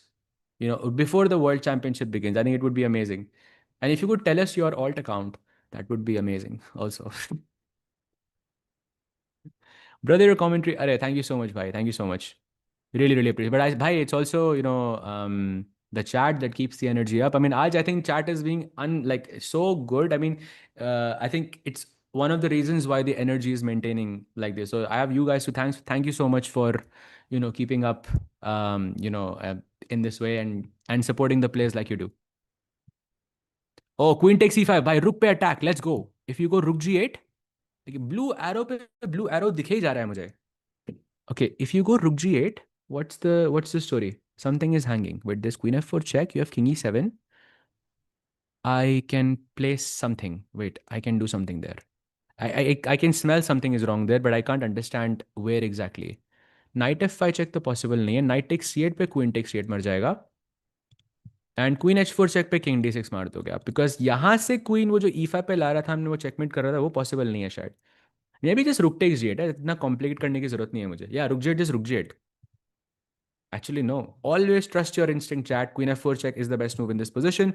If black plays king e7, then rook g8, and the position would be roughly balanced. I'm seeing a couple of zeros here. But bhai, like, I think I will echo what Priyanka said a bit earlier, that this could be anything but a draw. Actually, question, how many people in the chat are still thinking this game is going to end in a draw? Just type yes if it's a draw, no if it's not a draw. Anyone, like, I just want to see where the chat is at with this. Sahej bhai, did you watch the NBA? Yes, I did watch. Bhai, the Knicks won. Wow, that was crazy. The Knicks actually won. They could win an NBA championship. Bhai, that is, I don't think they've won since 1972, I feel, which is crazy. Like in that, but I don't think they're gonna win. I'm Team Spurs, bhai. Let's go.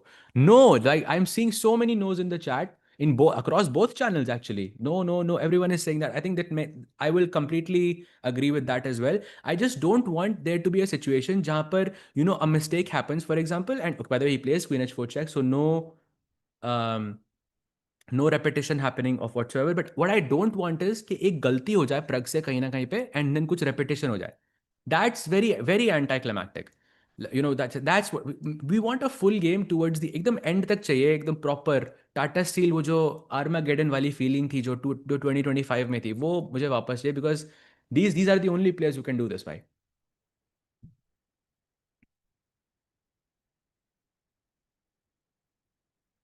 Sahej bhai, what should 1400 player do to reach 2000 in 2 years? And bhai, I think इसका answer तो भाई chat ही दे देगी अब आपको, because I've repeated it so many times. But I'm sorry that I'm repeating this, but this is the thing. It's kind of like pick up your जो karate kid में होता है ना, pick up your jacket and drop your jacket. That's like tactics. Tactics is like that in chess. So if you just do tactics, if you're anywhere below 2000, just do tactics. It will help you in every single aspect of chess, essentially. देखो भाई chat शुरू हो गई. That's crazy. Queen h4 check. But let's see. By the way, 18 minutes for the world champion to play 19 moves. Wow, that's a lot. That's a lot of, sorry, I mean, that's a lot of pressure for the world champion. Can you play king e2 or can you play king d1? I'm liking king e2, but I just don't like the fact that at some point you're going to go queen takes h2 and it's going to happen with a check. This is again my human side showing here, because in the game that's what I would be thinking. But king d1 is the best move according to the engine at least, and you go rook g8 to defend this rook. White can take on g8, black can go knight takes g8, knight takes c8, bishop takes c8, and अभी भी एक piece है मेरे पास. If I can calculate, I have two pieces. I have one piece still.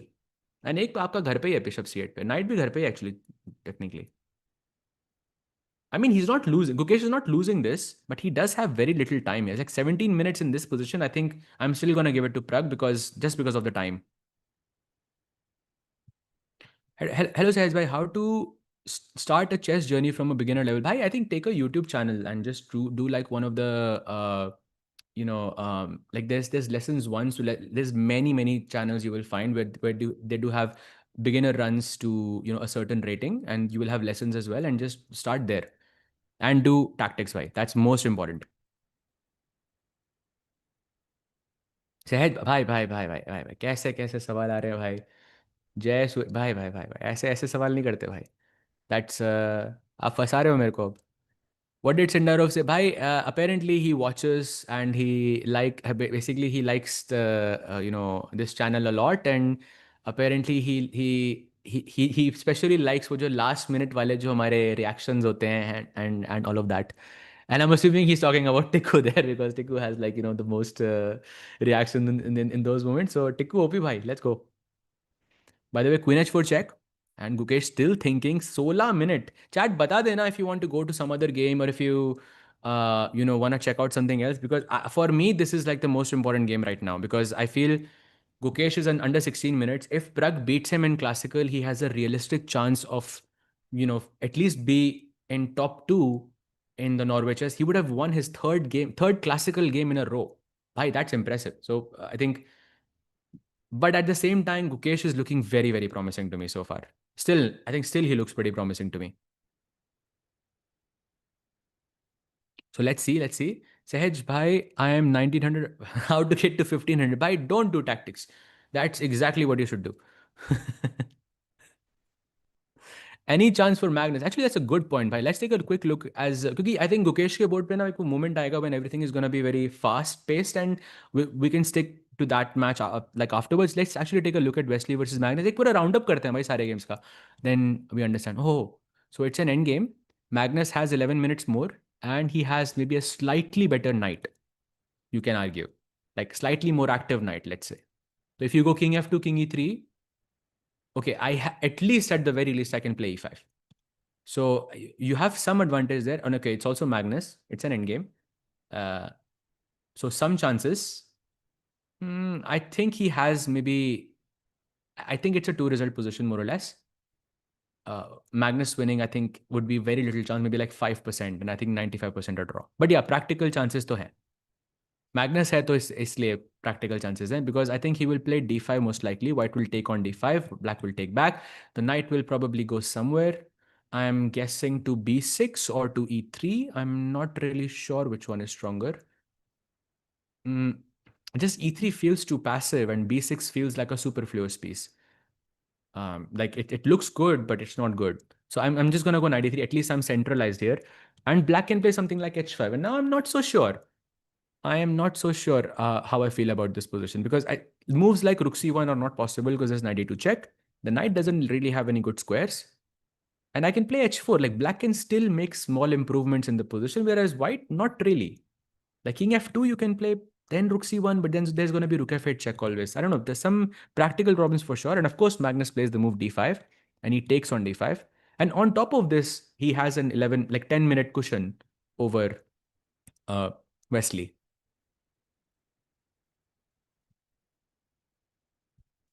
Yep, for sure. Why don't you add it? Bhai, because I can't. I remember Tikku भाई नहीं है भाई यहाँ पे. कोई नहीं, but लेकिन मौज है भाई. Don't worry. So yeah, that's the update on the Wesley versus Magnus board. एक नजर मारते हैं भाई Divya versus Zoo Junior पे, because Divya has, I think, some chance in this end game. Although I have to say how the position looked 10 moves ago is not how it looks now, because I feel now it has not improved for Divya. I really don't like this move g3. Like I would have liked to not play it whatsoever, because now anytime black plays queen d5, this knight is kind of pinned. And their queen h1 ke threats are looking really, really scary to me. Like I would have preferred had she played h4 and played king h3 or something, more flexible. I don't like giving this completely. I would not have given the square on d5, or I would have tried to keep my queen on e4 just to keep this guarded. But yeah, draw ke chances काफी high chat now. very, very high now. So that's the update on Divya versus Zhu Junar. Let's take a look at Humpy G versus Juvenjun. भाई ये तो draw हो ही गया. And chat, can you tell me what is the easiest way for Zhu Junar to make a draw here?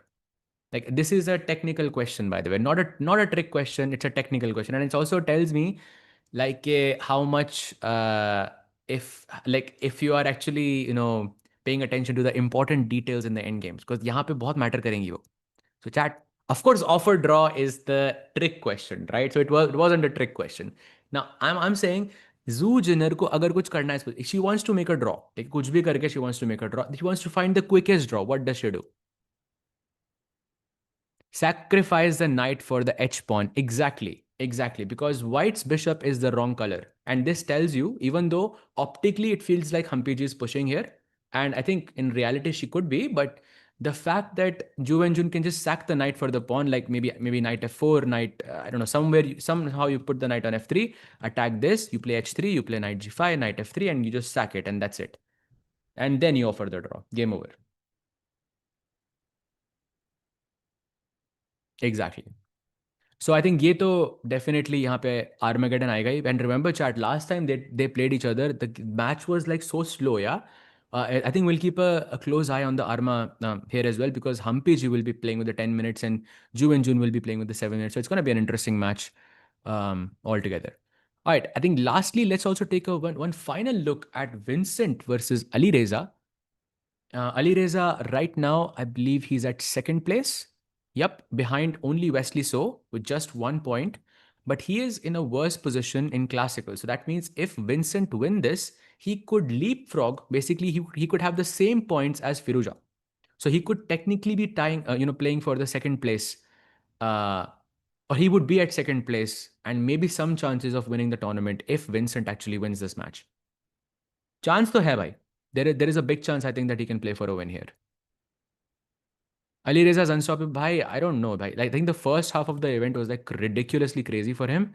But like second half, it's like maybe, not as, I mean, he lost to Magnus and then he lost to Prag as well. Yeah, back to back 2 losses is never nice.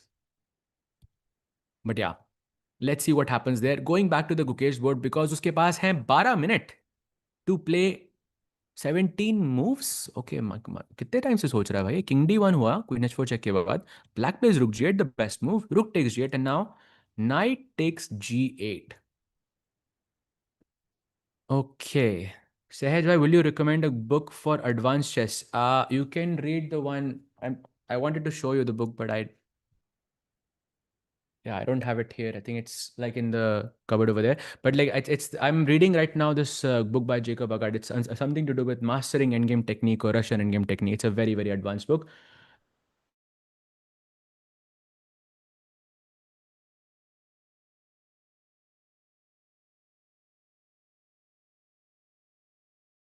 In this position? Oh, do you mean in this position, Rook G3 chat? I think Rook G3 was a good, maybe it was. Not really sure why. Like why would we consider it? Maybe it's. Okay. Am I back now? Okay, perfect. Sorry chat. भाई Saturday के बाद से like इस Saturday I know ये tournament तब तक finish हो जाएगा, बट जब तक ये टूर्नामेंट चल रहा है तब तक के लिए it's an issue, but Saturday के बाद से it's never gonna be a problem for me chat. We already made like let's say a nice intizam for the problems. And by the way, he's taken both of the rooks with knight takes c8 and now bishop takes c8 is going to be next. And technically speaking, Gukesh is down a whole knight. And yet the eval is -1. That means around compensation to hai bhai. Compensation to काफी hai. So the follow up is after bishop takes c8. I'm guessing that's the only move. Prag सोच क्यों रहा है यहाँ पे? Is he considering something else? Is he looking at queen? Oh wait, this queen f2. Oh, sorry, I didn't see this. So chat, with queen f2, you're attacking queen d2, which is a checkmate, and then also the bishop on b2 is also attacked. Plus, ये भी attacked है. ये आपने मारा नहीं है, but attack तो है. Sahaj, why the time is a problem again for Gukesh. In fact, in this tournament, games are essentially being decided in a blitz format. What do you think of 90 plus 30 instead of this? Why 90 plus 30 ना बहुत boring हो जाता है. And I think, I think also top players, they are too used to playing 90 this time format where with the increment. And I think if you give a top GM like Gukesh or like Prag, if you give them this 30-second wala cushion, then you will see way less blunders. It's just a fact. Every time we see these insane blunders happening from top players, it's because they didn't have increment.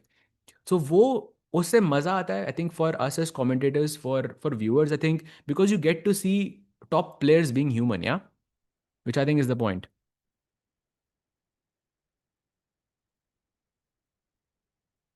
Bring Rakesh भाई with this funny line. इस move के बाद दिव्या ने बोला मैं नहीं हारूंगा. हाँ भाई, दिव्या के गेम पे जाते हैं, because apparently some updates, actually no updates there, she's still trying to play for a win, I guess, but भाई win के chances मुझे एकदम zero लग रहे हैं. I know I shouldn't have said zero, but there's always a chance. But yeah, it looks very, very unlikely that she's gonna win. But let's see. At least we know that at this point Divya was trying, but the recent developments are not super nice for her. And I think we will reach a stage where दोनों players just draw मान जाएंगे अपने आप ही. But I'm still wondering, why is Prag not taking on C8? Okay, he does take it now. And now King C2, immediate response. You see, Gukesh is now picking up the pace there. He spent 11 seconds on his last move because he knows by 11 minutes is too little. Says, why is Gukesh low on time now? Because bhai, I think he was somewhat. It was a very difficult position, let's just say. वो रुक sack करना, center में pawns थे, मतलब just to expand.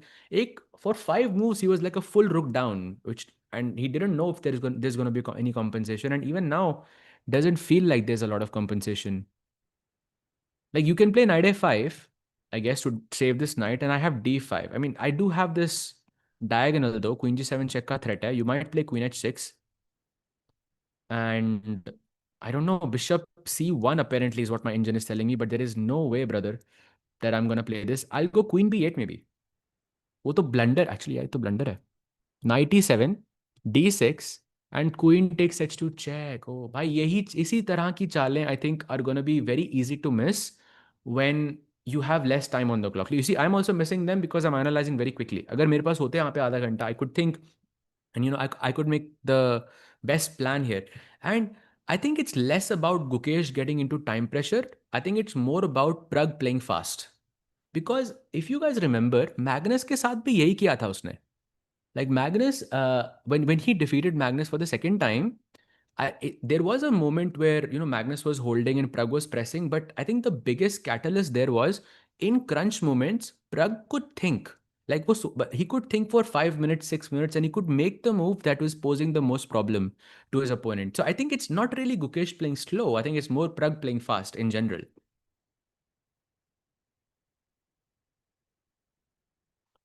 Yeah, Prag, exactly.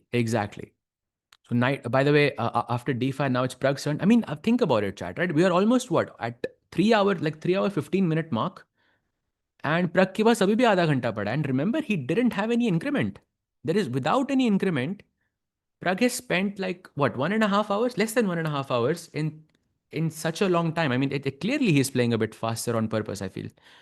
But इसका मतलब ये भी नहीं है कि Prag generally fast खेल रहा है, because I think when it comes to those end crunch moments, when he senses that his opponent has okay, when he looks at the time, he sees that his opponent has less time, he senses the moment, and then he will think, and then he will properly utilize that time. So that's what I think is working really well for Prag here. But इसी के साथ साथ जैसे वो वैभव की बात मानना शुरू कर देना Prag, like he will be unstoppable भाई.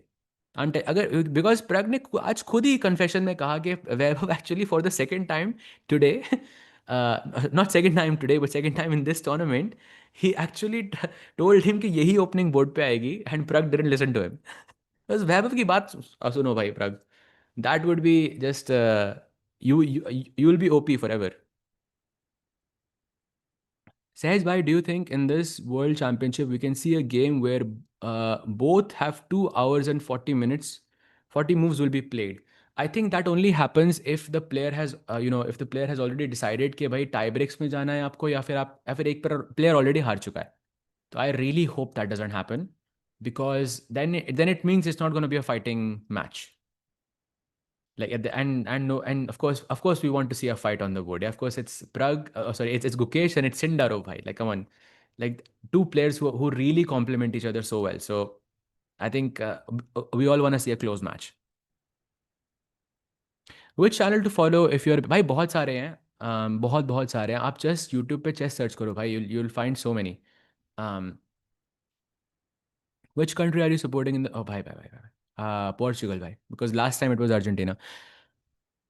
Which team are you supporting in the World Team Rapid and Bliss Championship? Hi, I'm not sure yet. I think I'll have to look at the teams first, and then I think we can decide. But let's focus on the games chat because I think we have a pretty exciting move in front of us. Black will play Queen h6 here. Chat, आपको क्या लगता है? Just to assess how difficult it is for Prag to play the next couple of moves, what do you think is the best move here for White? By the way, he does play Queen h6. ये board पे आ चुका है. And Gukesh has to sort this out in 11 minutes, and now Prag getting up from the board. एक second, if memory serves me right, there was a player who was getting up a lot during crunch moments, and I think it was Wesley. Was it against Prag or was it against Gukesh chat? I think it was against it. I think it was against Gukesh. Do you think it was against Gukesh, right? When Wesley was playing very, very fast, and in the end, Wesley kind of offered that draw, which was a bit strange. For me, it was a bit strange because I felt like he had good chances there. But could Prag be repeating? Could he repeat that tactic? Because Prag is also getting up a lot from the board, and I don't remember seeing Prag get up this often in chat. Could this be a psychological tactic from Prag? Just to put more pressure on Gukesh? I think it could be. Queen d8. Nah, by Queen d8 में Queen g7 check था. With this last move, he has stopped Queen g7 from white. And if you play bishop, and chat, the move by the way is bishop c1. And how are you playing bishop c1 here? भाई bishop c1 का idea पता है क्या? If I go queen f, apparently queen f6 is a bad move here. I don't know why. You have queen b8, of course. And if queen d8, then yeah, queen f4 check, and supposedly it's a draw. But he does not play it. Oh, that's a blunder from the world champion. Prag is completely winning with this last move, chat, and the move is pawn takes d5. It's -4. That was a huge blunder from Gukesh. Prag technically could win this in classical itself, and this would be his third classical victory in Norway chess, and he would become one of the favorites to win the tournament going to the last round. That is insane. Wow. Wesley is the only guy who's ahead of him, and Wesley का अगर draw भी होता है, so he's going to be on 15 points, and then Prag is going to be on 15 as well. That means it's all going to go to literally to the last round, chat. That's going to be insane. And Pragya white रहेंगे उधर. But okay, let's first try to see what will happen here. Pawn takes d5, as we've shown, is the best move in the position. And chat, of course, what my point of showing bishop c1 was that it's a computer move, but I think it's very, very difficult to agree that you want to take this bishop away from the diagonal. भाई क्यों करोगे आप ये? क्योंकि this is literally the only reason why you're not dead lost right now. Because if Black's knight was able to come out, Black's king was safe, you had no queen g7 check, Black wouldn't even play queen h6 in the first place. So it's very hard to make a switch कि पहले तो आप queen g7 thread कर रहे हो, फिर उसके बाद आप कहीं और जा रहे हो एकदम से. Especially because you're a piece down. So now pawn takes d5. And how many people in the chat think Prag is going to find pawn takes d5? This is the move. E takes d5. Do you think it's going to happen, chat? Yes or no? I I think yes. I feel very confident about this. I think yes.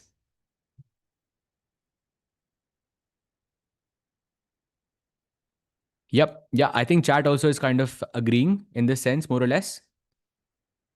Prag, I think definitely, Mrinal ji, I think Prag is definitely on track to take down the world champion. भाई Prag का एकदम rampage शुरू हुआ है भाई. If you, I mean, he defeated like Firuza, like we could call the youngest 2800, the GOAT, and the youngest world champion. That is the last three wins of Prag. The youngest 2800, the GOAT, and the youngest world champion back to back by. That is such a impressive thing to achieve, in my opinion, in the same tournament, back to back. Wow, that's very, very crazy. Is this seriously live? Yes, there. Yes, Devraji, this is live.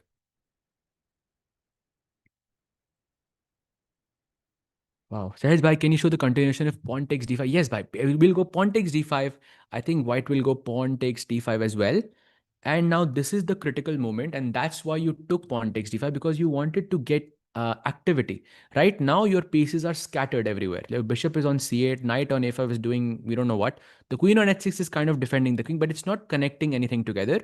So this is why you took on d5 to opens the queen view of this square on d6, ताकि you can activate your bishop via d6.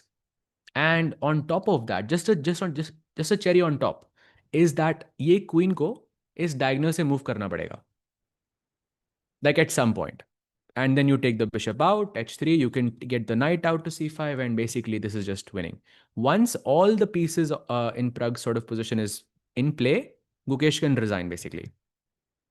So the idea of pawn takes d5, just to summarize, is to be able to play the move d6. And note that chat, this is a tempo. So tempo gain karna is very, very, very important here. Where to watch Magnus game? Right here, bhai, right here. Let's go there because as Prag thinks, yes, 27 minutes. Very, very quick look on the Wesley versus Magnus game. Looks like Magnus has played d5, but he captured back with the rook instead of the pawn.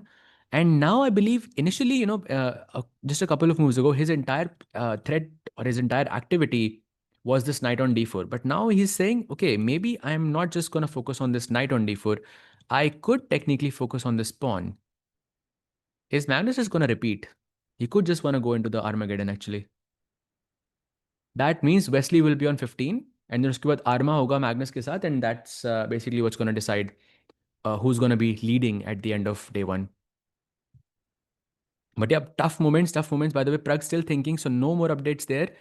Uh, Taking a look at Humpy G. By the way, chat, I don't believe this. Okay, I cannot actually believe this. No, no ways. You are actually kidding me. Humpy G is actually winning this. Or well, it is very hard for Ju and Jun to kind of play on here. But because I'm seeing this knight getting trapped, but I see the bar is showing 000. Those two things don't align for me. या तो आप night को trap मत करो या फिर आप 000 मत दिखाओ. So if you play h5, king f5 and g4, अभी मैंने पास दिया तो क्या ये नाइट मूव कर सकता है क्या? नहीं. So but you have moves with the king. But this is a fortress, yeah? क्योंकि king g6 जाओगे तो h4 आ रहा है. Unlucky for Ampiji. That looked like it could have been something, but I think this is going to be a draw. So we're going to stick to the original statement there. I think this match is going to go into Armageddon very, very soon, and we'll catch it then. This is the game of Divya, by the way. She has found the move h5, and now Divya has to play supposedly king g2. And can chat very quickly tell me why not queen takes h5 in this position? Why did she offer a sukha pawn? Any guesses, chat? How accurate is ChatGPT on championship clash? Gukesh will try to championship. You mean the world championship? I don't think uh, anyone can know before, let's say, the first round is played. Then उसके बाद समझ आएगा आपको कि कौन form में है कौन नहीं है. तब तक I don't think anybody knows. Exactly. Queen d1 is the answer. And Queen h5 ke baad Queen d1. And this is a checkmate on h1. That is the problem. That's why she offered h5. In fact, you could take, you could take on h7 even right now. But Divya was saying, by Queen f5 khelte hain. And if you played the move Queen d1 now, then I have Queen c8 check, King here, Queen g4 check, and I can do a repetition. So in other words, chat, Divya ने एक draw offer किया है जू zener को, जो जू zener ने just now reject किया है. Just now. And I am guessing it's largely because of Divya's time. So this is not really the best development. Let's see what happens. By the way, Prag has gone for pawn takes d5, so he does increase his advantage by a lot, and it's almost winning now. भाई क्या performance है प्रग का यार, 3 games लगातार. Insane. And by the way, you can see from Gukesh's reaction as well that he does not like what has happened. I feel he missed the move pawn takes d5 and he missed the idea of d6, which is very, very logical to miss. Sahej bhai, who are likely Indians in Olympiad, and who's 4 he will play भाई, मतलब तीन तो पक्के ही हैं. There is Arjun, there is Pragg, there is Gukesh of course. Then there is Nihal, I think, who's also kind of confirm. There is Vidit, I think there is Arvind. इनमें से like मतलब एक जाएगा, I guess. But I think four are kind of confirmed. I would say Nihal also is confirmed because chat. Oh my god, I just remembered it again because chat. If Gukesh loses this match, Nihal will be higher rated than Gukesh, and he is dead lost against literally Nihal could take over Gukesh today. That is crazy. Because if I see it correctly, I just want to double check it again. Gukesh is on 2725.7 and Nihal is on 2721.2. That means he will. Wow. Wow, he will go below Nihal in that. भाई फिर तो, yeah, I mean definitely then Nihal का वो जो Olympiad वाला, हम पहले debate कर रहे थे कि whether it's going to be Vidit, whether it's going to be Nihal, whether it's going to be Arvind. I think Nihal का प्लेस यहाँ पे कंफर्म होता है, I think इसके बाद for me.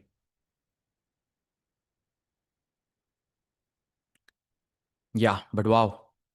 I think he missed it, bhai. I think he missed pawn takes d5. Let's see what he goes for. He doesn't even have enough time to digest everything, yeah, because you only had 6 minutes on the clock and no increment, and opponent board पे ही नहीं बैठा है भाई. ये कुछ strategy है chat. कुछ तो है ये strategy.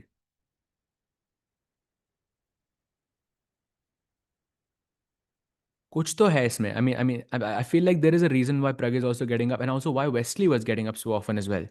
कुछ तो यहाँ पे कुछ तो चल रहा है.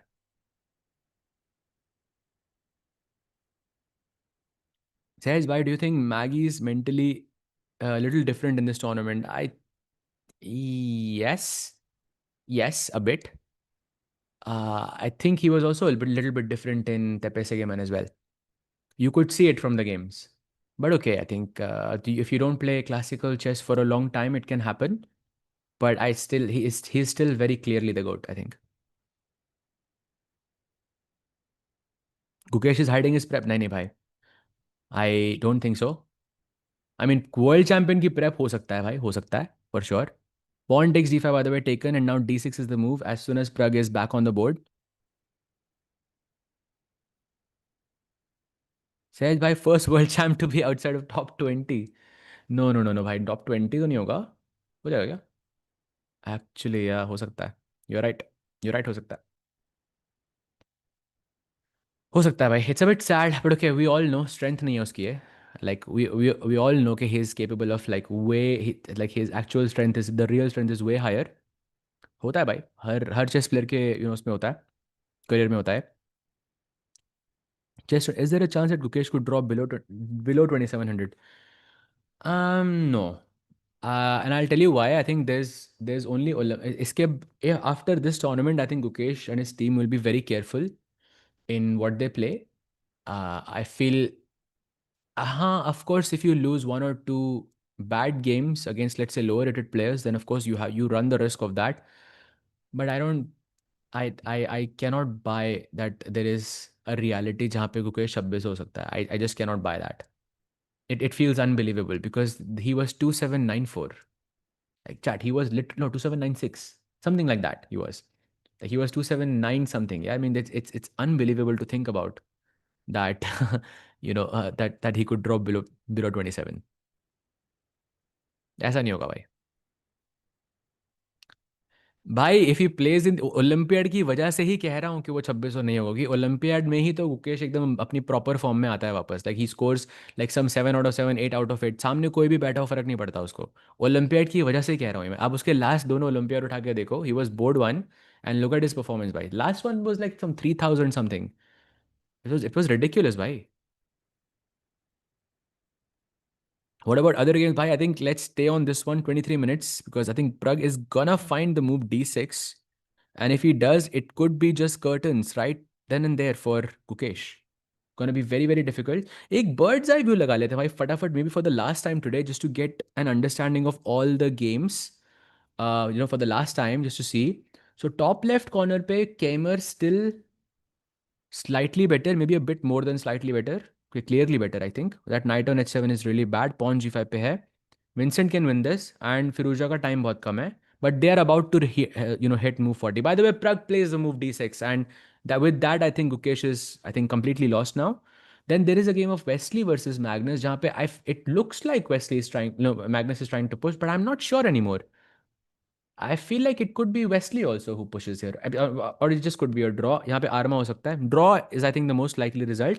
And did Divya just blunder? Wait, what? Why are the queens off the board? Oh, that's lost.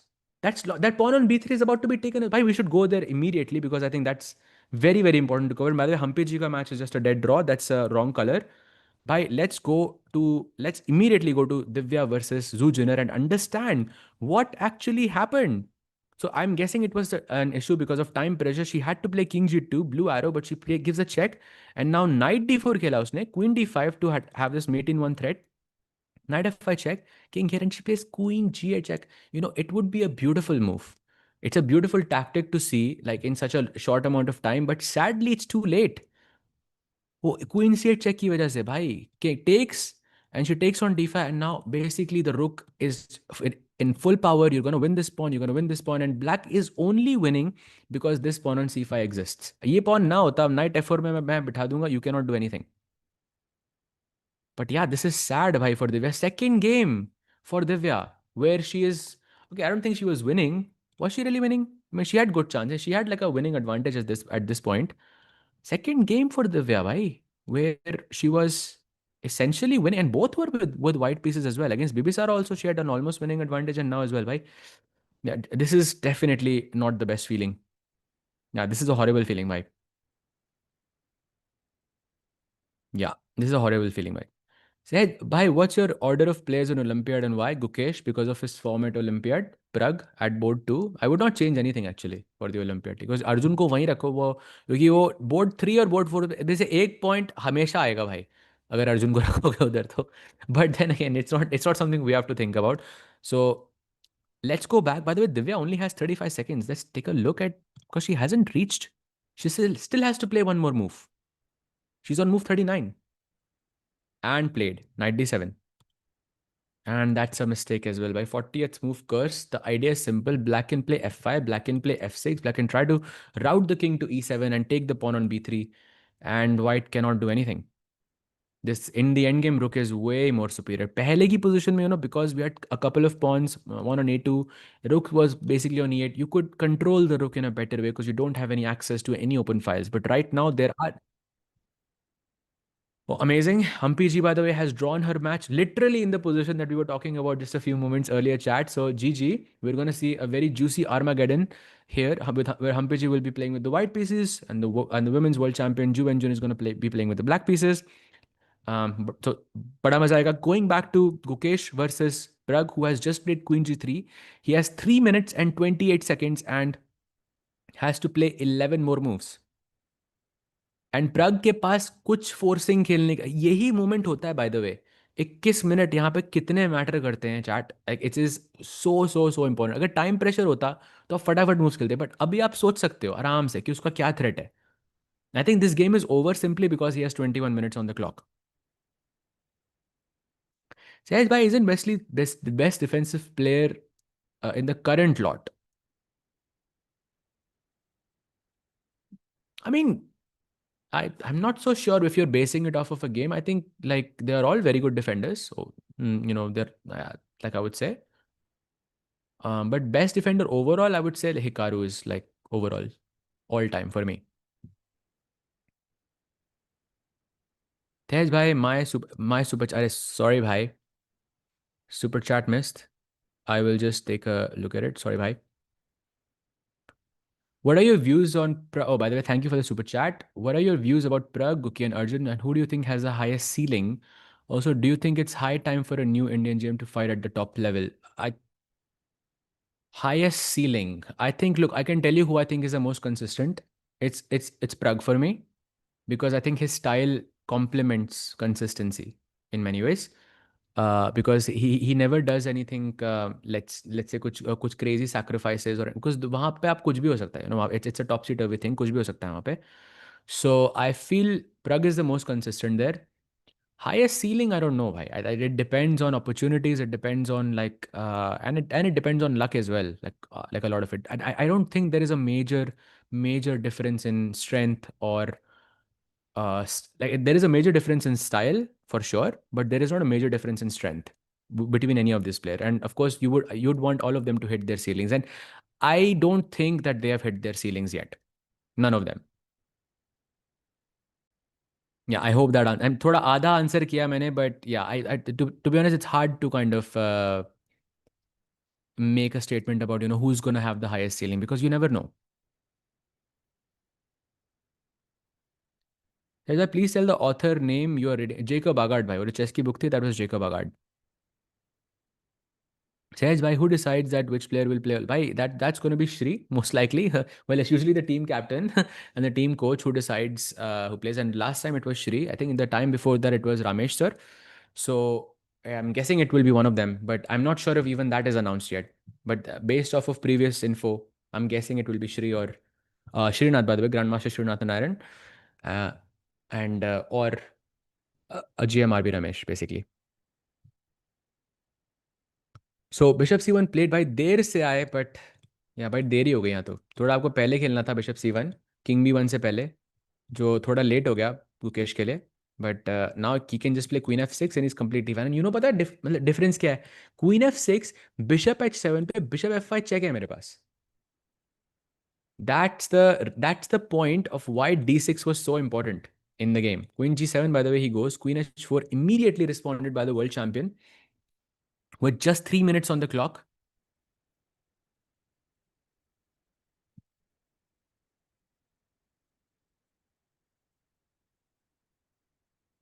Sahaj भाई समटाइम्स अरे भाई भाई ऐसे नहीं होता भाई अगर आप ऐसे बात करो ऐसे तो सीलिंग वाइज भी गुकेश ने भी जो अचीव किया था वो भी तो क्रेजी था होता है भाई I think sometimes you get everything and sometimes it can go the opposite way as well it happens I think it happens to everyone by the way queen f7 played and let's also celebrate the fact that Prague has won 3 classical games at Norway chess. I mean, forget anything. I'm trying to, इस moment पे राकेश भाई होते तो बड़ा मजा आता because he would have given like a crazy start here. But I'm actually wondering if this was done by an Indian player or ever before. Like 3 classical wins back to back किसी ने करे हैं क्या? Like I'm genuinely wondering because 3 wins in classical is very rare. Yeah, very rare. By the way, Gukesh is I think about to resign, so I think we'll stick to this one. And ये भाई दिव्या और हम्पी जी का sorry Divya और जू जनर का चल रहा है right. Yeah, she's just losing. Like, completely losing. Yeah, completely losing. Rook, and she's just gonna take on g3, push the h pawn. I think Divya can actually resign at this very moment. And Humpy ji का शुरू हो गया क्या? हम्पी जी का भी तो शुरू. क्या मौर्ट जी उनका शुरू नहीं हुआ भाई तब बताओ जब शुरू हो. हाँ. यार इतना सैड लग रहा है मेरी स्क्रीन पे दिख रहा है भाई Gukesh dead loss and Divya dead loss भाई इतना सैड लग रहा है देख के. वो भी दोनों वाइट से यार. Yeah. And producer, she's letting us know that if Prague wins, which I think is very, by the way, Divya has just resigned. Oh, that is so sad, bhai. Two losses back to back with the white pieces after having a wonderful position in the opening. That has to sting, bhai. You have to feel for Divya here. It's so sad. And OBY Zoo Junior के साथ, last time she defeated her with the black pieces and, ऐसा लग रहा था कि, she could have a comeback and now she has to fight basically for the top 3 spot. But imagine, though, just 2 rounds ago she was leading. Just 2 rounds ago. It's so brutal, bhai. Hoping she can recover. But there's still one more round. Really hoping she can recover from this. And by the way, she plays Anna Muzichuk with the black pieces in the last round. Let's see what happens there, bhai. But for now, it looks very sad. Going to Gukesh. He has just played Bishop A6 with just 1 minute and 50 seconds. And सूखा pawn जो center का है D5 पे ये इसको कौन बचा रहा है? What is this? What is this happening? Can I not take this? Or bishop b7, queen d8 check, king g7, queen d7 and queen f7. You're fine. But Pragg अभी आराम से सोचेगा बिकॉज है भाई 16 मिनट है तो यूज करो ना. Of course. Says by current trading system, is there a chance for players to reach 2800? Yes, there is, of course. Bhai. I think you can see the example of Sindarov, for example. You can see the example of Vincent, who are still gaining rating. Sindarov is now 2777. He gained like plus 25, or he gained 25 rankings in the last like like 3 months. And then Vincent is also gaining rating there. So he's also 2772 now. Wesley as well is plus 10 from 2753 to 2760. So it is possible to gain rating for sure.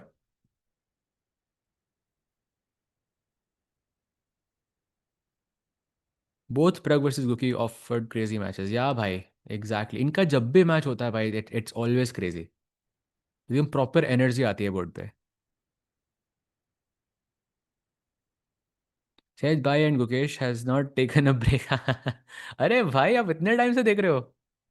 Ramesh ji, thank you so much for watching for that long. Bhai, if you know all of this, then आप भी नहीं उठे हो भाई. So props to you as well. Says Bhai, can uh, be their duo championship would be exciting to see. Yeah, yeah, of course. I think that both of these players definitely complement each other quite a lot. That's why we see such exciting chess from both of these guys. But I think this one is feeling like वो जंग हो गई है, but just वो last के कुछ moves बचे हैं अब. Battle खत्म हो गई है. Battle खत्म हो गई है अब लेकिन. Queen takes d5. I think it's just a free pawn, and it is over. And then if once Prag wins, he's just gonna be joining the tournament leader, which is Wesley So, at 15 points most likely. And Wesley, of course, is still defending against Maggie. I'm not actually sure if he's defending. Chat एक नजर मार के आते हैं वहां पे भी. Wesley versus Magnus पे. ये है position. समय भाई. I'm sorry. I thought मेरा इंटरनेट थोड़ा 2 सेकंड के लिए glitch हुआ. Okay, I'm back now, but chat, this is the position. And अभी कुछ टाइम पहले लग रहा था कि मैग्नस खेल रहा है जीतने के लिए, but anyone in the chat thinking कि अब मैग्नस नहीं खेल रहा है जीतने के लिए? Because I am thinking that 100%. Because I feel like your rook is on an open file, Magnus's rook is not. My knight is on an outpost. Okay, it's an outpost, but ये मेरा outpost ज़्यादा strong है because it's center के पास है. Knight b6 आ सकता है, king e4 knight e5 ऐसे बिठा सकता हूँ मैं. कभी आपने rook को हटाया, knight e5, rook e7 is so scary. I am not sure यहाँ पे जीतने के लिए कौन खेल रहा है भाई. बट आई थिंक जो मैग्नस पहले जीतने के लिए खेल रहा था वो अब नहीं खेल रहा. And may be this is the kind of things that makes me think that it's like this is not Magnus event. Like because ऐसी एंड गेम्स जो 15 साल पहले थी भाई, 10 साल से यू कुड basically guarantee कि Magnus is definitely going to be pushing for the rest of the game, and you had to just mentally prepare कि भाई कुछ ना कुछ होगा and आपको just defense करना होगा. और आप कुछ अगर जो डिसीजन आप ले रहे हो वो गलत होगा. But it's surprising that from a position like this, like for example here, no, maybe a bit earlier than this, जहाँ पे d5 खेला था उसने, from that, like it looked like it was Magnus who was pushing, but now I'm not so sure anymore. Yeah, I'm not. By the way, Prag has played. He has taken the pawn on d5 with a check, bishop c4 and queen f5. But is the world champion going to resign? Yes, he does. Wow, Prag defeats Gukesh in classical with the black pieces and joins the tournament leader Wesley So with just one round to spare. Chat, Prag OP defeating Magnus, Ali Reza, and Gukesh back to back in Norway chess is such an impressive achievement. I mean, all the congrats to Prag. And of course, hard luck for Gukesh there. But by Prag, what a performance. I think from the opening itself, it felt like he faced a lot of attack. Gukesh did not make it easy for him. He sacrificed a whole rook. Can we just appreciate like that how aggressive Gukesh was, from the beginning? And definitely not an easy thing to defend in such difficult circumstances. And Prag held on, did not give him a single chance. And एक नजर मुझे और मारनी है accuracy पे, because Prag had 96.1% accuracy in this match, in this classical game. I mean, I know it doesn't seem like a lot, but the fact that one player had to sacrifice a rook and it was still not losing, like that is a very high number, chat. Very, very high number. So props to Prag for finishing it off in classical itself and joining Wesley. By the way, right now, if we look at the stand, भाई एक नजर standing पे हो जाए. समय भाई अगर possible है, अगर Prag का update हुआ है तो, because look at this chat, Prag is right now number 1 in the standings. Of course, Wesley का match चल रहा है and Wesley is most likely gonna make a draw and he will join Prag at the sole first position. But देख के अच्छा लग रहा है chat. देख के बहुत बहुत बहुत मजा लग रहा है. You know, Vaishali just won candidates, and now Prag could win technically Norway chess. That's insane. Yep, let's come back to the position. मजा आ रहा है भाई देख के ये तो. मजा आ गया भाई. Okay, night B5. I think Maggi is saying भाई ड्रॉ करते हैं, क्योंकि हो गया उन दोनों का. देखो ऐसे रेपिटेशन हो रहा है. एंड या king E3, night A7, king D2, जैसे करके जस्ट खत्म करो game. And yeah there it is, that's a draw. And that means and arma is incoming between Wesley and Magnus Carlsen. And कितने लोगों को लगता है कि Wesley has a chance against Magnus, because it's important for Prague, right? If Wesley loses the Armageddon, then Prague and Wesley will be sharing the spot, the first place. But if Magnus loses the Armageddon, then Wesley could be half a point ahead. I know it doesn't feel like a lot, but last minutes पे भाई important तो रहती हैं ये चीजें. हाँ, 10 भाई 10 second के लिए फर्स्ट प्लेस पे थे, बट थे भाई उस टाइम पे. देखा चैट, अगर आपको जाना है उस मोमेंट पे वापस जाके देखो आप वो मोमेंट जहाँ पे प्रग था. Because let's go, Norway chess चल रहा है, and Pragg, an Indian player being at sole first position is very very impressive I feel. वो भी सिर्फ एक ही राउंड के साथ. चलो टाइड फर्स्ट है I know, but still it's very very impressive. But that is the end of it. So of course we're going to wait for Magnus's Arma. But तब तक के लिए let's turn our attention to Vincent versus Ali Reza. And भाई Ali Reza, no भाई, I think Ali रेजा is gone in this one भाई. ये तो डेड लॉस्ट लग रही है मुझे. दो पॉन हैं आपके पास, एक F4 पे और एक G6 पे, बट वो बहुत ही ज़्यादा दूर है. नो इस मोमेंट पे I am just missing Tikku's analogy so much. I know वो कुछ बड़ा एक बहुत ही एक अनहिंज सी एनालॉजी देता है यहाँ पे, जो विच आई कांट. बट आप भावनाओं को समझाओ, chat. But my point is that ये F4 और G6 के pawn are just too far apart. अरे चैट, चलो आपसे एक सवाल करते हैं. अगर यहाँ पे टिक्कू होता तो वो इन दोनों पॉन को किस चीज से कंपेयर करता? Like what would be the analogy? Like, I'm gonna read out some of them, so if you wanna, like, take a guess, would be nice. Take a break says, अरे भाई break हो जाएगा अभी, last ही तो आर्मेगेडन बड़ा है. We'll finish it off भाई, let's go. हाँ हाँ चला दो भाई. We have interviews coming up from Divya and Zoo Jinner, so let's play it and let's see what the players have to say. It's a tough game again today. How would you summarize it? I don't know. Actually, I thought the exchange sacrifice was quite interesting, and I don't know the evaluation. But yeah, I definitely misplayed the endgame quite a bit. I think Queen D1 was very bad. And yeah, okay, after that, I think practically it's quite hard for white. Thank you so much.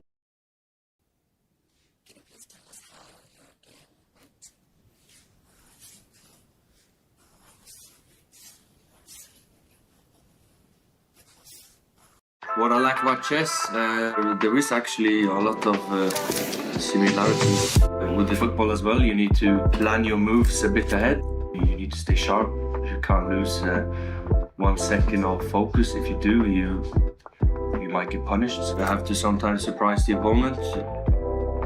Chess, I have a lot to learn. In life, I have a lot to learn. So everything in life, you can always get better and you can always improve. Total Chess can turn chess into an even bigger sport for new audiences. Chess is changing, and this is the next big step. Total Chess is a new FIDE-approved world champion. It's been quite the comeback for you in this tournament here, PRAGG. Now you're suddenly very much in the whole top position discussion. Yeah, I thought today's game was important. I mean, obviously, I wanted to fight today. And I think it's like a perfect opponent. He never backs down from a fight, and he always go for it, no matter how the tournament is going. So yeah, that's something that I always that's always inspiring from him. Yeah, I was kind of surprised in the opening, but I think I played a good game. I calculated well, and I got a winning position. I was going too creative at some point, I think. Congratulations on winning this Indian battle, PRAGG. Thank you. Bhai, I mean, props to Prague, but that was not just a good game, bhai. That was just a, I think, an almost perfect game from Prague. We have to give credit where it's due. Like facing something like that, with such aggression on the board, like, the fact that he played Samish, the fact that वो शुरुआत से crazy सा attack है, the fact that उसके second ने उसको बोला भी वैभव भाई ने कि like, you look at this line, but then he admitted that he didn't. There was a lot of psychological pressure on Prague, and the fact that he played so well, defended so well, despite being surprised in the opening like that, is nothing short of impressive. So props to Prague there, why he fully deserves that tied first spot. And going into the last round, all the praise to him. He's gonna be playing against Vincent Keimer, chat, तो वो भी white से, so and Wesley के black होंगे. So it's gonna be very very interesting भाई, मजा आएगा. Tikko analogy, school में मैगी लेके जाते थे ना, तब सारे बच्चे मैगी ले लेते थे, तो वैसे ही ये पॉइंट्स बटे हुए. अरे अरे डूडा जी, that was a very that was insane, that was insane. अब चैट में सब लोग एनालॉजीज लिखने लग जाओ भाई, that's very funny. Going actually taking a look at the armour. So Bibisara का तो खत्म हो गया, हम्पी जी का जो स्टार्ट होने वाला है, and then Wesley versus Magnus is incoming as well, chat. I think on the classical side of things only Vincent versus Alireza's match is there. Apart from him no other match is there, but of course ये match arma की तरफ नहीं जाएगा. Like there is no chance, I feel. He plays knight f2, solidifying some, knights are great in front of pass pawns. Queen d8, queen d1, queen d2 ka threat perhaps. To have something, oh, by the way, look at this. Only move, blue arrow, queen f4 to stop queen d2 and also to threaten rook b8. Very, very important move. Very important move for Vincent here. And chat, don't go anywhere because we're going to have another very, very important match, an Armageddon match between the GOAT of chess and the tournament leader, Wesley So. And this will decide whether Prague is tied first or he's going to be half a point behind Wesley So. It's going to be a very, very important thing for Prague for tomorrow. आपकी पूरी strategy change होती है भाई इससे, because remember vastly के black होंगे. So black तो white से आप जीतने के लिए खेल सकते हो, right. You can try to press, you can try to have a certain opening, जैसे गुकेश ने आज किया था, to to have something really really dynamic. अगर पॉइंट सेम है तो may be you don't need to do that any. Oh by the way, armageddon has begun. It's between Hampeji and Juventus. So chat, I think let's actually go to the Arma and let's actually see, because this is much faster games and यहाँ पे कुछ decide नहीं हुआ अभी तक. पिछले game में of course it looks like Vincent is going to win, so I think I'll keep switching between these two games, but let's see what happens. By the way, knight f3, e3 and b3, so we have the Reti opening in front of us. I think Divya played this today. It wasn't it was a great game I think overall, but लेकिन end में जाके थोड़ा वो miss हो गया. But I think opening was very good regardless. And now c4 is a logical move. हाँ भाई, Wesley will be playing with the black pieces भाई. आपको भाई ये बहुत मैटर करती हैं चीज़ें, when specially when you are tied to someone. ये सब चीज़ें बहुत मैटर करती हैं. ये नेशनल चैंपियनशिप, बहुत सारे नेशनल चैंपियनशिप खेला मैं अपनी लाइफ में. वर्ल्ड चैंपियनशिप में भी जब एंड में बहुत सारे प्लेयर्स होते हैं, it matters who you have played. It matters like आप कौन से कलर से खेल रहे हो. Everything matters there. Oh, amazing, by the way. We have both boards in front of us. Thank you so much, Samay Bhai. This is why Samay Bhai OP. Like, we don't have to keep switching now. By the way, on the right side of the board, bishop d6 was played to attack that queen on f4.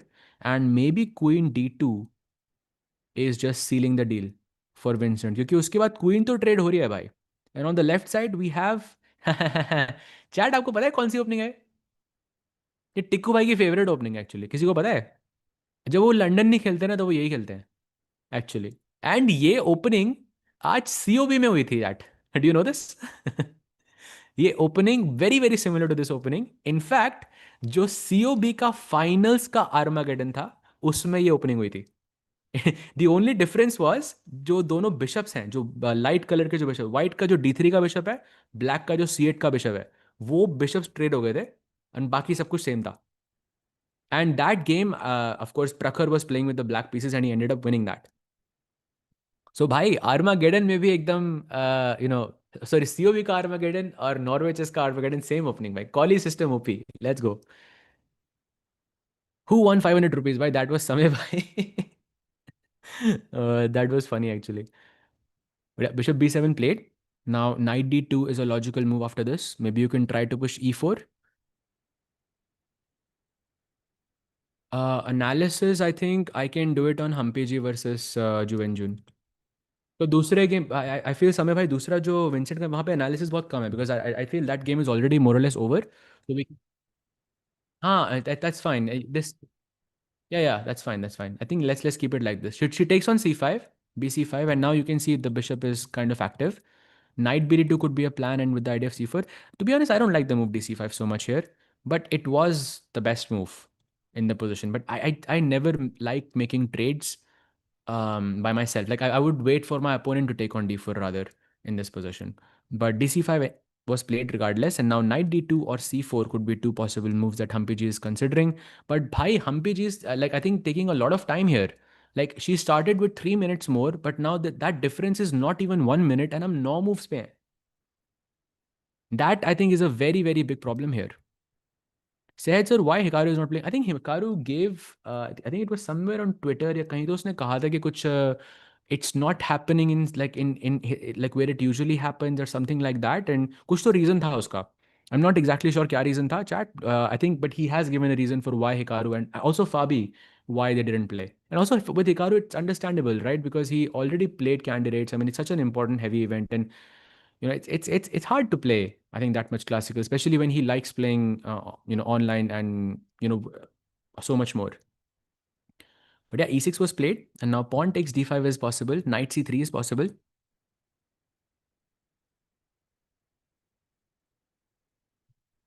Humpy, नहीं भाई हम्पी जी का I think ये tournament you can say is not maybe going Humpy ji's way, but Arma में भाई Humpy ji is crazy. Like you play like I भाई एक moment आएगा when you will look back on this moment and you which is actually one of the best players, and it will happen, trust me. Even now it will happen. It's just not her event. I think from the beginning it didn't feel like her event, and there could be multiple reasons there. I think वो अच्छा start भी नहीं था उनके लिए, especially because she lost to Bibisara with the white pieces पहले round के अंदर ही, so एक वो momentum भी नहीं बना उधर. And also just look at that first like last position in that game. I think that also plays a part here. But okay, let's carry on with the game. Pawn takes d5, e takes d5. And chat, I have asked this question many times to you, but one final time I promise. But I just want to make sure that it is, are kind of, let's say, you guys are able to remember this. What are these pawns known as? Anyone want to take a guess? What is the chess term for these pawns? Because actually, this has happened on the board.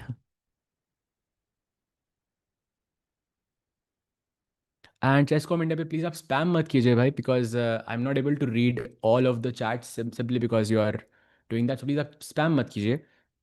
Connected pawns is wrong. It would be hanging pawns. Exactly. Hanging pawns is the right answer here. Connecting pawns भी ठीक है, but वो एक it's a more broader thing. क्योंकि ये तीन pawns भी होते हैं ना, आप उसको भी connecting pawns ही बोलोगे. ये भी तो connecting pawns है. तो how are these different? So they are known as hanging pawns, and generally hanging pawns यहीं पर ही होते हैं, like D and C file पे, because this is where it's more common. And white के भी हो सकते हैं, black के भी हो सकते हैं. And the difference is that when you have hanging pawns, you should be controlling both of these squares in front.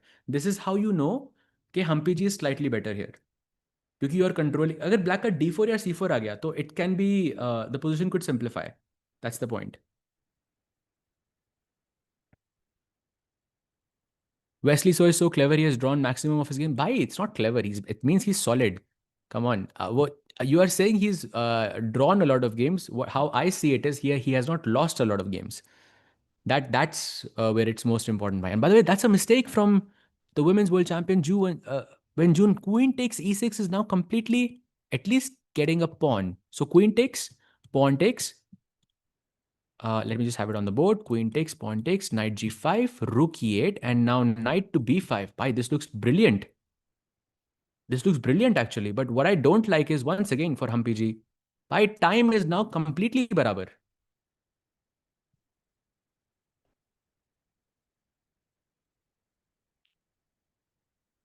Oh, by the way, knight g5 played, rook e8, and now knight b5 is how you continue this.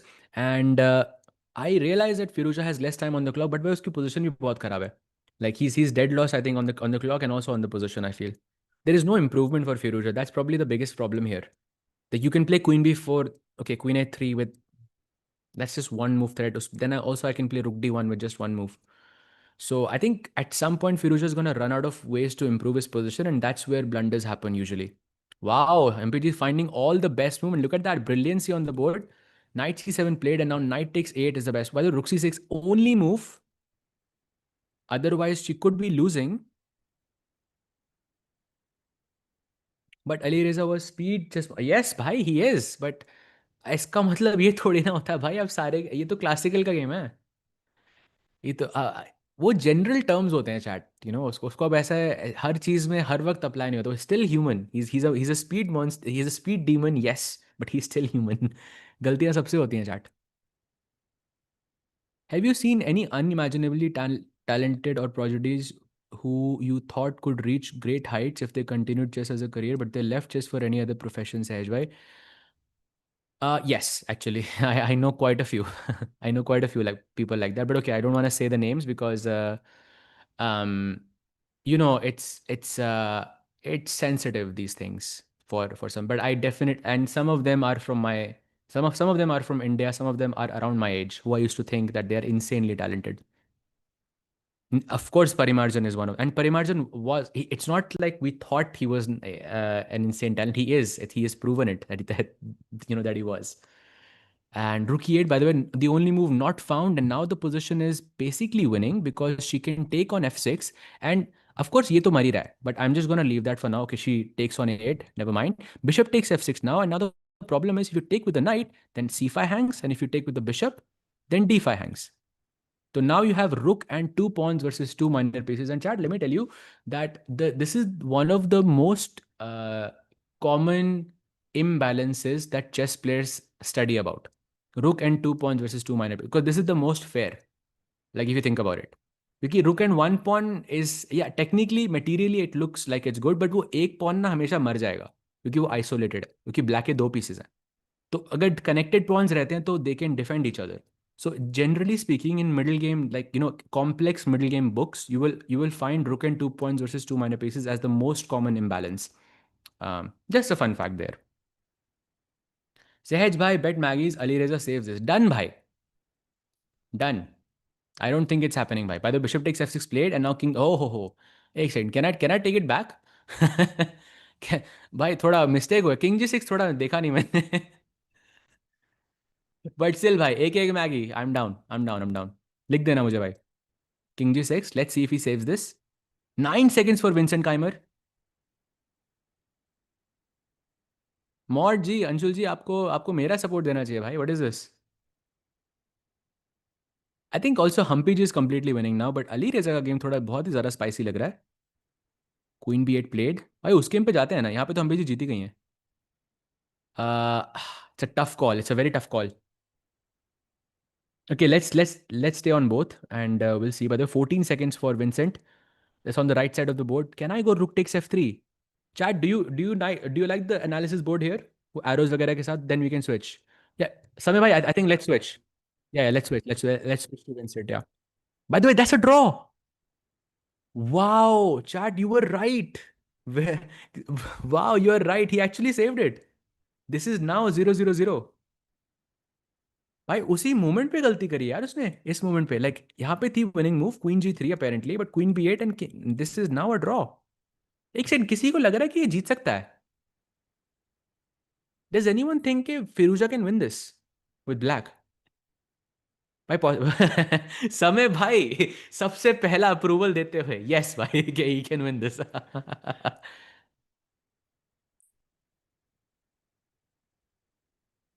Crazy भाई तो king F two played but may be Ali रेजा ने थोड़ा over press कर दिया यहाँ पे क्योंकि now Vincent is somewhat back and if he plays knight f4 it looks scary but also you don't have any visible checks like knight अगर f4 पे बैठता भी है ना like you can't really do anything with it भाई चल रहा है ना हाँ चल रहा है let's go knight d3 knight h3 is a plan you can give a check on e4 maybe rook d3 let's go played 21 seconds by the way chat if you're getting confused this is not Armageddon this is classical ठीक है ये classical दोनों का चल रहा है जो जीतेगा उसको 3 पॉइंट मिलेंगे यहाँ पे I know it sounds a bit weird because दोनों प्लेस के बाद 10 सेकंड इंक्रीमेंट है, but that's what it is. King h6, that's a mistake. Okay, rook d3. That's a mistake again, and now it's equal, more or less. Can we go rook f3?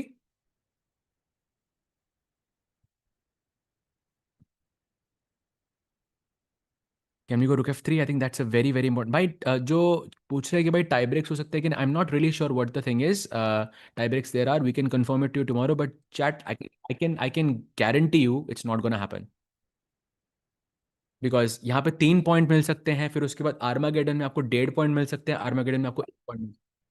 Tie breaks हैं कि क्या क्या वो है? Tie breaks हैं chat bye the वे। हाँ, so chat, we will have the tie breaks in front of you once the games are finished, so stay tuned for that. Um, but yeah, until then, let's enjoy the games. Rook d8 and queen f6, defending the h8 square and attacking the rook on d8. Now you have to move the rook somewhere to d7. And Firouzja literally has a chance to make a draw in this position. By the way, Firouzja is better now. Wow. Wow, he's better. That last move was a mistake. Queen c3. Queen c3 is the move. भाई played. कोई बोल रहा था यार, ये speed demon लो भाई आ गया। जगा दिया आपने उसको। And now he's better. And by the way, king d1, as you can see from the blue arrow, is an only move and he misses that. Vincent trying to repeat. Firuza says no. Crazy. I'm sorry, but Vincent had just won the GCT Super Rapid and Blitz. भाई आपको भाई एक Maggi तो due है आपको, आपकी मेरी तरफ से भाई। डन है भाई। King d1 played. Queen takes b3 check. भाई free pawn. Let's take it. Free pawns are always nice. भाई मैगी का शुरू हो गया क्या? Arma. By the way, Humpy G completely winning. Yeah, we can see that on the left side of the screen. By Humpy G about to take down Ju and June, the current world women's champion. Let's go.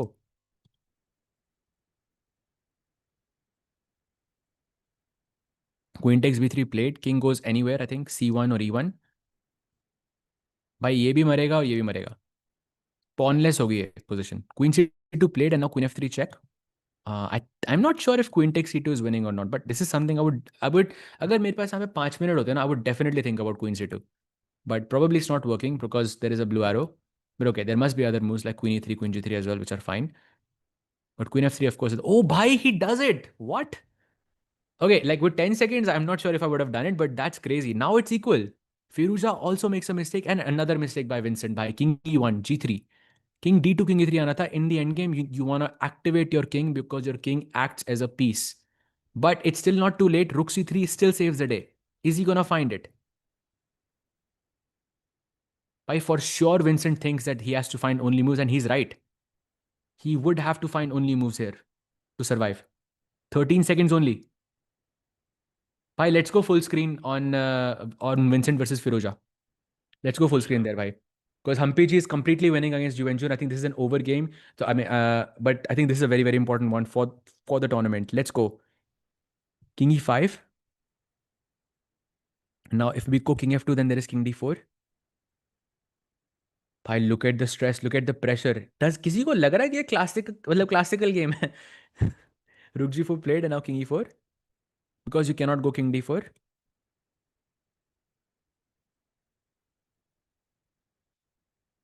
King e2. Okay, now if king f2, then there is e5, and then once the pawn is defending the knight, you can move the king away. Let's play e5. So apparently there is like a computer draw in this position, which I think is almost impossible to play unless you are winning like rook g8, rook a8, rook a5, and somehow that's a draw. But I don't buy that. By king f3, निकालना है यहाँ पे. I'm guessing makes sense because you want. हम अरे अरे अरे अरे, so wow, thanks bhai. Humpy G is completely winning, but she has only 1 second increment, chat. But because she has hit the 40 move mark, so she plays anything wrong, it could be a draw or she could lose. She cannot think for more than 1 second. Arey, that's a blunder. Arey yaar. That's a mistake again. Let's go a6. But no, did she lose on time? It says 000. Yeah, let's go to her full screen. This is the position. 4 seconds. भाई दोनों player 1 second पे खेल रहे, क्या हो रहा है भाई? But draw में you're not winning this. No, no. अरे यार, Juventus saved it. She saved it. She actually lost on time, bhai. She lost on time. Even in the last position where she resigned, it's a draw. Arey bhai, that is so sad. But okay, time is very, very, very difficult. So Juventus wins the Armageddon. Humpy ji definitely will not be happy with that. And by the way, while we were doing this, there was another blunder happening on the Vincent versus Firuza board, and Firuza is now completely winning. कोई speed demon के बारे में कुछ कह रहा था भाई, कहाँ है वो बंदा? बिकॉज भाई आपके मैसेज के बाद ही वो जागा है फिरूजा। उससे पहले वो शांत था भाई, उससे पहले बचा रहा था इतनी शांति से, but now he just completely woke up या।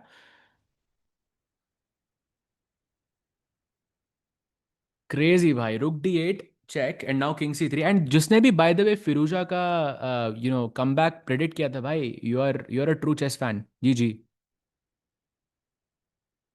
King c three played, rook e eight and now king somewhere maybe to d three और to d two. Look at that ultra, bhai, like 7 seconds by the way for Firuja. Oof, he has to make moves really fast now. King D3, bhai, play. That was 2 seconds. Come on. भाई 2 second देख के तो बहुत ही डर लगता है आपको, क्योंकि right d, oh that's a blunder, no, you cannot write this भाई, you can not write this stuff, you cannot write this. We are calling things too early bhai, that's the problem. We are just calling it way too early. King c4, by the way, there is still a theoretical draw. कितने लोगों को लगता है, by the way, Vincent will save this? Does anyone still think that this position is savable? Okay, it's dead draw, but do you think it's savable? Yes or no, chat?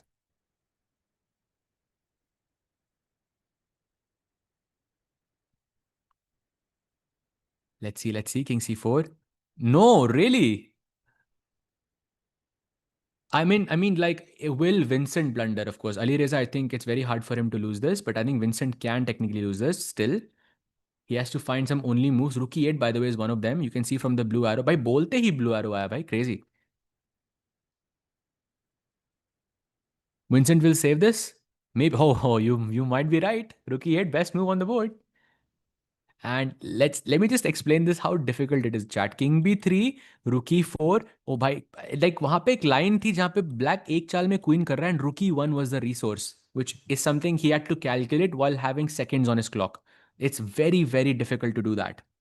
It's almost impossible to play accurately in a position like this, because firstly आप एक classical के mode में हो, यहाँ पे आपको Blitz खेलनी पड़ रही है, तो वो स्विच करना बहुत मुश्किल होता है। And secondly, this is defence, defence is always harder than attacking. Plays rook b8 check, offering the pawn on a4. This will become a pawnless endgame for Vincent if this happens. Let's see. क्या वो a4 के pawn को मारेगा, या फिर whether he goes king c4? That's what we have to realize. Knight b4 is also possible.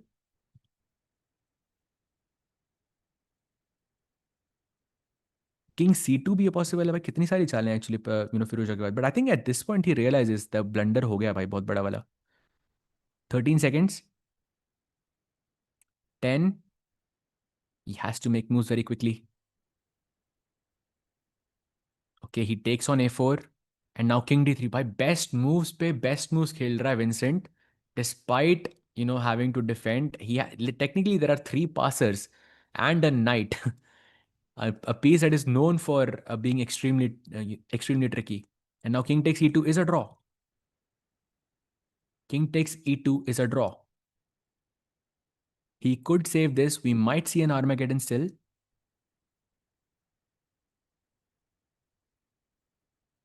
भाई वो इतना सोच रहा है, मुझे लग रहा है रुक बी वन या रुक एट कैलकुलेट कर रहा है यहाँ पे, बट रुक एट का तो कुछ पॉइंट ही नहीं है। रुक टू तो नहीं मारोगे ना आप? नाइट एफ4 चेक है मेरे पास, yeah he takes it, knight b four.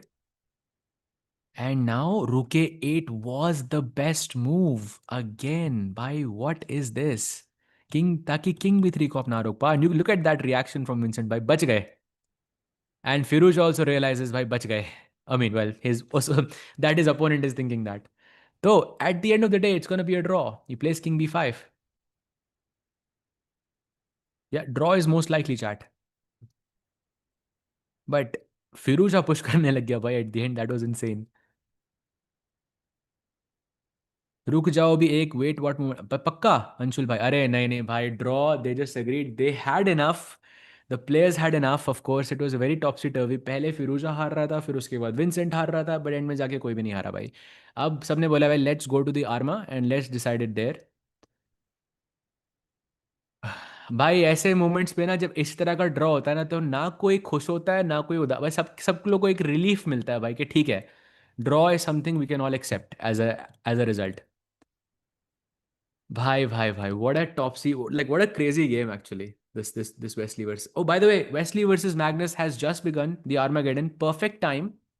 And just to remind everyone, in the Armageddon, the player starting with the black pieces is going to have 7 minutes. The player with the white pieces is going to have 10 minutes. And black को benefit ये है कि अगर match draw होता है तो that will be counted as a win. We have Sicilian Kan, किसी को याद है सिसिलियन कान वेरिएशन मैग्नस ने लास्ट टाइम क्लासिकल किसके साथ खेली थी? Does anyone remember? बिकॉज एक गेम बड़ा ही धमाकेदार गेम था, नॉर्वे चेस के अंदर ही चैट, जहां पे Magnus could might have lost to a certain Indian for the first time in his life. Yes, yes, yes Arpit ji, yes Anshul, Anshul you are wrong. It is Prague. It was the first time that Prague defeated Magnus in a classical match. It was Sicilian Khan in Norway chess 2 years ago. So similar openings there. He takes on c6, by the way, knight d2 आता है board पे. And of course, just to remind everyone, for this match, it really matters for Prague, because if Wesley wins, then Wesley will be sole leader. And if Magnus wins, then Wesley and Prague will be sharing the first place going into the final round. What a save by Vincent. Alireza is an absolute beast. And yeah, bhai, he's like what? I think very few people in the, maybe like just him and Hikaru, I would say, are the only people who can play that well despite having seconds on the clock. Like it's very, very rare to have that talent, I think. Is this Naidov? No, bhai. This is called Sicilian Khan. Naidov होती है भाई जहाँ पे D6 and A6 होता है, and Khan होती है जहाँ पे E6 और A6 होता है. So slightly different, and they have completely different like setups as well. आपको ये D6 और A6 थोड़ा similar लग रहा होगा, but they are very, very different. Like दोनों openings में I think कम से कम नहीं तो 1000 किताबें लिखी होंगी. I'm not even joking. Tomorrow, Prag with white against Vincent. Yep, that is true. That is true. Prag will be white against Vincent. And Wesley किसके साथ खेल रहा है भाई? Wesley plays against Firuza with black. So gonna be an exciting match regardless. By the way, he goes queen h5. So some pressure, क्योंकि ये pawn मर रहा है अभी e5 का. f6 मैं खेल नहीं सकता क्योंकि it's pinned. And the only option remaining is knight f6 and chat. It might be a bit strange, because it is definitely strange for me that queen takes e5 is not the best move there. Oh, I realize it. I realize it. Knight f6, queen e5, there's b5. Yep, knight e5, queen e5. I think there is b5. Knight ko di lat, and then bishop d6, and queen ko bhi di lat, and then short castle. You have a lot of compensation there as black. But tough to play this. Sahaj bhai, which is better, knight f6, d6, or it's really relative. It really doesn't matter, bhai. It really doesn't matter. Like I think opening से बहुत बहुत कम फर्क पड़ता है, और अगर फर्क पड़ता भी है तो वो बहुत like it's gonna only matter at a very high level. Oh, Magnus does not see it. Wow, he takes on c4. This is like the most non-Magnus move ever. This bishop takes c4. Like this, the most non-Magnus move ever I think I've seen in this entire event, because it's obviously a positional mistake, and he doesn't go for knight f6. Right? Definitely Magnus is not on his top shape here for sure. But let's continue. He's defending the pawn on f7, threatening queen b4 check. Maybe short castle is a good move. Right now, Wesley is leading. He's +1, like because of the double bishop advantage and this bishop on c4. हाँ भाई, गोट थोड़ा मतलब form में नहीं लग रहा है अभी, I feel like, okay, 4 classical losses. Of course, how can you be in form actually? How is it humanly possible?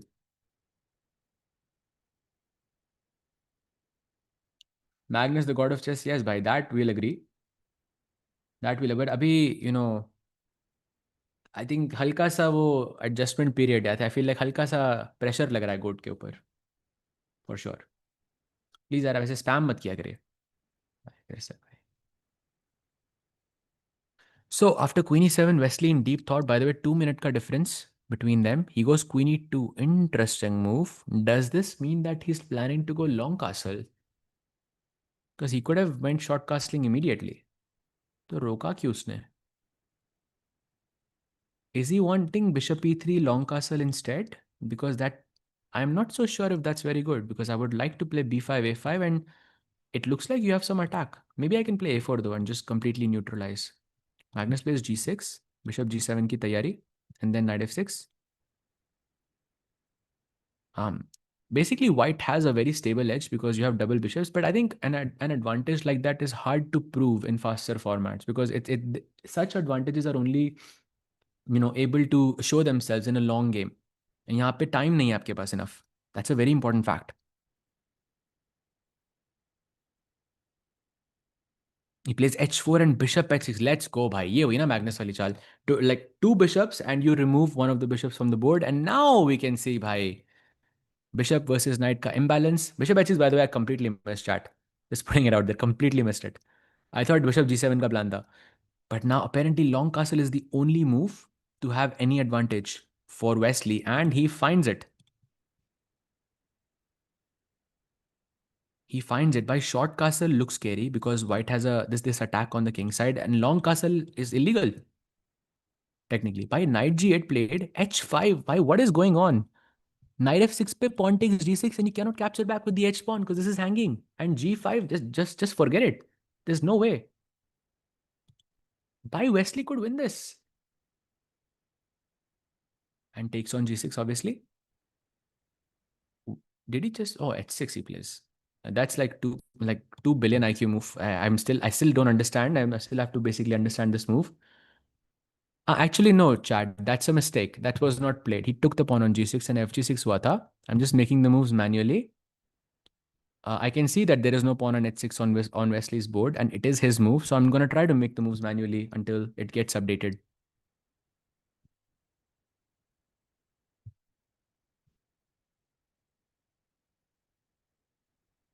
सहज भाई गुकेश बोर्ड भाई भाई भाई आप टेंशन मत लो भाई.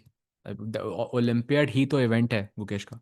That is like one of the best events for him, like for the last two Olympiads at least that he has played. No chance. By the way, here we go. Pawn takes, and then g3 already on the board. So it has been fixed. I was a bit surprised with this move actually. This was like a very 2 billion IQ type of a move for me. And now f4 is a threat. By the way, long castle, short castle दोनों possible नहीं है यहाँ पे. तो गोट को यहाँ पे थोड़ा careful रहना पड़ेगा भाई. Rook d8, that's a mistake.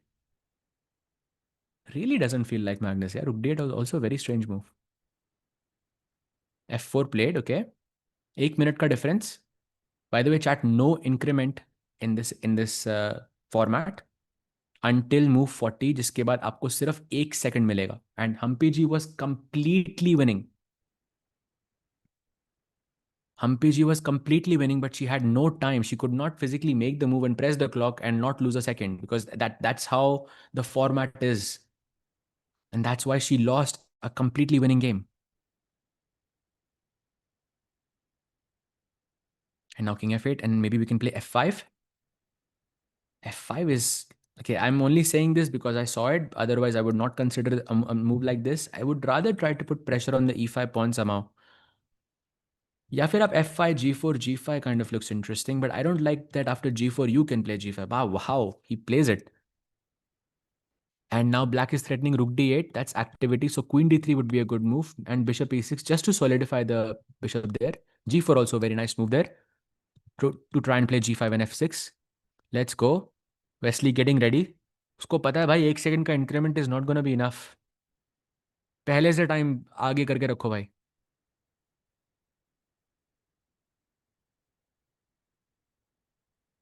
And after g4, what do you play? g5 perhaps? भाई ये तो only move है. Why? I mean, 3 minutes, yeah, but I'm not seeing any other move besides g5 here. Is he afraid of queen d2? But there is knight takes e4 there. उसमें क्या problem है? He plays h6. Okay, pawn takes g6, but this square on f5 is going to be so weak then. Pawn takes queen f3, queen f5 looks so risky. I would have much rather played g5 because knights को generally close position ज़्यादा पसंद आती हैं. I think we also saw it in the Divya versus Zujiner game जहाँ पे उसके पास queen knight था, opponent के पास queen rook था, and the position was close, but जैसे position खुली, the rook became so much stronger. The same applies here as well. I want to see g5, but look, this is why he's playing bishop e6. In some distant future, Wesley is considering the possibility that he's going to take on g6 and he's going to play bishop f5. At somewhere he's considering this. He offers a rook trade. Rook h1 maybe is the only move. Knight h7, now queen h2. But then there's queen g5 check. And then king b1.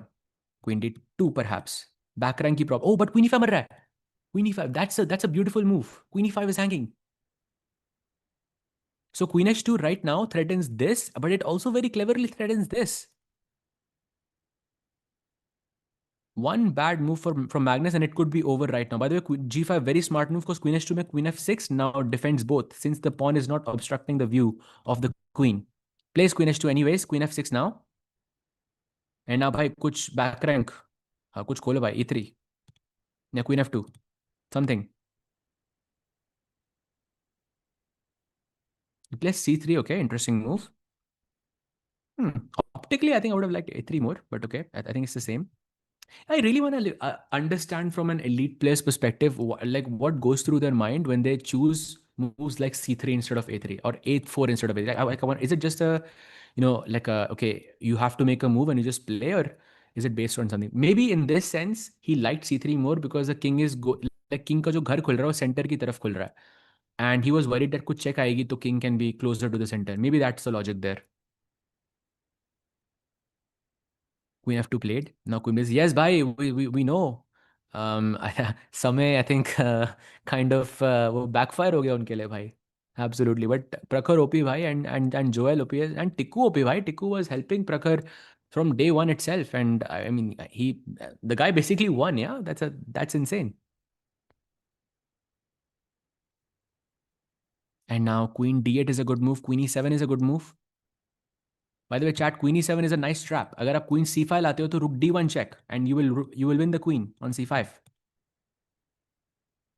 I know it's not right to think like this, but जब इतना कम time होता है भाई, तो this is the only thing that works.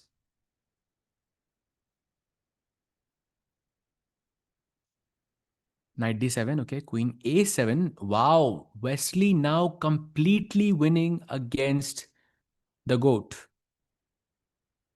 Wow. The pawn on b7 is about to be taken. If you play something like b6 or b5, you have bishop e6 incoming.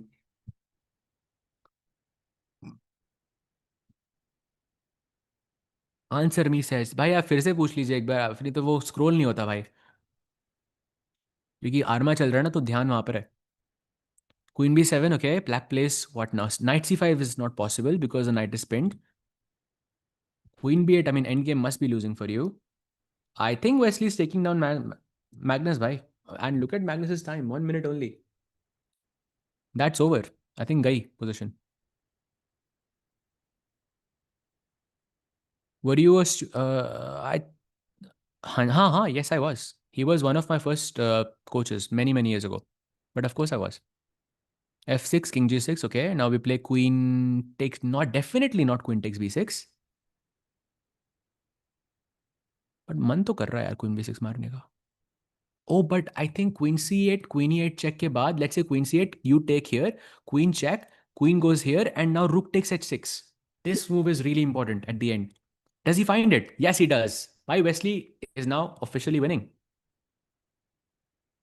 Let's go.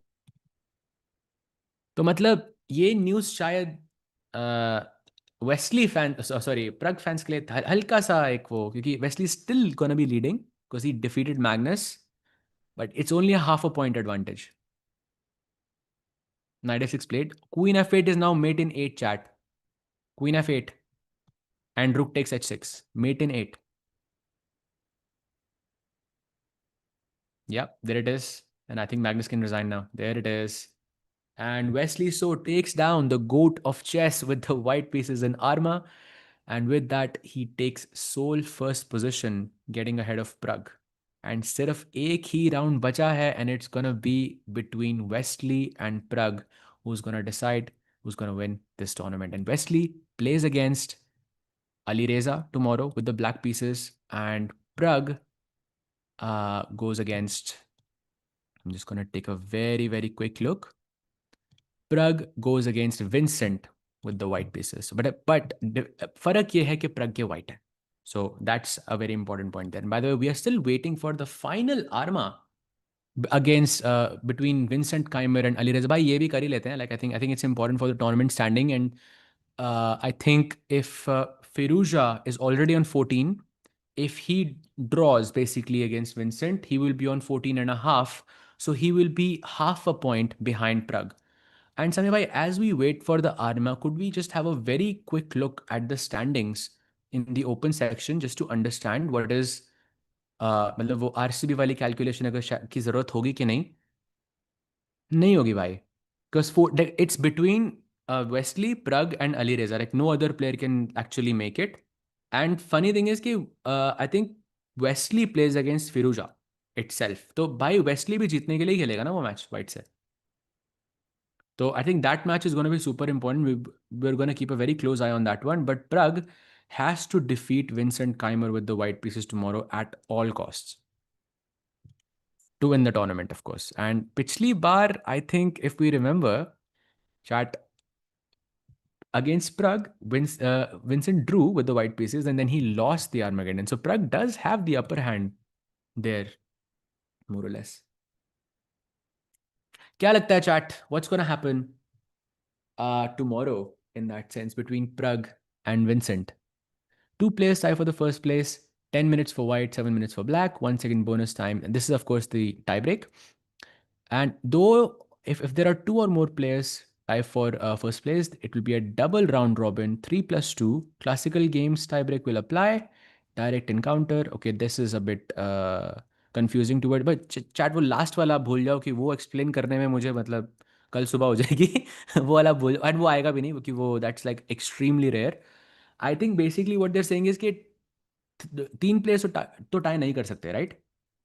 Since Vincent and Firouz are playing against each other, it's impossible that I meant Wesley and Ali Reza are playing against each other. So it's impossible for a three-player tie. दो का ही tie होगा, फिर वो Arma या फिर tie breaks basically. That's what we'll get to see. And it's possible that it could be between Prag and Wesley. Sej, bhai, two players defeated GOAT 2 times in this tournament. No, bhai. No. Wesley defeated in Armageddon. ठीक है? Not classical. Prag ने classical में हराया. That's like that has more weight for me at least. Like I know 2 times हराया, but Arma is different. Like faster formats is different. Chad, would you agree with that? Would you agree with that a classical win is, let's say, carries more weight than an Arma win? Now this is of course because why in this event a classical win is having 3 points and Arma is having only 1.5, right? So classical में जीतना भाई बहुत important है. जो पूछ रहे हैं what is a koya भाई, it's a long story. It's actually based after a former AICF president, but आप you can Google it. उनका एक method था.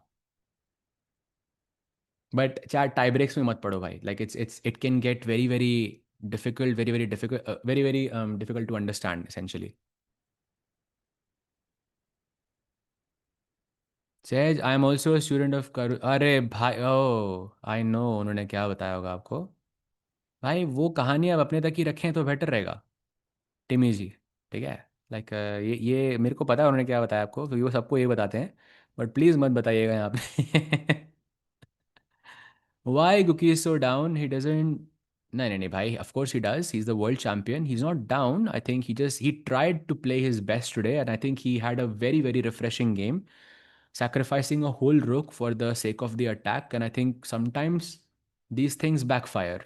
And okay, it backfired today. You don't have to keep looking back in that moment and feel sad. It's a good thing you tried like that. Because by out of 10 games, like it's not each game that's gonna go like this. I think if you have to do like a assessment of it, like there are some, it would be 50, like there are moments when you can win like that as well. Like आप you think about वो नॉर्दरबेक versus Gukesh का जो match था जहाँ पे नॉर्दरबेक ने ऐसा risk लिया था. कहाँ पे था? प्राग masters, where it was some Reti or some English, like some variant of that, and Northern का कुछ अलग से prep था. And chat, go back and look at that game. 10 move के अंदर Northern की -1 थी position. But it's because he took a risk and he continued to play, and okay, it worked out for him. Sometimes it works, sometimes it doesn't. Happens, bhai.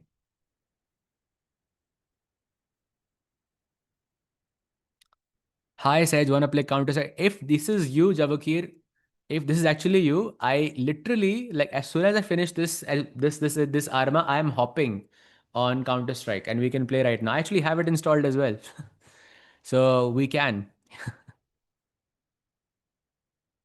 I said, why are you not playing? Because bhai, I'm 2500 only. Actually, not even. Chat में हम लोग शुरू हो जाएंगे भाई. Because I'm not 2700.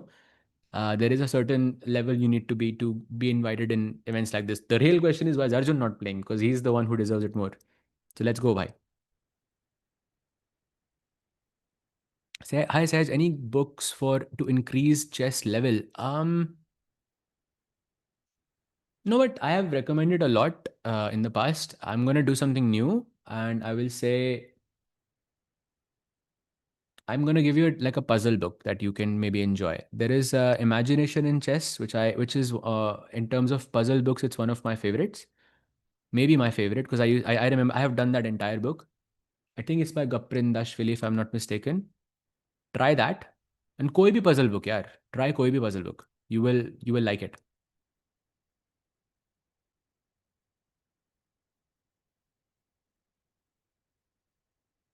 Guys, Sahaj once solved a problem and then Karun. That was not the story I was thinking of. I'm glad he didn't tell you that, but yeah, moving on. हाँ, some interesting comments I'm reading in the chat भाई. Crazy. ये क्या चल रहा है भाई? क्या चल रहा है भाई चैट में? कहाँ का मतलब क्रेजी भाई. चैट ऑलमोस्ट 5 घंटे होने वाले हैं भाई. अब तो मत करो यार. ठीक है, कल कल जब टिक्कू होगा ना तो फिर उसके बाद हमारी joint force and then we can have this यार. अभी 5 घंटे बाद मत करो यार. Weight loss भाई. I'm taking care of my health भाई. That's why. And waiting for the match, the final match for today. Oh, there it is. Let's go. Handshakes. Knight f3. भाई नाइट एफ थ्री का दिन है आज. I feel because night F three ई3 B3 कितनी बार देखने को मिला. But Vincent plays the रेती system. Idea is simple: Bishop G2, short castle, and let's go. Oh, by the way, Firuza plays like literally my favorite setup against the Reti. Yeah, you get E5 here, and the point is you don't play knight f6, and इस knight f6 ना खेलने की वजह से आपको E5 फटाक से मिल जाता है, or you provoke white to play D4. This is why I really like this setup a lot. But Vincent is very well prepared. He goes knight c3, and by the way, he has employed this setup many times before. It was last time, I believe, in Tata Steel, if I'm not mistaken. We were talking about this where um, usually you go knight b2 or you play e4 directly, but Vincent was playing knight c3. So um, I think a very refreshing setup there. And e4 played as well. Pawn takes d5 ka threat. If you go short castle, then there is pawn takes, knight takes, and I'm guessing there is knight takes e5. And that should work for sure. But he takes on e4 and queen trade. Anyone? I'm not so sure if a queen trade works. Okay, he goes bishop g4, no queen trade. White can play bishop e3. Knight d4 का threat है यहाँ पे. So kind of makes sense. Bishop e3. But Vincent का ये बढ़िया. I mean, look at the difference. I think in this sense, Vincent still has not lost that 3 minute wala advantage. Again, just now we went below under 3 minutes, but still, like in some of the other games you were saying, I think the difference was already 1 minute, 1.5 minutes, and that's the one difference for Vincent, that he's playing relatively quite fast, and he knows to beat Firoja, you have to play fast.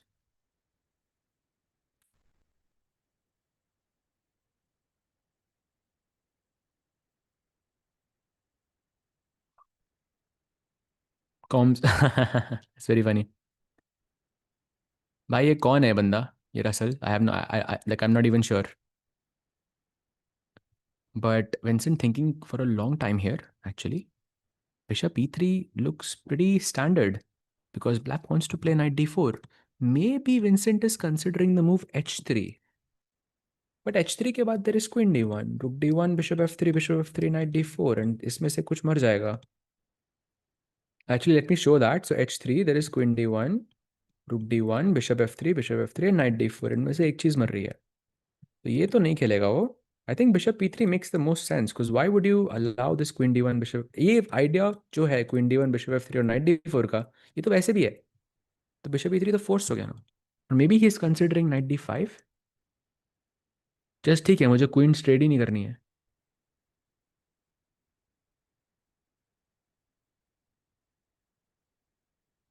What do you mean says my guy? Oh, he's apparently is an F1 driver. भाई thank you so much for letting me know, समय भाई. Google करूंगा भाई उसको. तो tomorrow I get back to you. I get back to you on this. Do you think Sindaro watches the stream to get an idea about Gukesh's psyche from your insights? I think that would be possible. Yeah, it did cross my mind. It could be possible, yes. But I think they will do everything to get an insight on, on Gukesh and of course on everyone. But I think this doesn't really change anything by like the fact that he's listening to us and the fact that you know it sounds so ridiculous when you say it like this. Like imagine like someone is saying कि Sendarov is watching the commentary of myself and Tiku so that it could help him understand Gukesh better. Right? That sounds so far-fetched actually. Arju- हाँ king exactly. Sindarov will be. अभी समय भाई कह रहे हैं कि सेंडरोव ने ना ईयर गैम्बिट सीखा होगा मेरे से. तो वहां बैठ के जिस वो वही रोके बता रहे ईयर ईयर गैम्बिट नहीं होना चाहिए, बस कुछ भी हो जाओ. By the way, Queen C8 was played by Firuza. Basically, no queen trades. And by the way, look at this. Vincent and Firuza are almost on the same time. Firuza is just way too fast, भाई. भाई 7 minute से start किया था उसने. अभी भी 6 minute और 11 second है.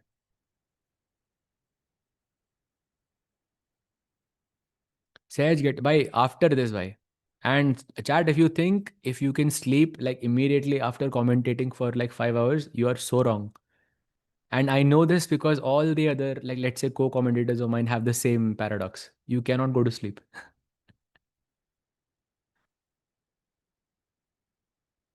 It's very difficult. Do you think Gukesh's habit of not using engine is taking its toll on him as he goes too deep into calculations and takes a lot of time? That's a very valid point.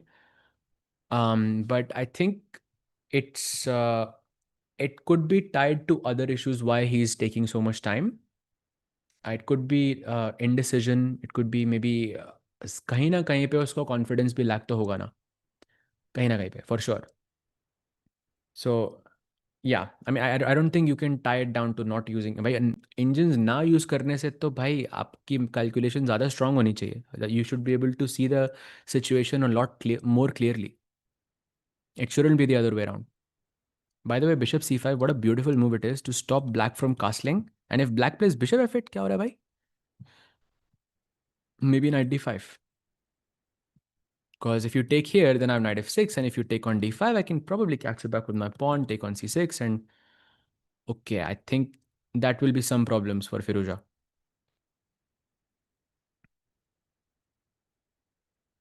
Definitely. He tries, भाई ऐसा नहीं है कि उसने कुछ गलत try की. What he tried was very good.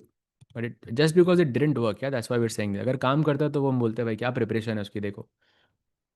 किसी को हरी का वो क्वीन सैक्रिफाइस याद है वर्ल्ड कप में से? Does anyone remember when he played that Queen D5? It was a very famous thing. बहुत सारे reels भी बने थे उसमें. I'm sure some of you will know what I'm talking about, right? When Hari, you remember that? Now imagine if Hari lost that game. Would you say कि भाई ये क्या प्रिपरेशन थी, क्वीन सैक्रिफाइस कर दिया? बट आई थिंक तो वो risk लेना तो हरी के लिए जरूरी था ना. सिमिलरली गुकेश के लिए भी वो रिस्क लेना आज जरूरी है. So it after the result we can't say कि भाई काम नहीं किया इसलिए खराब है. That's I think a bit unfair. And we can actually argue that sacrificing a queen on move 6 is maybe a bit more dangerous than what Gukesh did. Live board hai bhai. This is the live board. Oh wait, sorry, it wasn't chat. So h3 हुआ था, takes and knight is still on d4. And ये bishop और ये bishop. और ये भाई तीनों ही bishops इतने खराब हैं इस पोजीशन में. If I could just move it, या bishop on C4, bishop on E3, and ये बिशप का तो कोई फ्यूचर ही नहीं है भाई. Even if it's on D6 it's nothing. तो ऑल ये मतलब सारे बिशप्स खराब हैं यहाँ पे basically. Fabi talked about that sacrifice in a pot. Ah, really? And I'm sure he had like similar, things over there. I mean, I'm sure that sacrifice was analyzed by a lot of people in the past. So I'm sure that's a direction that I think Fabi went to. But my point is that कि वो काम करा इसलिए हम उसको beautiful कहते हैं. But I think it shouldn't be connected to the result. जब आप ऐसा रिस्क लेते हो ना, I think you should be appreciated because you took the risk. Because Gukesh को white से रिस्क लेने की जरूरत नहीं थी. So you should always appreciate, because he's trying to play for a win. He's trying to create imbalance on the board, and okay, sometimes it works, sometimes it doesn't. Okay, so Queen D7 was played, and now Rook D2 का plan, and ये bishop को उठा के just मैंने E3 पे रख दिया भाई. White is doing so well. I think only White can play for a win, but because ये bishop A3 पे है, Rook D2 का threat is very dangerous, and it is actually Firouzja who's pushing here. Now, chat, this is the live board now.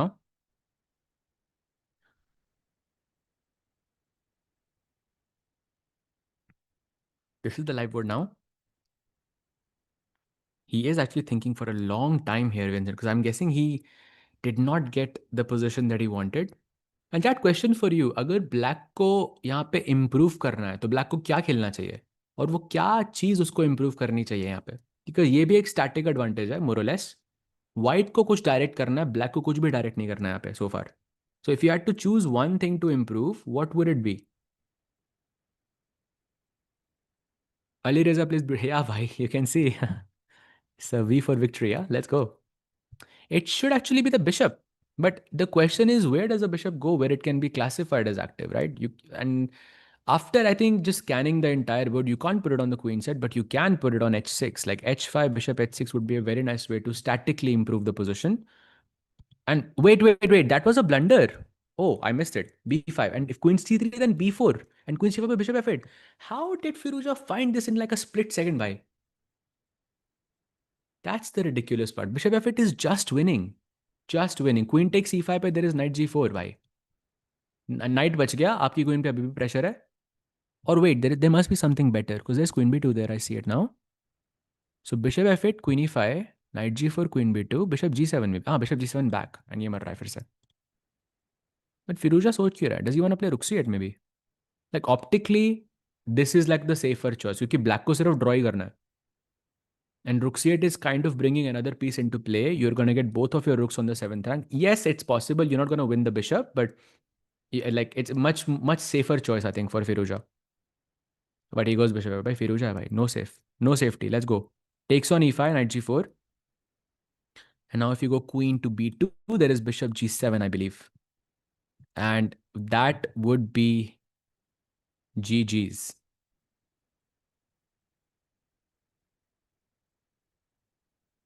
Yep, that would be GG's. Queen f4 pe there's bishop a3, of course. So there is no other way place that the queen can go. But there is a tactic. There's queen f4, bishop h3 maybe. But then I have h5. I was thinking f3, but ये f file खुल f जो rank है खुल जाएगा, second rank खुल जाएगा, then it would be very very bad.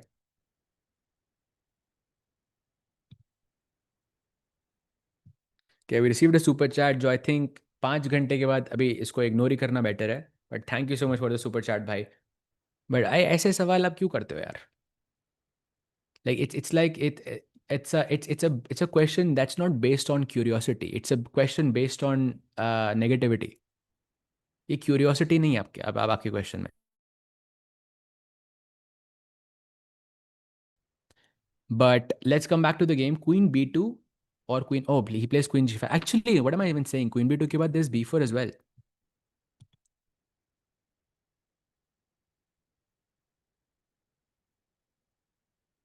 And now can I take this? Or should I play h6 first? I'm just including h6 because why not? And bhai, you are right. This is like the 8th Armageddon loss for Vincent Keimer. भाई what is like scarier, the fact that कि उसके 8 draw हैं या फिर वो 8 के 8 Armageddon हारा है? Probably the latter part, yeah. That's the crazier part here. But okay, like let's say you lost 7 Armageddon और उसके बाद आपको Armageddon final boss मिल रहा है आपके सामने. That's also not a good situation to be in. 8 losses, भाई, is too much. And वो जो ninth, I think ninth was against Gukesh, right? Where he won in classical. That's crazy, भाई.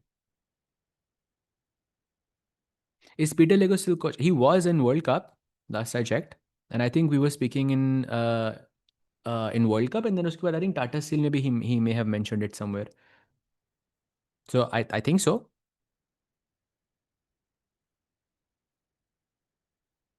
Yep, the Brook is attacked by Rook. कहीं भी रख दो, it's fine. Oh, is he thinking Bishop C5? Nah, I think he's thinking Bishop C5. I think Bishop A8 पे you have Knight takes F2, which could be a very, let's say, a dramatic end for Firoza. Is he thinking it's unnecessary? अगर वो ये खेलने वाला है तो कि he goes H6 instead. That's, I think, normal. And if you go Queen F4, there is Rook D4. Queen F3 maybe, then you move the Rook somewhere. And now Rook D4, let's go.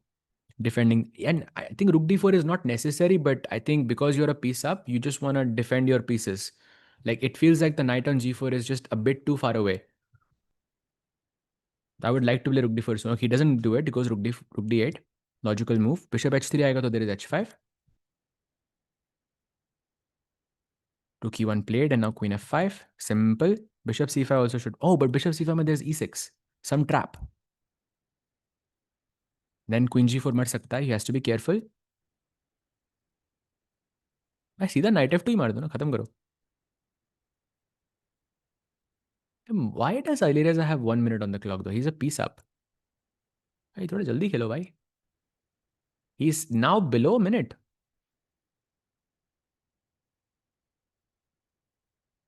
भाई Queen F5, Queen F5, G5, maybe H3 is what he doesn't like. Because Knight के पास कोई भागने का घर नहीं है. But you have Knight F2, Rook F2 and Bishop C5 though. That's, what am I even saying? Yeah, Queen F5 just works. By 38 seconds for Firuza? Why is he thinking so much here? I don't understand. Okay, Rook D4 finally. ये पहले होना चाहिए था, I think. Fe6. Let's take it. Even Rook F4, no? भाई Rook F4. अच्छा, Rook E8 check था and में भाई. Vincent being very tricky. Rook E4. भाई 26 सेकंड है फिरोजा के पास. भाई क्यों है 26 second? It was so unnecessary, I think. And now Queen F3 perhaps. Rook D4 में तो Queen D4. Yeah, but this is winning, भाई. Vincent, I think, can resign even now. Maybe he's not doing it because Firuza has 24 seconds.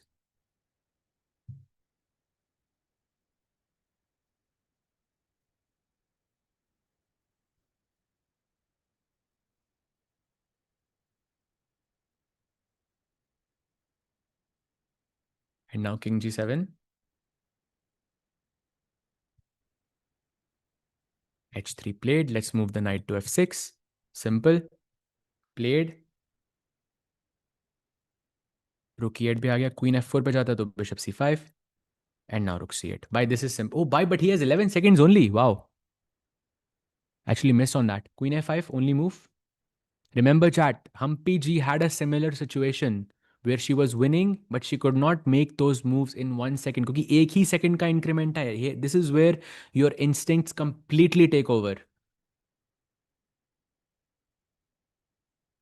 Magnus lost. Yes, we did cover that. Wesley won in classical, and then he also won in in Arma as well against Magnus. That's very very impressive. Rook C3. भाई किसी को लग रहा है फिरोजा time पे हारेगा क्योंकि 7 second है भाई. और I mean, Firuza, but technically, he had that physical injury as well. I'm not sure how easy it is for him to make moves. I mean, this is a dead loss position. Ideally, Vincent would have resigned, but he's playing because of, oh, bhai, Queen B7. Look at that. What a move.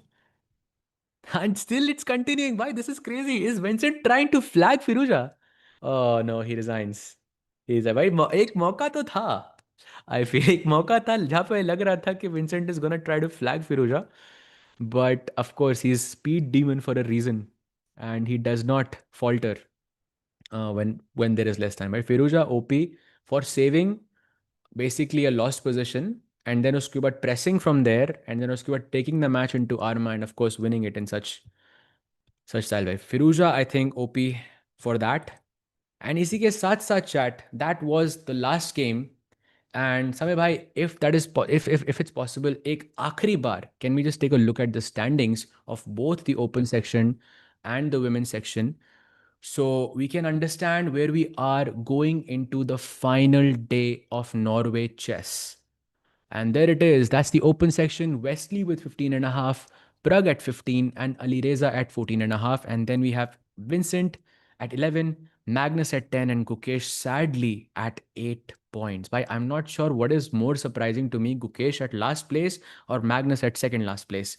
Like both of them are so shocking to me overall. But it is clear from tomorrow or tomorrow, only one of the three players, Firuza, Prag, or Wesley, and Wesley और फिरोजो का आपस में ही match है, and प्रग को खेलना है Vincent के साथ. So it's gonna be a tough match. But crazy thing is हम शायद सबसे ज्यादा मैग्नस वर्सेस गुकेश को ही देखेंगे. That's the crazy part about all of this. But tournament wise भाई, I think that's the situation. But feeling sad for Gukesh, and also feeling sad for Magnus as well. But it happens in an event. But yeah, what a performance by Prag overall in the open section. And if we can just take a look at the women's standing as well, just to understand, यार ये देख के मुझे बहुत दुख हो रहा है, because Bibisara of course has already won, as we already know, because 3.5 points का difference है between her and Zhu Jinner. So that's a complete domination by Bibisara there. Winning such a strong event, one round to spare, is no joke. And the only person who knows what it's like is actually Sendarov, because he did it like 1 month ago, because he also won candidates one round to spare. So there's something right that's going on there. And of course, seeing Divya and Hampiji at the bottom is never not nice. But hopefully they can make a comeback and finish the tournament, I think, with a good mood. So I think that was from it. That's a wrap from us, chat. I think a lot of fun games, especially जो game Prag का था, it was very very cool. I think Wesley का game भी बहुत interesting था आज. बहुत मजा आया. I think Prag is basically on a roll. Like I don't think we have seen like Prag being this dominant in a very very, like in classical में इतना dominance नहीं देखा Prag से for a very long time. Right now Prag is world number 14, and I don't know if it has actually updated, because it should have updated. Yeah, it has. Prag is world number 12 now. Well, he just overtook Hans and Duda, and he's gaining plus 10 points, and he's only, let's say, 5 points away from hitting 2750, which I think is great, because Prag very much deserves to be, way more than that, of course. But it's good to see him back to that rating, because it had been a while, chat. And इसी के साथ साथ chat, I think we'll take your leave, but from tomorrow we will have Tiku bhai, so we're going to be back to our normal routine. कल बड़ा मजा आएगा भाई. Do not miss it, because it's the final day of Norway chess. Of course, we're going to have the decider on who's going to win the tournament, and then we're going to have Gukesh versus Magnus as well. So something like this can never be skipped, and something like this might not ever happen again. A world champion playing against the GOAT of chess is always a treat to watch. Thank you so much, chat, for your energy. Thank you so much, Samir bhai, for the production. And of course, I want to thank Priyanka as well for joining and commentating. And I think it was a pleasure having her here. And see you, chat. Good night. Bye-bye.